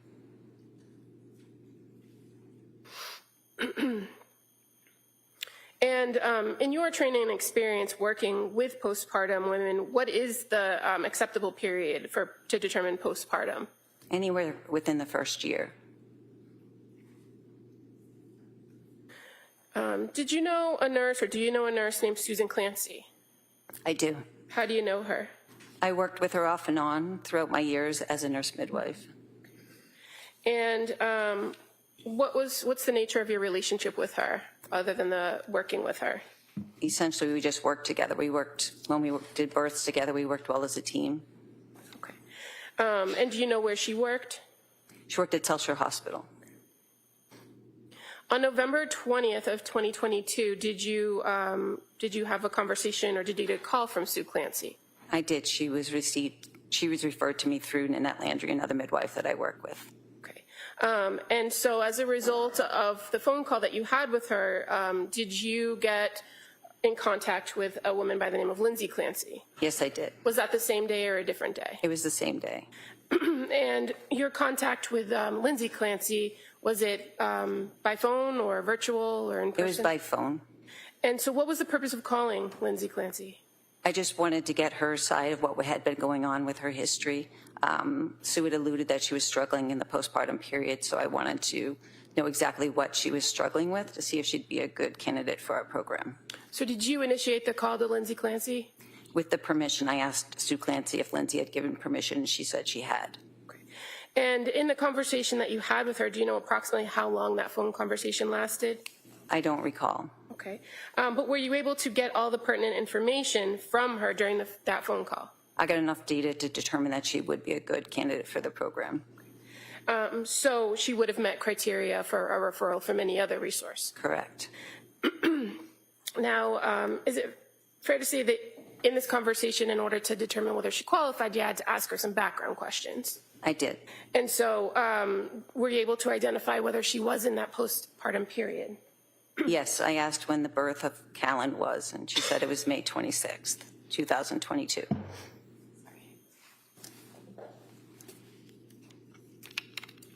And so after determining that she was in fact postpartum with a baby at home, did you ask her any questions or did you learn any information about how the experience was earlier in the postpartum, right after birth? I did. She said she did really well for the first 12 weeks. She was excited, really happy. And then when Patrick went back to work, she said she started to struggle with some anxiety. And you knew Patrick to be her husband, Patrick Clancy? Correct. And do you recall her indicating that she was having difficulty leaving the baby, that she was feeling overwhelmed and having racing thoughts? Yes. Okay. And so in your training and experience, are those things that you would hear from new moms? It was very typical of what I'd hear. Did you learn from her whether she had engaged with any other treatment prior to contacting or prior to you having this conversation with her? She did say that she had met with a psychiatrist. She didn't give the name. And then she'd also said that she had been in the emergency room a few days prior to. Okay. And were you able to determine that was actually the South Shore emergency room? Yes, it was. And that would have been on November 16th of 2022? Correct. Now, in addition to seeing a psychiatrist, did she identify to you some medications that she had been taking up to that point? She did. She said she had trialed Zoloft for 1 week. She also said that she'd been trialing Ativan and Benadryl, which worked the best to help her sleep. She identified she had questions about Buspar, didn't say specifically whether she had been prescribed that or not, but that she had questions about Buspar. Okay. And did she mention anything about that combination of Ativan and Benadryl in her treatment history that was of concern to her? Just that she had been taking it for 2 weeks. It worked really well, but then she was getting concerned about dependence, so she self-weaned herself off of that. And were you aware, did she tell you that she had been prescribed trazodone after that? Yes, after she went to the emergency room, she was prescribed trazodone. Did she indicate whether the trazodone gave her any relief to her sleep issues? She said she was able to fall asleep, but was having difficulty staying asleep. Did she also indicate to you that one of her goals was not to be on long-term medications? Yes, she did. And based on this initial phone conversation, did you recommend that she come in for an intake appointment? I did. How about the immediate need for sleep? Did you address that with her in the phone call? I just encouraged her to take the medication that she already had on hand, that if the Benadryl and the Ativan were working, she should take that to help her sleep that night. And we talked the next morning about different options. And also in this initial phone call, did you have a conversation with her about options and risks of various types of SSRIs or continued use of benzodiazepines? Yes, we reviewed that being on SSRI most of the time is preferable than being on benzodiazepines for long periods of time, especially to address her concern about addiction or dependency on the medication. Okay. And is this kind of a normal conversation you would have with somebody to screen them and determine whether the clinic, the South Shore Perinatal Clinic, was an appropriate fit? Yes, it's more to establish rapport and get a basic understanding and make sure that she was safe. Okay. And she did indicate that she was safe. And so that's kind of my follow-up to that. So in the course of that phone call, you were able to communicate with her, correct? Correct. And what she was telling you about her reported history, did that seem to make sense to you? Yes, it did. And did you identify, or were you addressing or assessing during the whole course of this conversation whether there was any immediate safety risk or need for her? Yes, I was. And did you find that there was any? There was no immediate need. Now, as a result of this conversation, did you determine whether she was having any suicidal ideations? Yes, I asked her specifically if she felt like she wanted to harm herself or her children, and she said no. And how about asking her about homicidal ideations? Yes. And did she indicate whether she had any? She did not. Did you also ask her whether she had experienced any auditory hallucinations? I did. And did she experience any? Not at the time, no. And did she indicate to you whether she'd ever experienced any? No.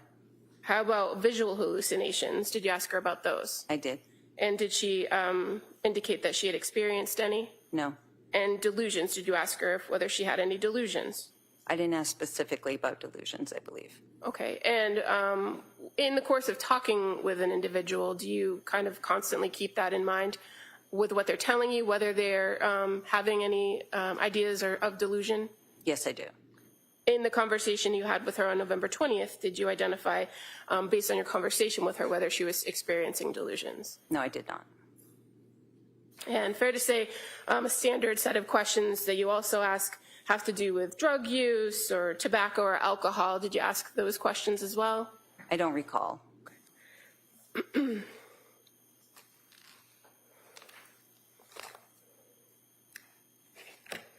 If I were to show you your note, would that refresh your memory? I have my notes right here. I could look at it. Okay. I'm going to draw your attention to the note from November 20th of 2022. Yes, I did ask her apparently. And she said no to illicit drug use, tobacco or marijuana or alcohol at that time. Okay. And she also indicated to you that at this time on November 20th that she had stopped breastfeeding. That's correct. Now, did she schedule or did you schedule with her an intake for the next day, November 21st? We did. And at the clinic, what generally is the practice for whether a person appears in person or on a telehealth visit or virtually? Generally speaking, we like to do the intake in person as long as it's feasible. And for her, it was. Okay. And just kind of while we're on that topic, going forward with a patient who's being seen at the clinic, what are the criteria to determine an in-person visit or a telehealth visit? They're given the option about what works best for them. And are there instances where you as a provider might insist a person comes in person? If somebody needs to do like a urine drug screen or laboratory work, we'll have them come in. Or if they seem to be not making sense or having more difficulties, we'll have them come in person. And if a person is scheduled for an in-person visit and there are no observed issues on your end, can they opt to change it to a virtual appointment at any point? Yes. Okay. And that's just the normal course of business at the clinic? Correct. Now, in this particular instance, you said the intake was in person, right? Yes. And during the course of the intake, are there particular types of questions that are asked of the person to get to know them and get to know their situation? Yes, generally we do a full intake. The first thing they do is meet with the nurse who does all the screenings. And one of the things that is asked of an individual when they come in is to tell you why they are there, right? Correct. What their complaint is. Yes. And so for this patient, for Lindsay Clancy, what did she identify as the reason for the visit? Would it be okay if I refer to my note? Sure. So she said pretty much I cannot sleep was her major concern. Okay. And is that something that you've seen in your experience with new moms that come through the clinic and are postpartum? It's very typical. Now, even with that report or that reason, do you do a full history to try to identify kind of what's going on in the present and what has happened in the past? Yes, I do. And generally, is it fair to say that that's kind of the goal of an intake, right? I do that with every client. I have a standard set of questions. Is that just for the intake or any follow-up? Any follow-up, I have a basic kind of script, but I always adjust it based on what they're saying. But fair to say, once a person gives kind of that history of their background, especially if they've had prior births before, prior experiences with mental health professionals or psychiatric history, that kind of follows the patient as they go through with their subsequent visits. Yes, So in this instance, you had some background information from the phone call you had with her, but did you go back through those standard questions that you'd ask in an intake? I did. And did you learn a little bit more about her current mental status? Did you ask her some questions about currently how she was in this November 21st meeting? I did. And so, again, do you kind of go through in each and every instance whether the person has any thoughts of suicide or harming themselves or others? At every visit, those are standard questions that I ask if they have any type of suicidal homicidal ideation or auditory or visual hallucinations. Do you ask the same questions each time, or is it kind of fluid based on your rapport and conversation with the patient? Generally, I try and touch upon the topic. Sometimes we get to that answer indirectly just by the line of questioning that we're using. Okay. And where it had been reported to you that she had been on the Zoloft and stopped due to insomnia, that she was overwhelmed and her mind was racing, did you talk with her about intrusive thoughts? I did. And did she indicate whether at that point she was having any intrusive thoughts of harming herself or her babies? She was not. Did she report to you how she was feeling at home with having now 3 children to take care of? She was feeling overwhelmed. And that, again, reiterating that around 12 weeks when Patrick went back to work, that she was having increased anxiety. Correct. And did she indicate to you that that was something that she had experienced to some extent with her other 2 children? At least with her second pregnancy. And was she able to manage that with her second pregnancy without medication? As far as what I was told, yes. And fair to say she indicated that she would use breathing, meditation, and yoga to work through it. Correct. And so on this November 21st intake date, you again ask about drug use, right? Correct. And at this point, she had told you that she did trial one CBD gummy at some point, but that did not help. Correct. And you also learn about any prior psychiatric medication she had been on? Yes, she had been on the Zoloft, the Ativan. She had been prescribed Buspar, but she didn't indicate whether she had taken that or not. Okay, and so that was a report of her most recent course of treatment, but did she talk about having anxiety issues yes. further back in her history? Yes, in college she had trialed Prozac, propranolol, and Wellbutrin. And fair to say she indicated that to you that she did well on those medications in nursing school? Correct, with the only side effect being sexual side effects. Did you talk to her at this point in November 21, 2022, about whether she had a plan to go back to work? I don't know if that was a specific day. I know that we talked about work at a different date. Okay. If you have your note in front of you, I'd just draw your attention to maybe the last paragraph of the history of present illness. Oh, I'm sorry. And you're talking about the day of the intake? Yes, sorry. Sorry, I thought you said the 22nd. So, yeah, she had planned to go back to work in October, but it got delayed. She pushed it forward to November because she was having anxiety. Okay. And during the course of this intake, again, you did those same mental status screens for any concerns, right? Correct. Did you know any in this face-to-face in-person meeting with her? No, she was goal-directed, linear. She was a great historian, actively participated in the care plan. And as far as some of the screenings that you do during these visits, for a person who is in that postpartum period, are there any specific screenings that you do? Yes, we do the Edinburgh Postnatal Depression Scale. We did the GAD, which is the Generalized Anxiety Depression Scale.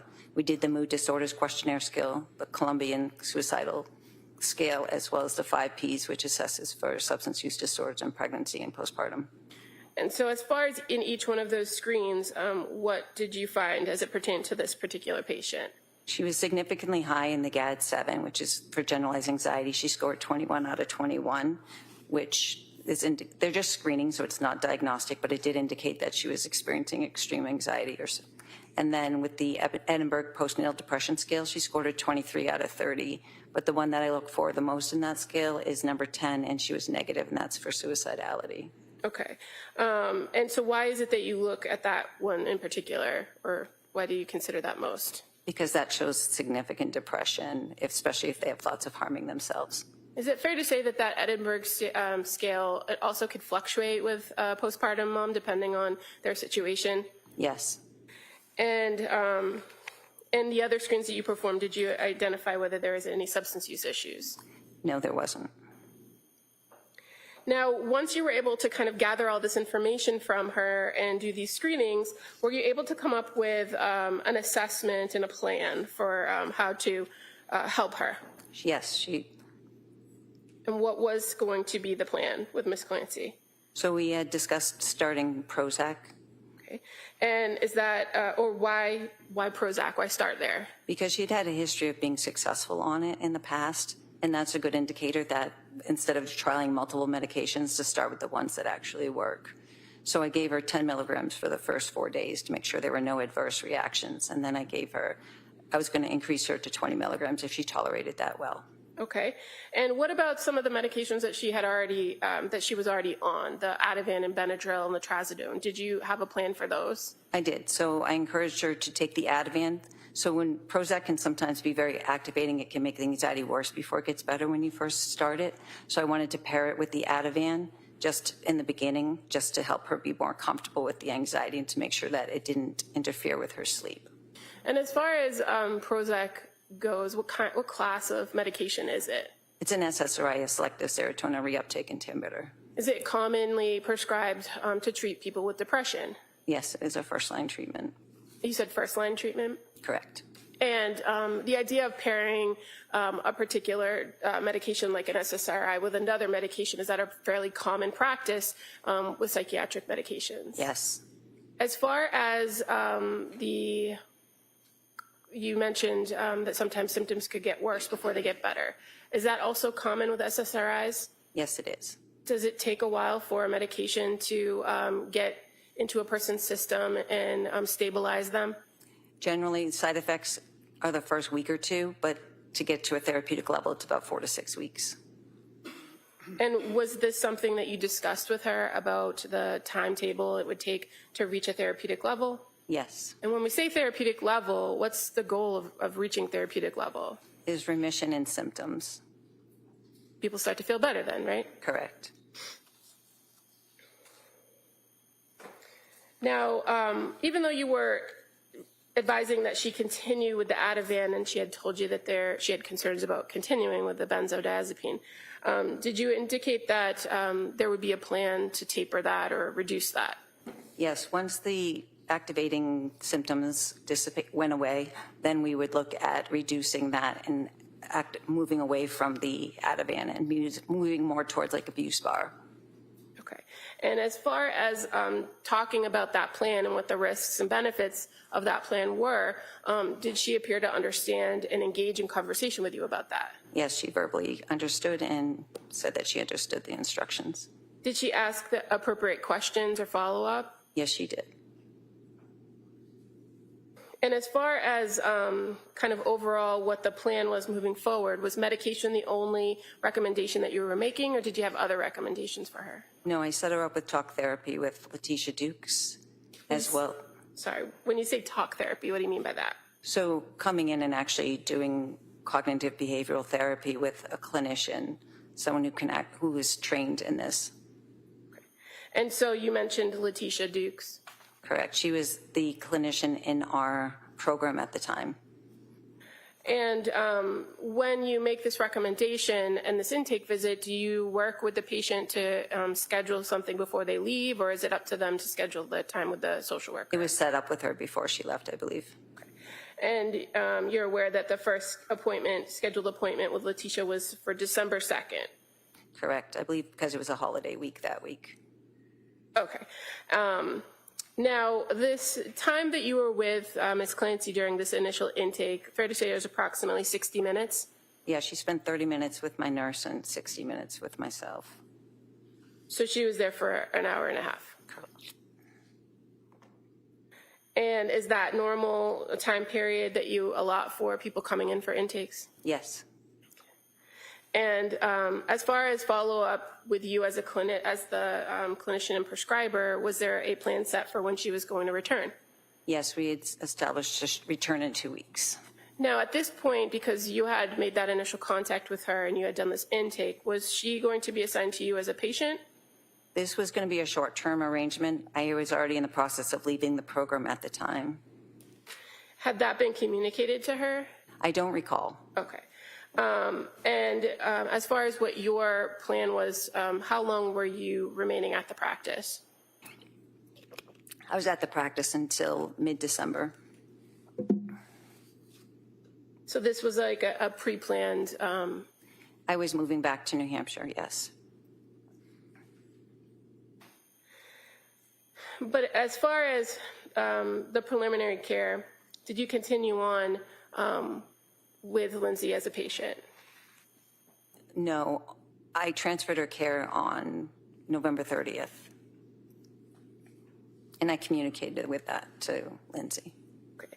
So as far as after the intake, she was provided with that December 2nd intake or meeting with Letitia Dukes, the social worker. And then the next scheduled event would have been December 7th, right? For a follow-up? She had I don't recall the actual, what her next follow-up with me was. I don't recall that date, but she did have a follow-up with Rebecca Gelada. Okay. Prior to you communicating on November 30th that you were transferring her care, did you have further contact with Lindsay Clancy? Yeah, we had a few phone calls and MyChart messages going back and forth. Can you just explain to the jury what the MyChart messaging system is in your practice? It's kind of a chat feature between the client. They can reach out directly to the provider. It goes right to our inbox, and we can talk back and forth between visits. And do you encourage patients when they come in and that first meeting to utilize the MyChart messaging system? I do. Often it's the quickest way to get a hold of me if they're experiencing any major issues. And fair to say it's just an easy way in between visits to communicate particular points of information or concerns or symptoms? Yes. Do you, in your practice, often use MyChart messages if you're not available to meet with the patient to make changes to their treatment plan? Occasionally, yes.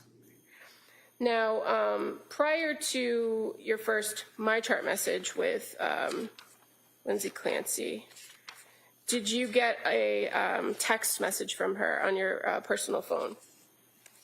I don't recall. Do you recall whether Sue Clancy provided your number to Lindsay? I know I did. So she had my number because I called her from my personal phone call because it was on a Sunday when I reached out to her initially. So that November 20th phone conversation was a communication between you and her on your personal phone? Correct. And so do you recall on November 22nd getting a message from her saying, "Hi, Julie, this is Lindsay Clancy. I'm sorry to contact you like this, but when you have a minute, can you please call?" I can't recall whether that was a MyChart message or if that was on my personal phone. I apologize. That's okay. As a result of some way her contacting you, did you then have or send her a message or have a conversation with her on November 23rd? I know we communicated on the 22nd. I sent a message saying that was the day she was getting nervous about starting the Prozac, so we encouraged her to go ahead and start the Prozac. I know we communicated on the 23rd, either by phone or by MyChart message, that indicated that she had taken the medication. She had started it on the 22nd. Okay. And were you aware at this time period that she was currently already a patient in the South Shore Health System Network with a primary care physician named Margaret Anastasia? Yes. And she's a nurse practitioner, right? Correct. Now, as far as these concerns that she relayed to you about starting the Prozac, do you know whether she did start the Prozac? Yes, she stated that she started the Prozac on the 22nd of November. Okay. And by November 25th of 2022, did you start having some MyChart communications with Lindsay Clancy? I did. And so just referring first to November 25th of 2022, fair to say that you gave her or sent her a MyChart message encouraging to kind of stick with the plan, right? Correct, prior to that, yes. At that point, had you prescribed her something to help her sleep outside what you had previously provided or outside what she had? Before November 25th, I did not. Okay, so on November 25th, did you prescribe her some additional medications? I did. So she wasn't tolerating the Prozac, so we had a conversation about stopping the Prozac. I gave her, she was really having a hard time sleeping, so I gave her a one-time dose of Ambien. And then I also prescribed mirtazapine, which is another antidepressant, but it works really good for sedation and anxiety. So it started that at 7.5 milligrams, told her to stop the Prozac. And I also paired it with Klonopin, but I told her explicitly not to take the Ativan, just to take the Klonopin to help. It's longer acting benzodiazepine to help her with sleep and longer acting anxiety support while we got this new medication up and running. And so in your conversations with her about her concerns about the Prozac, fair to say she reported to you that she was feeling disconnected, out of it, a little bit spacey. Does that sound right? Yes, that's correct. And so you said your recommendation at that point was to discontinue the Prozac. Correct. And as far as the Prozac went, she hadn't taken it for very long, had she? She took it for 3 days. 3 days? Correct. And again, you had that conversation with her about kind of waiting it out for the 4 to 6 weeks. But based on what she was reporting to you, did you have any concerns about her stopping the Prozac after only 3 days? When a client doesn't have buy-in to the medication, it's awful. It doesn't work as well. So I was working with Lindsay to try and find a medication that would make her feel more comfortable. She was feeling very uncomfortable, very anxious, and the Prozac, she just wasn't tolerating the activation from the Prozac. So mirtazapine is a little bit more calming, which I thought she would resonate with better. Okay. And so again, this is not one of those follow-up visits on a telehealth or a face-to-face. So were you relying heavily on what she was reporting to you? Yes. And again, in that MyChart message, you did indicate to stop the Prozac, Benadryl, and Ativan, and don't take while taking Klonopin, right? Correct. And in your practice as a psychiatric nurse practitioner who prescribes medication, is it common that you have to kind of trial different medications to find the right one to work for any given patient? Yes, it's pretty common practice in psychiatry. And fair to say, there's no way to anticipate how a particular patient is going to respond to any particular treatment, medication treatment. Correct. So after prescribing the Klonopin, the mirtazapine, and giving her that single dose of Ambien, did you do anything or set anything up to follow up with her after changing those prescriptions? I just told her to she can MyChart message me over the weekend. It was the holiday weekend. So I made sure she knew I was available to answer her questions. And fair to say she did, in fact, MyChart. You sent you MyChart messages over the course of that weekend, correct? She did, yes. And so starting at 7:51 on November 26th, she reported to you kind of how that night went, didn't she? Yes. Where she said, I did better last night. I took 7.5 mirtazapine and 0.5 Klonopin at bedtime, slept fairly well on and off until 3:45. And then she asked, do you think increasing the mirtazapine will help me stay asleep longer? I can survive like this, but would be helpful to get to sleep until at least 5. Thoughts? Thank you, Lindsay. Yes. Did you respond to that message? I did. And what did you advise her to do when she asked about increasing the mirtazapine and wanting to stay asleep longer? I said she could trial the 15 milligrams. And again, is that something that is common for you to do in prescribing, that maybe you have to adjust the dosage? Yes. Did you have any concerns that increasing the mirtazapine up to 15 would have had any issues or problems? No.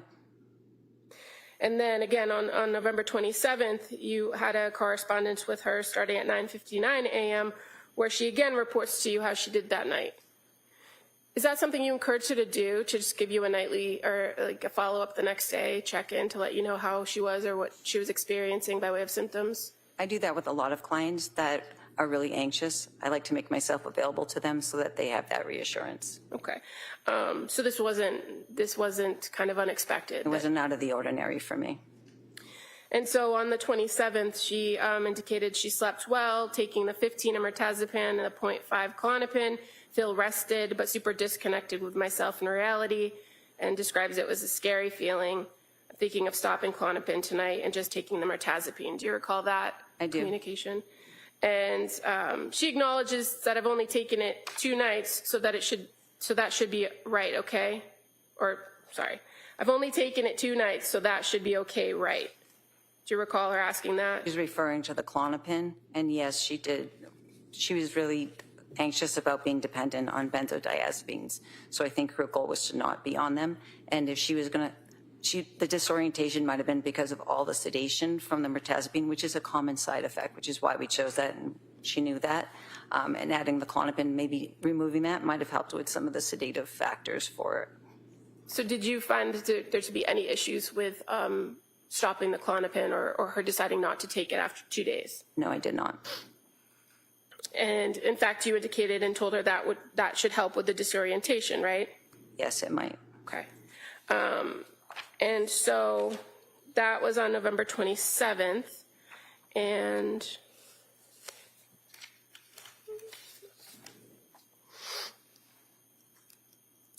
fair to say that there was another communication via my chart on November 28th with Lindsay Clancy. Yes, there was. And at this point, she was asking for, or there was some back and forth about needing a note for work, correct? Correct. And is that something that you had talked about with her, about getting another note for work? Yes, that's what I do that often. And in fact, you kind of went back and forth with her, and ultimately she said never mind, that she didn't qualify for short-term disability anymore, and she's just going to be on personal leave. Correct. So on the 28th, there was no back and forth about her taking the medicine and the effects or how she was feeling? She actually had a panic attack earlier in the day before those communications about work, and I recommended she take 0.5 of Ativan and go for a run. And I also recommended that she consider doing the partial hospitalization program at women and infants. And what was her response to the recommendation for the partial hospitalization program? At that time, she felt it wasn't going to work logistically for her or her family. Okay. And why did you recommend maybe going for a run? To get rid of some of the adrenaline from the anxiety. And running has been a really good thing for her in the past, and I thought it would help calm her down. Okay. Now on November 29th of 2022, that was the first day that she actually met with Rebecca Gelada, but you had some conversation with her, or she sent you a message, I should say, earlier in the day, correct? She sent me a message earlier in the day, and at that time I wasn't working that day, and Rebecca had an opening, so I offered the appointment with Rebecca for her. So I didn't actually communicate with her that day. Okay, but you did receive her message at 6:05 a.m., where she reported that at that point she took 15 Remeron and CBD and it only worked slightly. Correct. So how did you get from what you have told us now was the mirtazapine, or that's Remeron, right? Correct. How do we get from just the mirtazapine with not the other, without the Klonopin or without some other? The Klonopin was an as-needed medication. Okay. So I honored her choice to be able to decide whether she wanted to take that or not. Okay. So after this panic attack, after the communication about the work form, she reports the next morning that she took the 15 of the mirtazapine or Remeron, and then she was having some sleep issues, right? Correct. And that she tried breathing meditation and muscle relaxation, but that she ended up having to take the Ativan. Correct. Now, had you had any conversation with her in this back and forth and these MyChart messages about whether Ativan was something that she should continue to take? It was understood that she wouldn't take it unless Until I had that conversation with her. I was under the understanding that she wouldn't be taking it while taking the Klonopin. But she had told you she wanted to discontinue the Klonopin. Correct. And so you said as of November 30th that you had then fully transferred care. I let her know that I would be leaving the clinic, and I thought it would be best if she saw a clinician that was working 5 days a week. And Rebecca Gelada, is she a clinician that works at the clinic? Correct. And had you worked with her for quite some time? She had been in the clinic, I think, for 2 years, I believe, at the time. And you said that you had recommended on the day before, on the 29th, that she set up that meeting with Rebecca because she was available. Correct. So it just was kind of happenstance that she ended up with Rebecca, or? I was in the process of transferring all of my patients between Rebecca and our new hire, and Rebecca was an experienced clinician, so I felt she would be a better match for Lindsay. Okay. And as far as when you sent or communicated to Ms. Clancy that you were transferring her care, that was via my chart message, right? Correct. And Lindsay then responded to you, or do you recall if she responded to you? I'm sorry. She did respond to me saying thank you for the care that I provided. She appreciated it and wished me luck.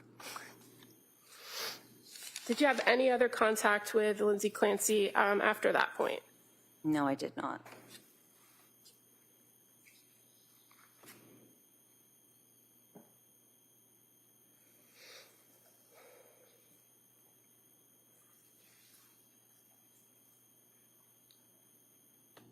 And just to be clear, so when we were talking about moving from November 28th to the 29th in time, did you have a phone call with her outside the MyChart messages about that panic attack? Or do you recall having entering a progress note about that? I do remember entering a progress note about that. Okay. And that's when I told her to go for the run. I made the recommendation for the PHP.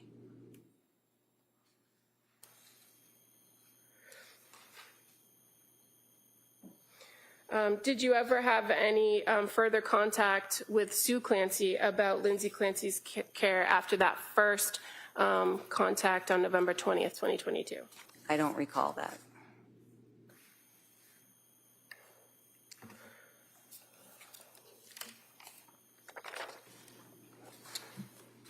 I have no further questions at this time. Council, can I see it? Sidebar.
All right, ma'am, you may step down.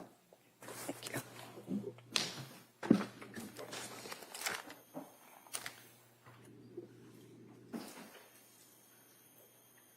All right, well, members of the jury, just a couple minutes. So we're going to break. The Commonwealth is finished on their direct. We're going to start with the cross-examination of this witness, but we're going to start that tomorrow. All right, so we're going to break till tomorrow. Remember my instructions. Don't talk about this case. Don't read about this case, or even similar cases in regards to this. Don't read anything. Don't take any field trips. Don't do any research. You kind of know what the instructions are. I'm going to ask you those questions. We'll come in. We might start. I'd ask you to be here ready to go at 9. There may be an issue I have to talk to counsel. It might cause a little bit of a delay, but we'll try and keep that minimized. We'll get you in here tomorrow. Okay? Great. Thank you for all your work, and I hope you have a nice evening. We'll see you tomorrow. Court, all rise.